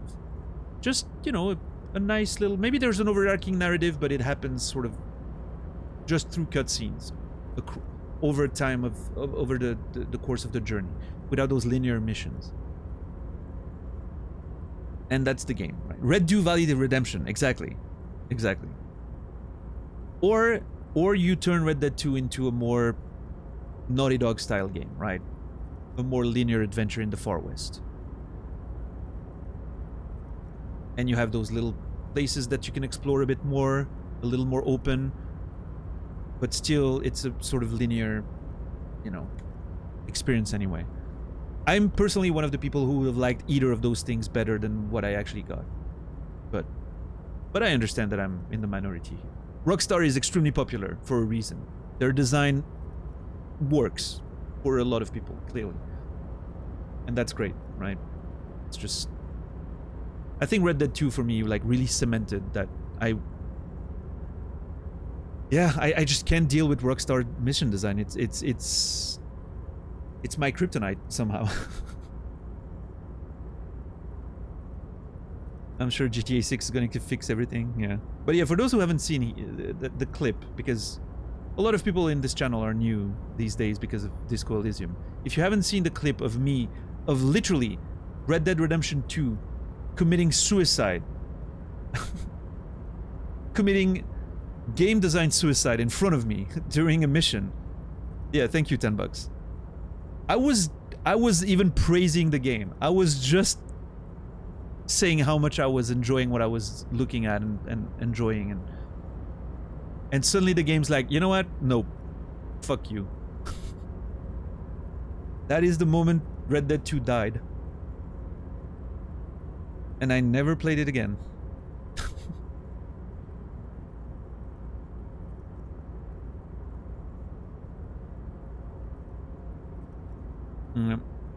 You can see it in my eyes.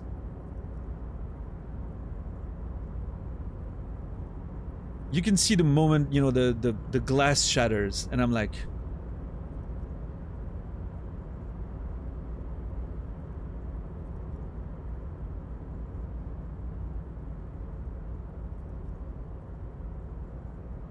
Why would you remove Red Dead 2 unique design for one that already exists? We get a Red Dead 2 or GTA once every 5 years. There's a ton of open world farm resource games or Naughty Dog copies out there. That's... No, that's true. You know what? I cannot disagree with that, Rico, for sure.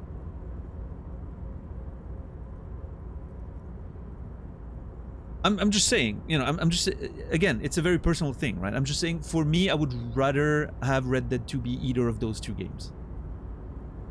That's a me thing. I don't care if there's a new Red Dead 2 or GTA every 5 years if I'm not gonna play it or enjoy it, right? But that's a very personal thing. Obviously, for the sake of the gaming industry, sure. Let's not remove something that a lot of people enjoy and exists to make another clone of something else, obviously.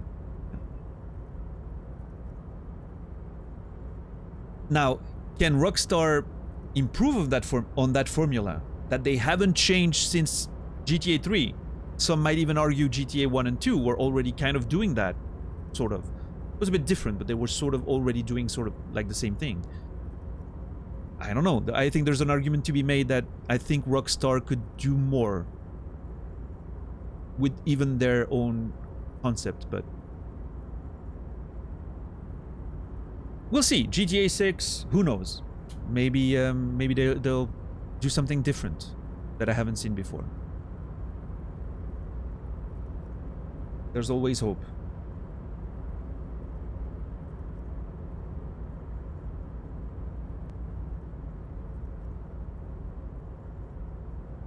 Yeah, Rico. I mean,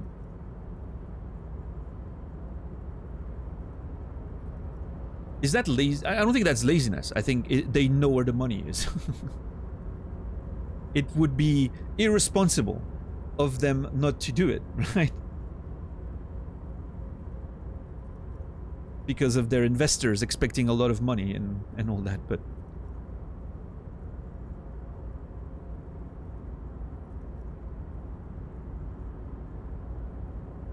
no, absolutely, Dalquaz. Absolutely. And that's the reason why I believe GTA 6 will not do anything new. It's just going to be a new game with that same formula, right? It's safer. It makes sense financially.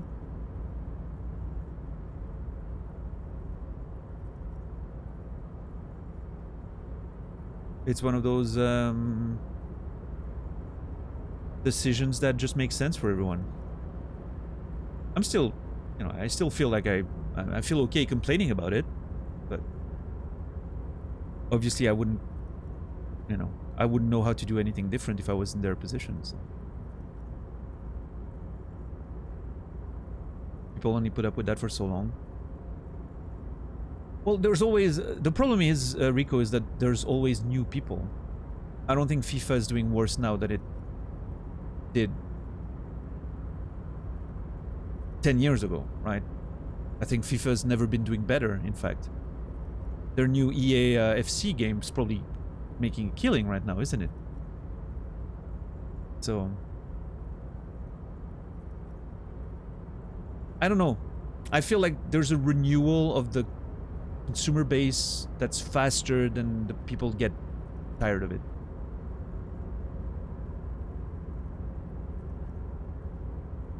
I don't know, maybe I'm wrong, but I think that's the case. I'm not at liberty to discuss that. Oh yeah, that's true. Reki, aren't you involved in that whole...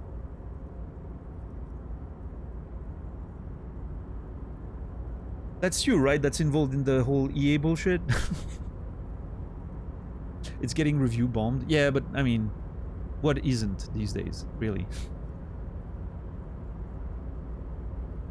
For every person that's review bombing it, there's 10 kids spending their parents' credit card money on those EA team packs and whatnot, right?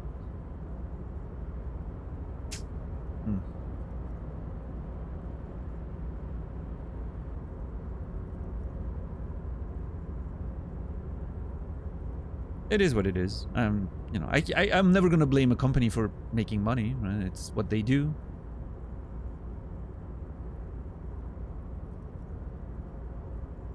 I mean, I don't know, Rico. Like, I'm just, you know, I'm not saying you're wrong or anything. I'm just, that's how it feels to me, right? I'm just discussing both sides of the situation, I guess. sort of like I agree with your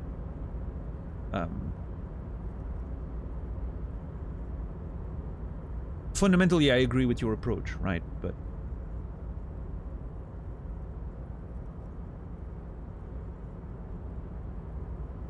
yeah, Dax, probably.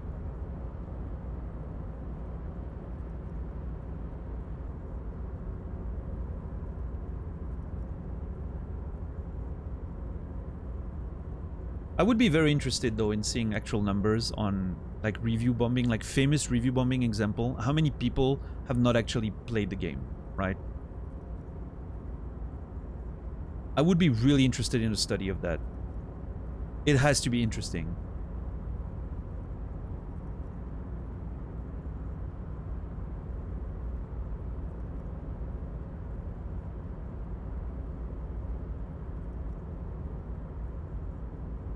Some people also got the wrong impression that Baldur's Gate 3 did something new, but in truth they used every tool and lesson they learned from the Divinity games. They were able to make the game because they already had what they needed from previous title, and still was a big gamble. Yeah, I mean, Divinity 2 was reasonably successful, but it definitely wasn't on a level of... Like, Baldur's Gate 3 was, you know, a huge mainstream success, right? 20 plus million copies is definitely in the realm of huge mainstream successes when it comes to video games. It's not, you know, Call of Duty levels of mainstream, but it's still doing incredibly well, for sure.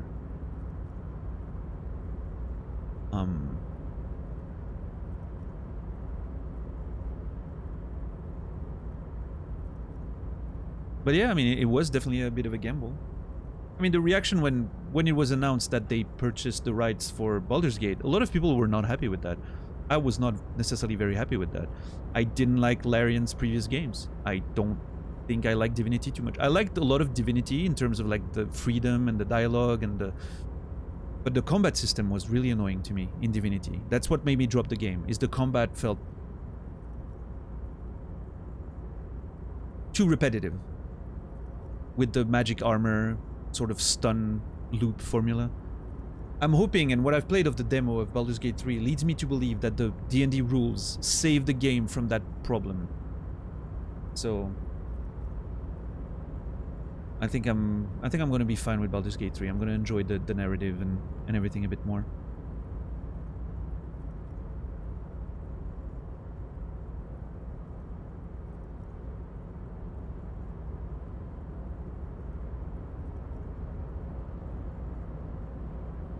Baldur's Gate 3, you mean, Captain Dax?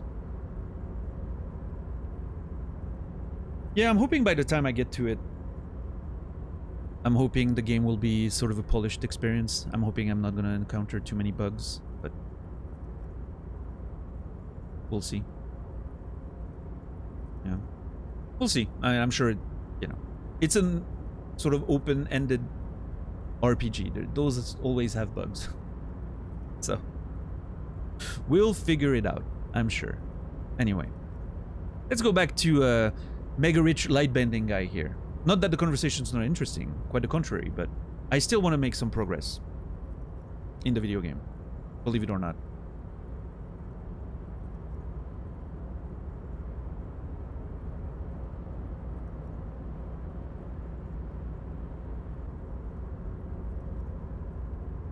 You're waiting for an enhanced edition like the Divinity games? That's fair, Jojo. If you can be patient, it's always better, right? I haven't played Cyberpunk yet. I'm very much looking forward to try it one day, even though I had issues with Witcher 3. I still think there's a chance that I'm gonna like Cyberpunk a lot better. I'm prepared to approach Cyberpunk in a more linear way, because I know that open world games tend to be an issue for me.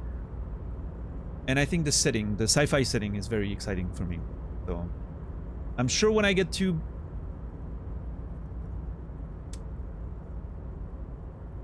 Cyberpunk, I'm gonna have a lot of fun with it. So we'll see. Maybe that'll be the next game after Baldur's Gate. Who knows? In 2028 or something. Actually, at the level this guy is, it takes several generations to do that. But, alright. Rhetoric literally summarized the conversation we had 15 minutes ago in one sentence. Beautiful.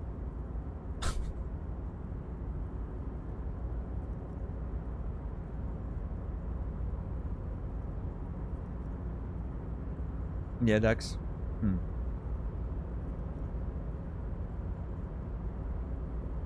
I mean, I guess it depends where you're coming from, right? Yourself being in that industry, maybe some things are not that impressive to you because you can have you have a good sense of how they're made. And then you look at something like this and you're like, holy shit, even as a dev, like this is mind-blowing. The amount of text, the amount of little checks and switches, scripting switches, and all those little things, you know, flags, and that make this game so dense, and, you know, because that's maybe a bit more removed than what you usually work on, for instance, but I think that's a very, depends on your background, maybe, I don't know.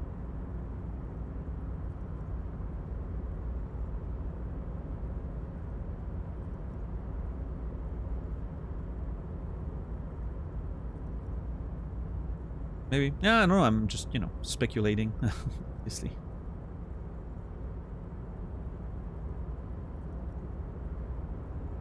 What's it like being an extremely high net worth individual? I also wonder... No, I get that it was for Tim, Captain Dax. I think the answer to my question is probably similar. Big maybe, right? What's it like being an extremely high net worth individual? I actually wonder that. Anyone in chat care to chime in? If we had high net worth individuals, most of them would probably not be watching Twitch, I'm assuming. Hey, who knows? I hear Elon Musk is playing Elden Ring these days, so who the fuck knows, right? I gotta tell you, at first, being rich is a lot of work. You've got to work hard because everything's so darn expensive. You know, prices increase exponentially at this income level. That whistle took me by surprise. We know at least Notch is on Twitch sometimes. That is true. I don't think he's ever been here, but he is on Twitch. That is true. Maybe, you know, there's a chance one Cody raid brought him in someday. Probably didn't stick around though.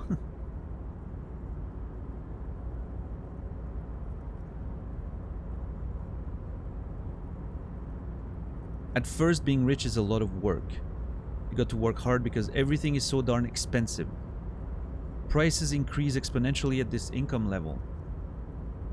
Oh, really? Is your bread $1,000, mega rich light bending guy? But then, once you've reached my position, it's nearly impossible for me not to make money. My assets are so diversified that I'm bound to come out ahead no matter what. See, guys, it's that simple. Just have enough money and diversify. And then you cannot not make money.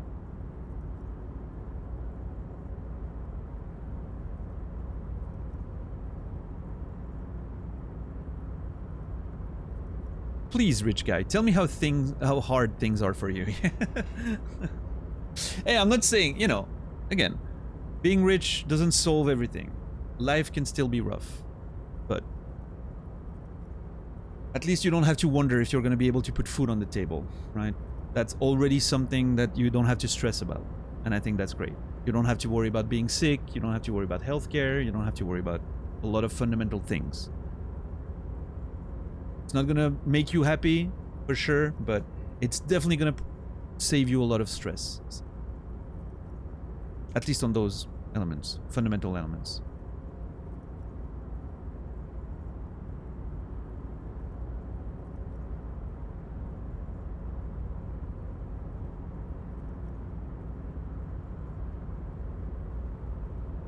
Yeah, I would generally agree with that, Timmy, for sure.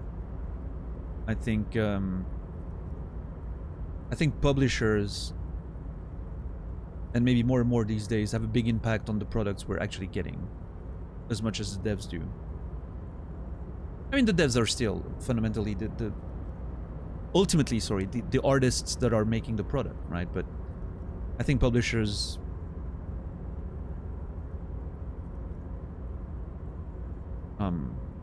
desires and sort of demands and everything can sometimes get in the way.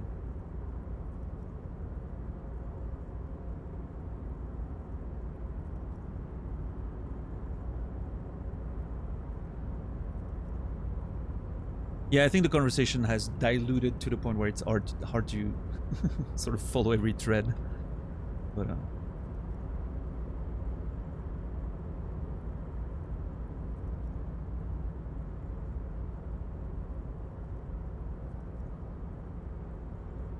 no, what I meant, Greg, is if you get sick, you don't have to worry about paying your hospital or medication bills. It's a big deal. You're gonna get sick, and you get sick, and that's fine. But you have the means to take care of that. If you get sick, plus you're not sure if you're gonna be able to afford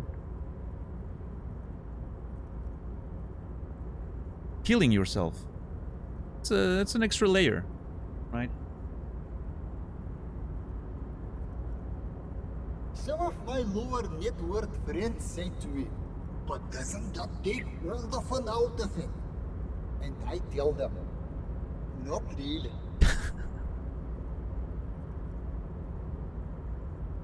Yeah, I'll gladly take the fun out of risky investments and having to make money, right? I'd gladly take the fun out of that. That's fine. There's enough fun things in life. I don't need money making to be fun in itself. You're right, capital accumulation is its own reward. Don't you think that you should use your great wealth for the glory of your fatherland? You're a thief. People out there are working their asses off while you chill here. It's great that you've done so well for yourself, but don't you think you owe some of that wealth to the rest of society? Cool. I don't even have an interesting reply. Oh.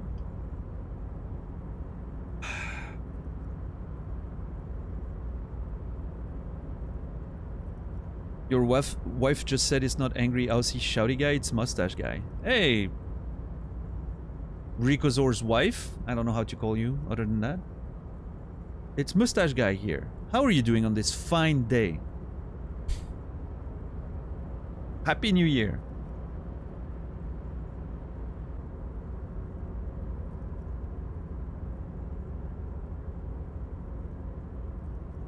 Funny how we all know both of these people. Maybe not everyone, but a lot of people do, for sure.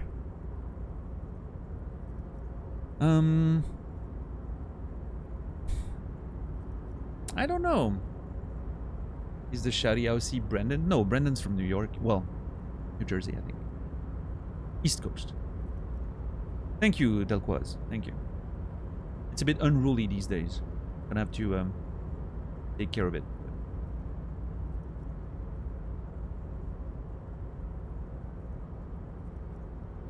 Must be nice then. Nana. Now we're talking about excessive profanity. The Aussie shouty guy.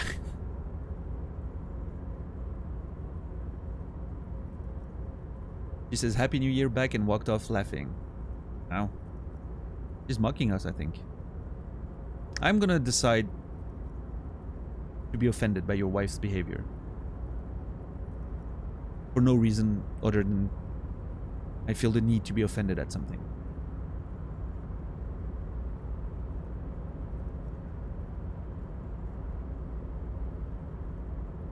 You lurk Brendan with the sound off? Wow. Damn. Don't like Brendan Suave's voice? Okay, I see, I see.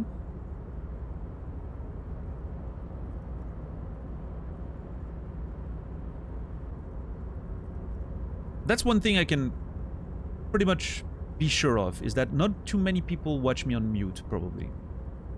I don't think there's a lot. Like, if you watch me on mute, what are you even watching? Like, nothing's happening. You also said you need to go outside and get some fresh air. I lie. I'm gonna pretend you didn't lie. And I'm gonna pretend your wife is just being rude for no reason. Wow, Rico. Jeez.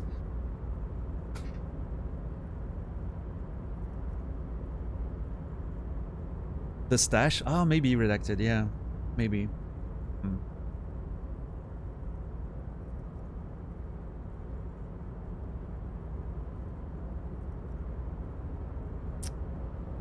You know what? I think I'm gonna go with it's great that you've done so well for yourself, but don't you think that you owe some of that wealth to the rest of society? Because I think that's true.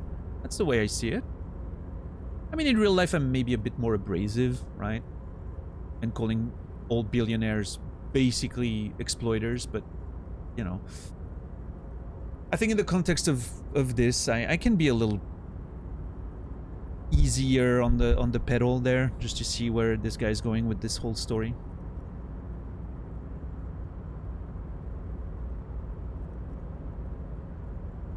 Ah, I see, Timmy. I understand. If there was CC closed caption? Oh, you would mute if there was closed caption? Yeah. I saw quite a few channels doing like closed caption stuff.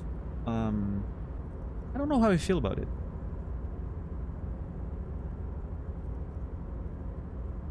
Does it work well these days?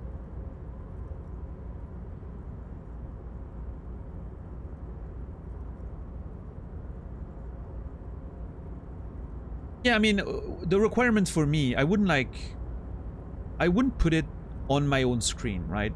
On the layout. I would put it as an extension that you can turn on if you want to, and that you can move around where you were and resize and everything. If it was that flexible, maybe I would potentially consider it, right?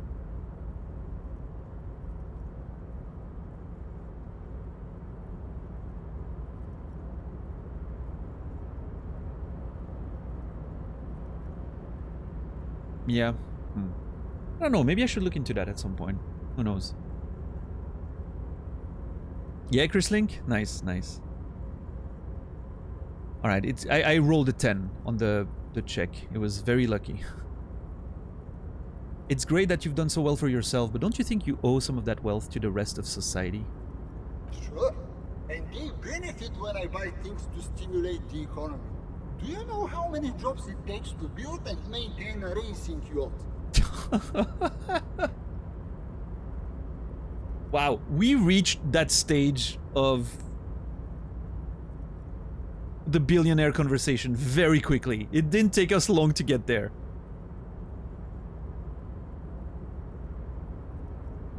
Literally 3 questions and we're already at the trickling down part of the conversation. Hundreds, 1,000, 1,000,000 to build and maintain a racing yacht? Hundreds? Dozens, at least. Oh, Of course, in the future, it'll all be automated. But my point is this. he says, jabbing his finger into the air a bit. Every man gets what he earns. It's the height of tyranny to take that from him. Man, being a high net worth individual sounds great. Honestly, it does. Imagine being able to have those opinions and get away with it.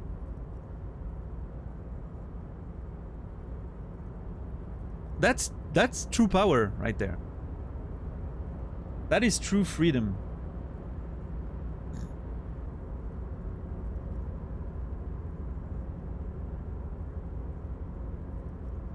Yeah, coming from the dude who inherited his fortune from his grandmother. Yeah, I mean, he looks happy, right, Noger? Yeah, looks very happy. I don't even know what to, like... I would love to say that, but it needs to be sarcastic. And I'm not sure that it is.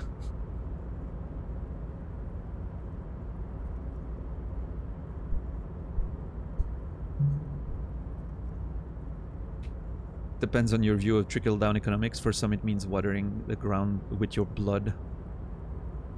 Yeah. Schrodinger's sarcasm, yeah. You don't know until you click it. You do not know until you click it.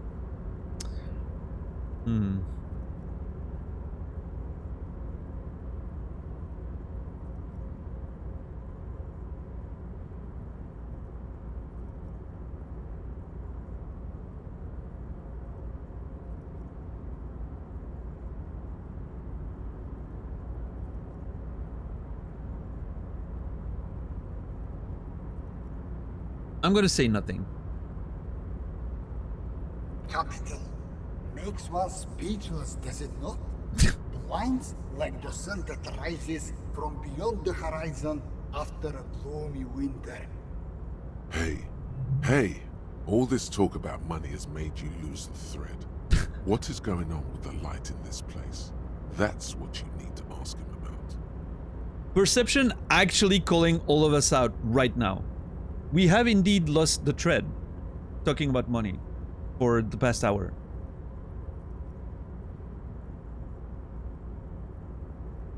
That actually happened.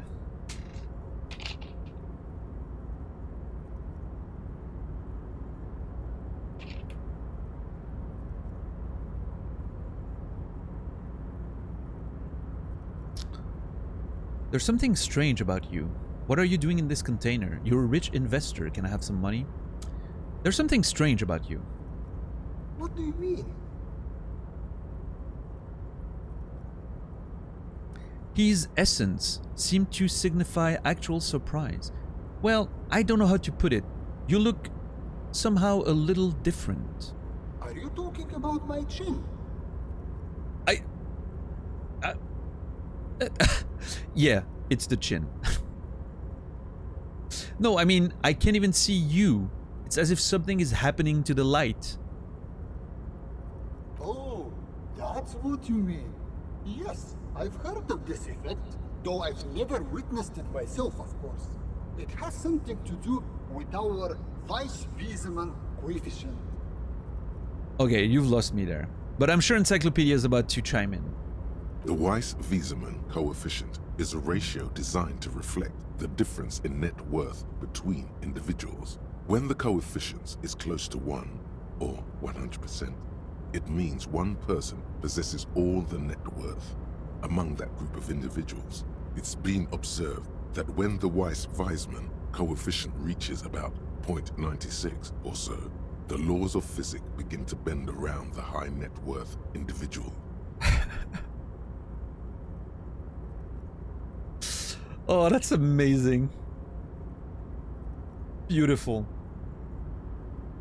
Are you telling me that you're so rich that light literally bends around your face? What is our coefficient? I don't even want to know.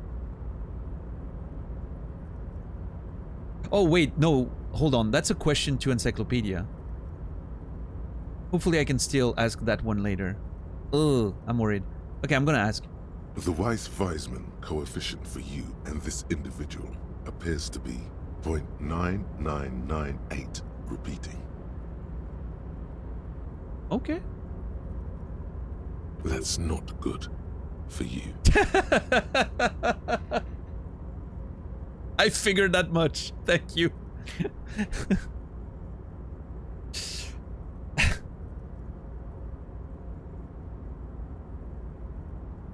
Yeah, logic was really needed here. Man, what would I have done without logic? Ugh. Are you telling me that you're so rich that light literally bends around you?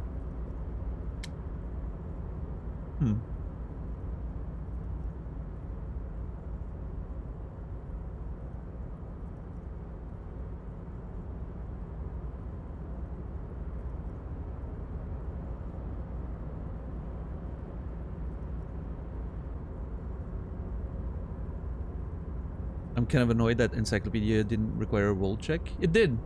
Here. I guess it's implied that it, you know, the first successful check works for the whole of it, right?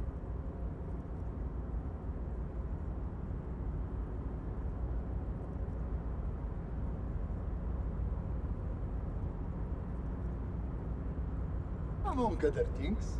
But calm down. I am but a lowly single-digit billionaire. Oh, he's just a lowly single-digit billionaire. Oh, well. We've clearly misjudged that guy.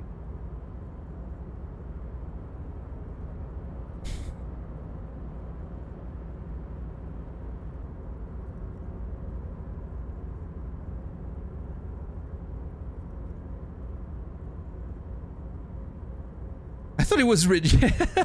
Cool. Yeah, I thought he was rich. What the hell? Only one single digit billionaire?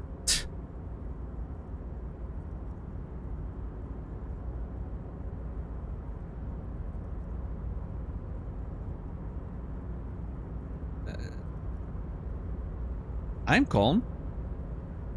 That's good. Why is it so funny? Oh man.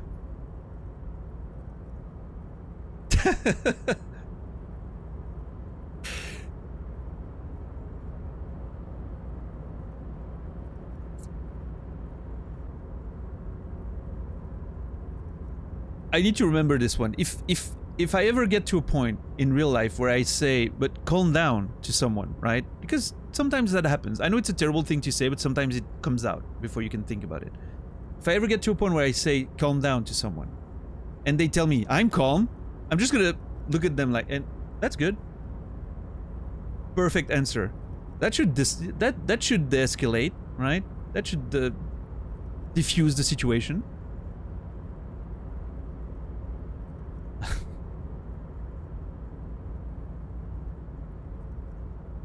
We do need that wanky violin emote. It's a pretty good idea, actually. I don't hate that. Kim, are you seeing this weird stuff? I see nothing of the sort. To be frank, all I see is a gentleman who's unusually well dressed for Martinez, in a cargo container, which I admit is odd. Kim doesn't see the fucking light. Oh no. It's all ruined. It's all ruined now. Now I can question whether or not I'm just seeing things. Because I'm a drunk poor. I mean, so am I, to be fair. Dan Shields. I'm also wearing glasses. And yeah, the conclusion I can take from this is that Kim has more money than I do. Because, I mean, I'm not... You know, it says that it's under 1, right? When it approaches 0.91, the laws of physics start bending. We're pretty close to that. But we're almost at 1, so Kim probably just has a little more money than we do. Which puts him above the 1%, right? Coefficient. Now, how do we explain that he's in a cargo container? That's...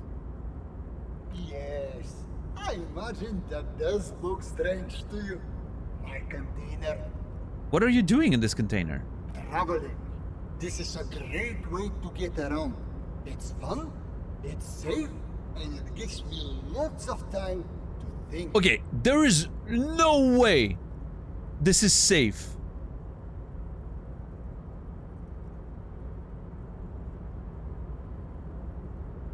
Like the way those containers get moved around and you know, there is no way this is safe. Come on.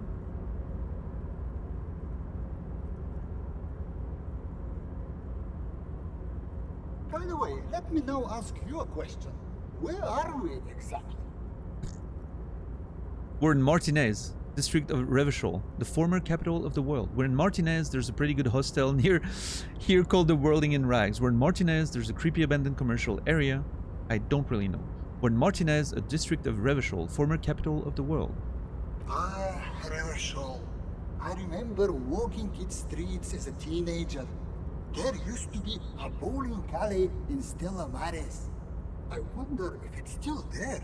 I don't know. It's a shame I can't get out and explore myself. One of the downsides of being an extremely high net worth individual is that mobs of low net worth individuals are constantly banding together to ask for money.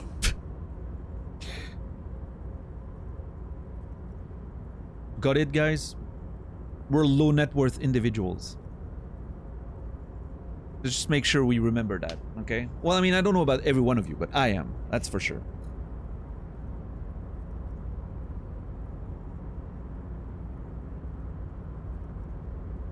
That's how I'm gonna define myself from now on. I'm a low net worth individual. individual.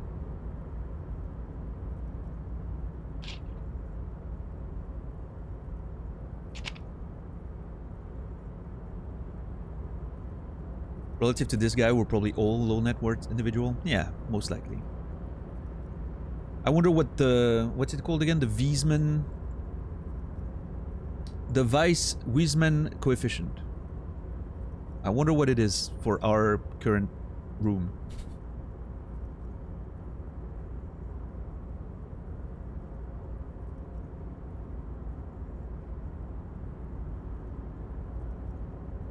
Why don't you help them? You've got so much money, it can't make a difference to you. So you travel from place to place via container.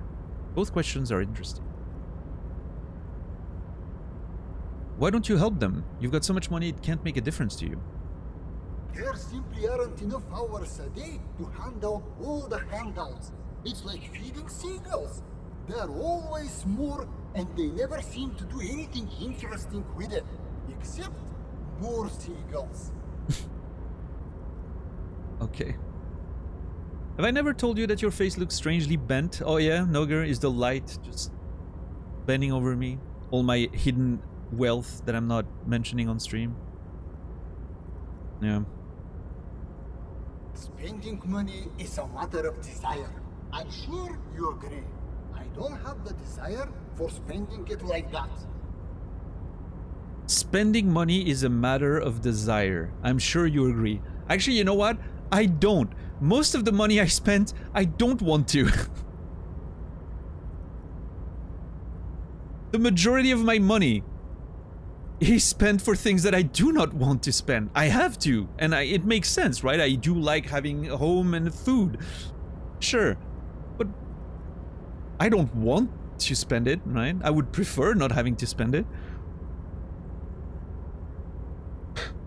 What a relatable guy. What's up, Dunder Milflin? How are you doing today? So you travel from place to place via shipping container? Smart, no? Well, It also provides a means to hide from all the targeted advertising we extremely high net worth individuals are constantly subjected to. well, there you go. He fixed the problem.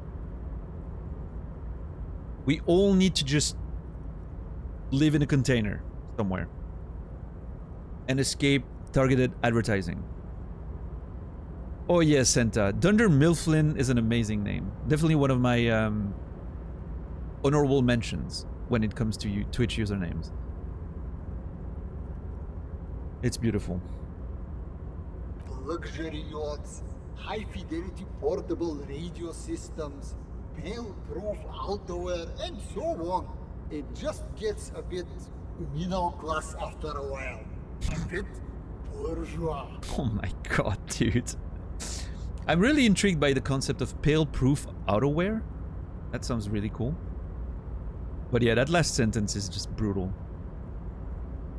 Ah, so you're saying being rich isn't worth the hassle. Those things all sound pretty nice. Yeah, that does sound pretty tiresome.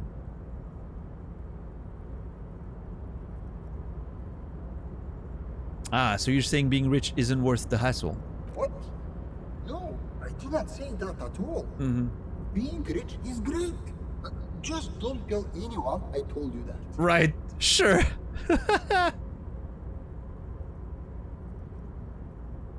Oh man, this game keeps getting me. It's just like every fucking time.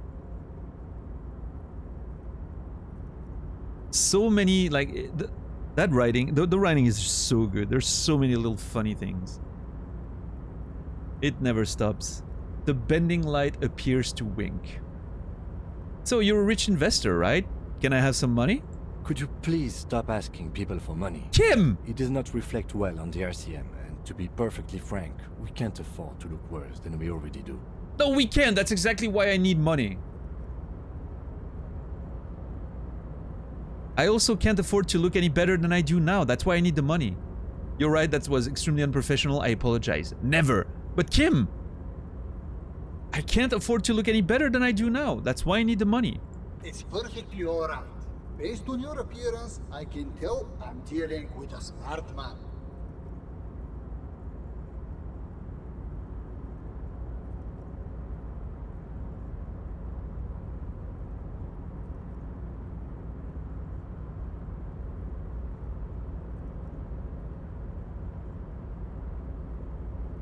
As you may know, us high net worth individuals don't have a lot of cash on hand. Investments and liquidity are enemies of one another. I think I only have coins for coffee machines. Here is 3 real. Oh, How much can you get for this? it gets me almost nothing. Thank you for your kindness. Are you sure you don't have any more? I thought you were a billionaire. Hmm.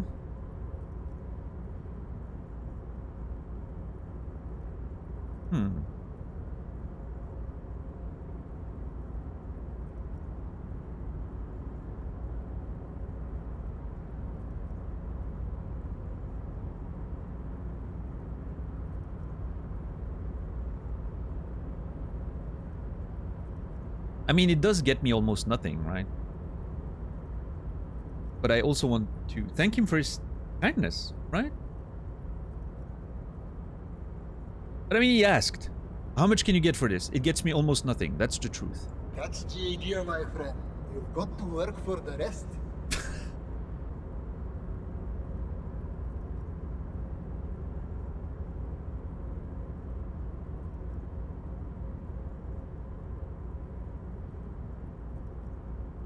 Maybe you can make that money grow. Come up with an investment plan. How's that sound? This is a proposal, not a question. Okay. These ultra-liberal types love losing huge sums of money on ludicrous proposals. Ergo, you should come up with a plan that's totally dead in the water.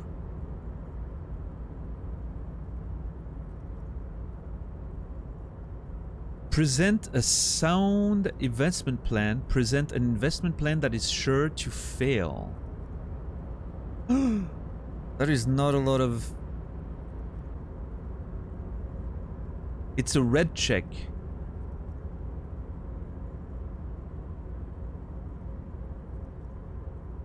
Oof.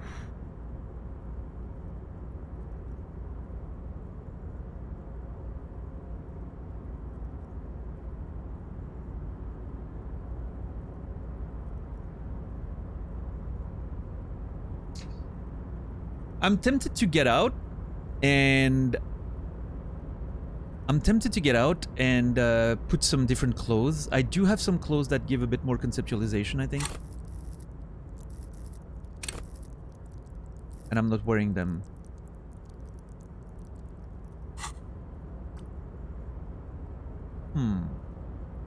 But I am worried about...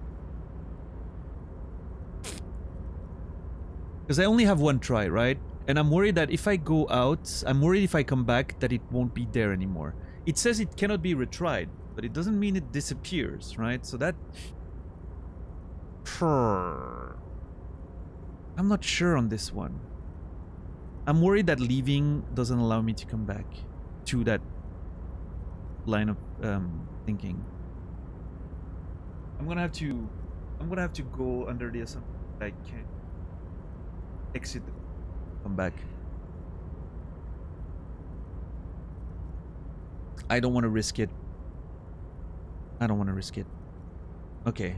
Present a sound investment plan or present an investment plan that is sure to fail. Suggestion wants me to propose something that is dead in the water.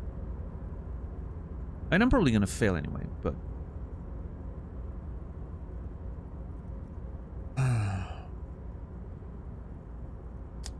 I need a 10. I need a 10 or better. I think I'm gonna follow suggestions advice. I'm gonna present an investment plan that is sure to fail.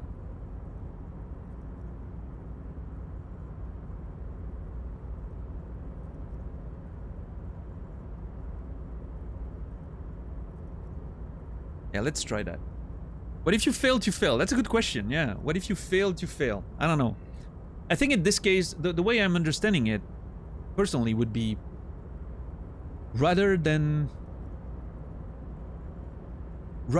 you know, failing to fail. I'm not going to suddenly present a good plan because I'm failing to present a bad one. I'm just not going to be able to come up with one, right? That's the way I understand it from the perspective of conceptualization.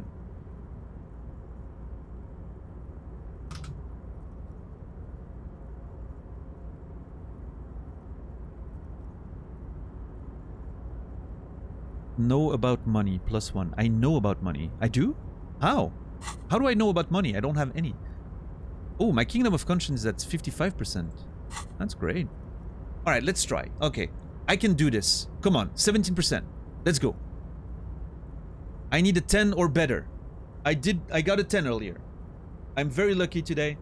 I'm just about to roll a double 6. Wait for it. It's happening. Double 6. Blowing on the dice. Let's go.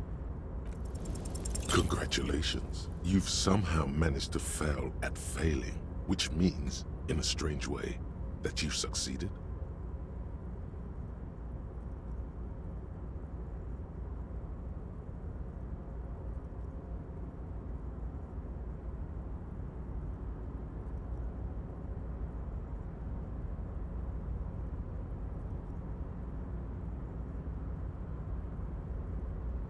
Task failed successfully. I guess we did.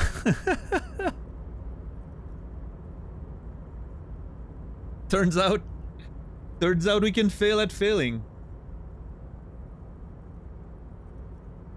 Now I wish I had tried to come up with a good plan. Maybe you should invest in a youth center. You should make your money work for you. What's up, Jean-Claude? How are you doing today? First of all, hello. Second of all, what the fuck? Fair, Jean-Claude, fair.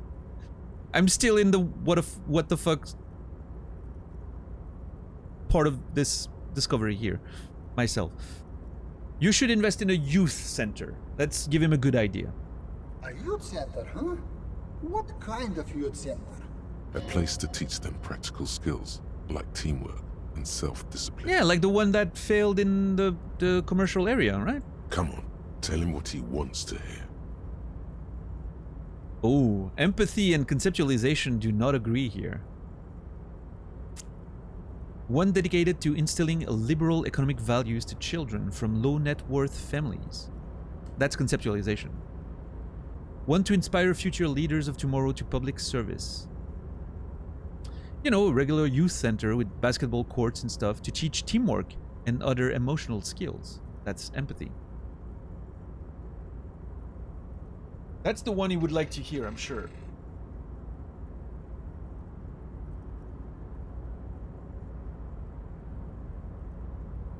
That's the one I feel like saying.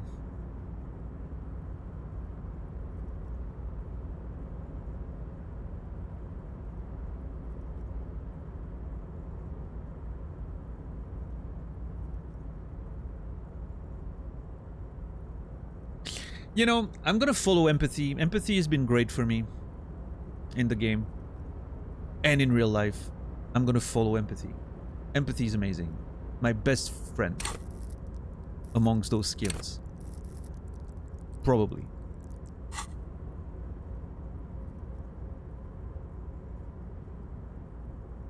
I can't see myself saying anything like that. Let's go. No, no, no. You've got to think bigger than that. Fucking asshole of a video game.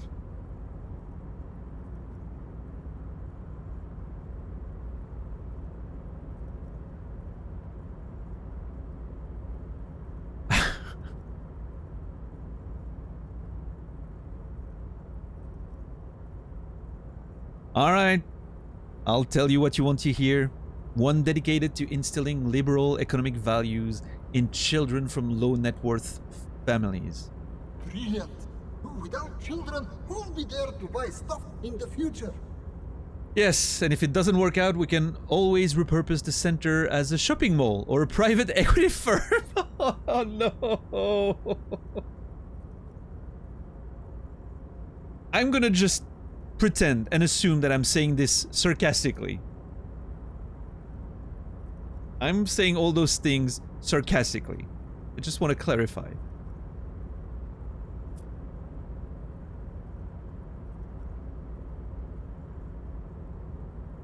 When life closes a door, it opens a window, yes? What's the expected return on this? Highly educated, work-ready human capital ready to be directed toward any number of your vast interests. With human beings, there's always a risk associated, which is why we've got to hold onto the center itself as a fallback.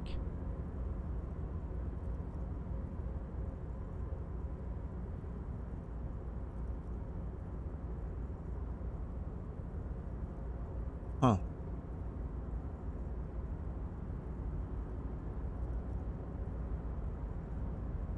I think I'm gonna go with 2. Maybe that's like a sort of roundabout way to make sure the center, I don't know. Well, I mean, it's not gonna be a nice center with basketball courts and whatnot, but I'm gonna go with 2. With human beings, there's always a risk associated, which is why we've got to hold onto the center itself as a fallback. You're deep into ultra-liberal territory now. Good work. Thanks, conceptualization. I know. Very impressive. You've got a natural eye for unusual investment opportunities. I know. I don't normally do this without a formal pitch deck, but to hell with it. What's the point of being rich if you have to follow all the rules? Sure. Does that mean I get more money? Here's the round of seed funding. This should be enough to prove out the concept and get things off the ground. Yo! I feel dirty inside and out.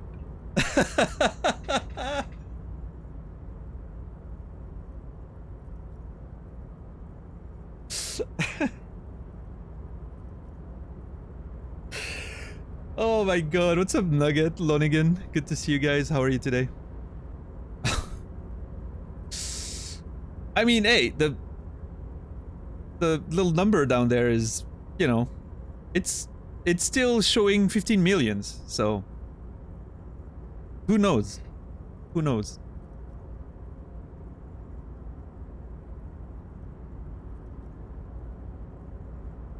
Bratan, now's your chance to take some time off. Spend it with your good buddy and get absolutely wrecked in the process. Sure. Sure.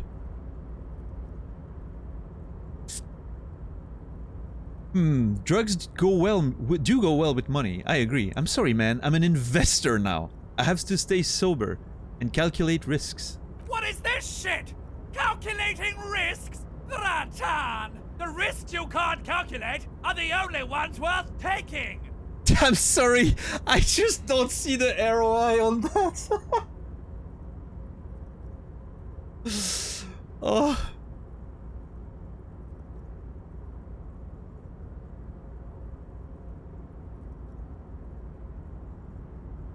I'm gonna get a thought for becoming an ultra-liberalist, am I not, after all of this? Yep, it's going up. It's going up.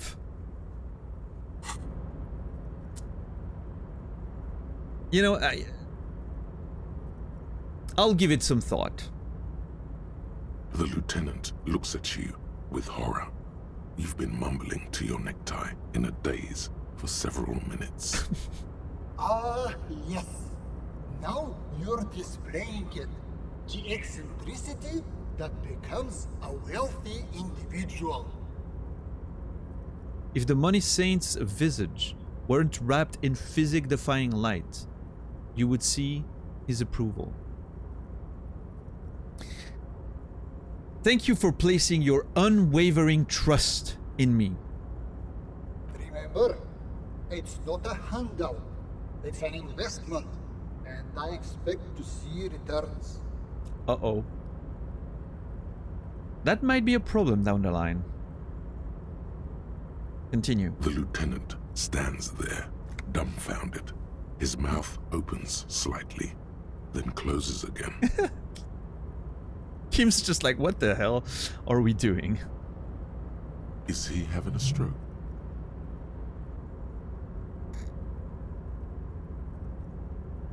What do you think, Kim? Not bad, huh? I'm not unimpressed. Let's leave it at that. Okay. Now, was there anything else I could help you gentlemen with? We should go back to the investigation. Thank you for your time. Why go so soon? I feel we've so much more to talk about. Well, until next time.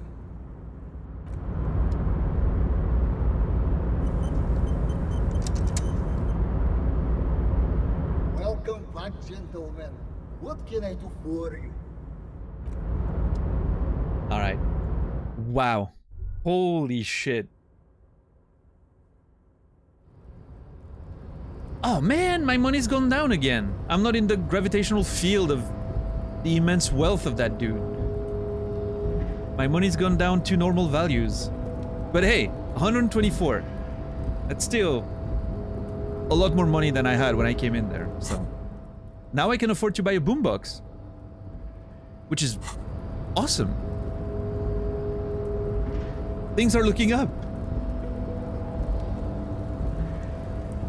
Great. Man, that was wild. Holy crap. We spent almost the entire stream in there. This is just insane.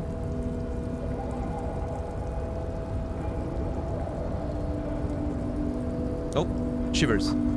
The shipyard ahead is oddly quiet. The great machines are sleeping.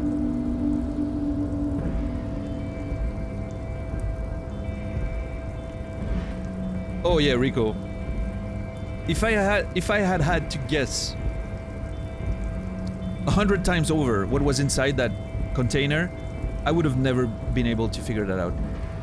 That would have never been anywhere close to my thoughts. Hey, $1. Let's go.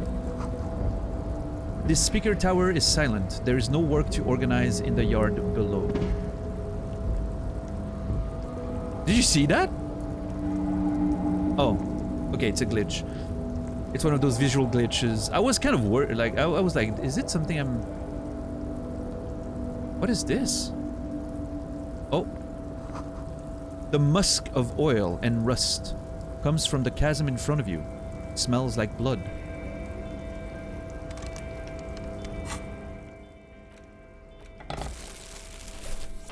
No, come on.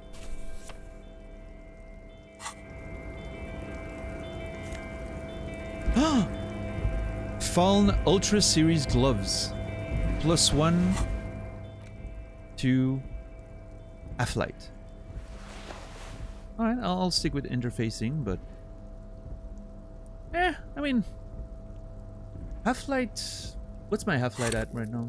-1. Oh. Yeah, whatever. It's a doomed category anyway. A doomed skill. It's fine. Ah, yes! This container contains a billionaire so rich he bends the laws of physics. Everyone could have predicted that, yeah. Hey, another $1. I'm getting so much money right now. Industrial-sized thermos. Smells like burnt coffee. What is this? Why am I making so much money? What the hell? Plants are happy, boots are shining, every man is fed. And this is another container we can enter.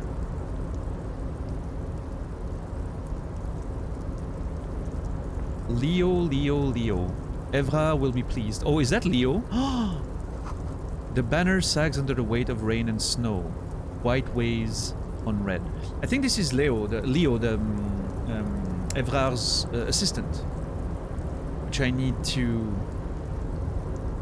Actually, I don't need to do anything. I just happen to have a list of things he needs to do. Which I'm sure he's done already.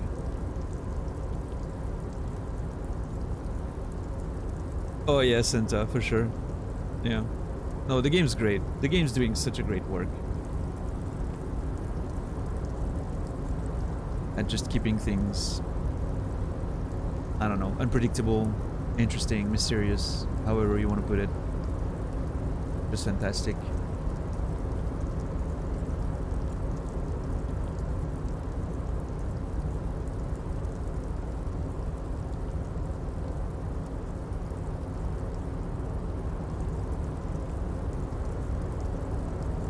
What is your billionaire dream, guys? Mine is to have a golden mirror where I would look at myself and say how horrible I look on gold. My billionaire dream my billionaire dream is to give almost all of it away to my friends and family, and people who need it, and just keep enough to be financially independent forever and not have to actually work. Just be able to do what I want. That's it. That's my billionaire dream. It's very simple. In fact, I would even say that I would rather not have a billion. I've always said I want to be safe from poverty, right? I want to be safe, I want to be able to pay my bills and not have to worry about money, but I don't want to have money. It's a little too dangerous for me. Too rational and empathic. Try something else. I don't know. I would like to live on a space station around the planet and have deliveries of food regularly through drones and whatnot.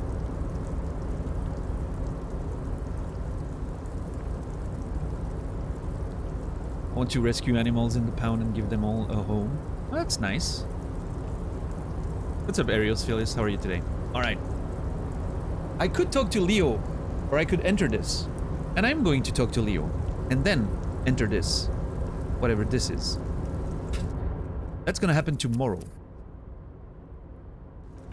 I am starving. And I would like to go eat something. This feels like a nice point to stop for now.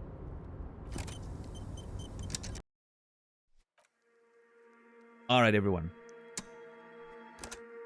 Thank you so much, everyone, for hanging out tonight. We're gonna raid out in a couple minutes if you don't mind. I would appreciate you being around for the raid. Yeah, thank you everyone for the support tonight. Thank you for the crazy amount of troll gift subs. I truly appreciate them. Thank you, thank you. Thank you for the follows. Thank you for the lurks and the conversations. It's all been a great time. I hope it was for you too. I don't think I will be back tomorrow. I think I'm gonna take the day off tomorrow, Harmon, because I need to go get my mom back at the airport, and I'm not sure exactly when it's gonna be. You know, and I could use the day off. I was pretty tired today, so I think I'm gonna take the day off tomorrow. It's gonna give time also for people to catch up on the VODs and whatnot, for those of you who haven't been able to sort of watch everything in the recent few days. And then I'll be back on Sunday, 7 p.m. Central European Time, 1 p.m. Eastern, 10 a.m. Pacific, for more adventures of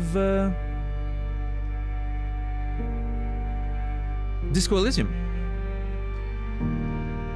We're gonna raid out to Elisa Prey. She's playing Deathless, Elden Ring Deathless Randomizer. Any percent, all bosses, all items. It's very fun to watch. She has very cool playlists of music while she's playing the game.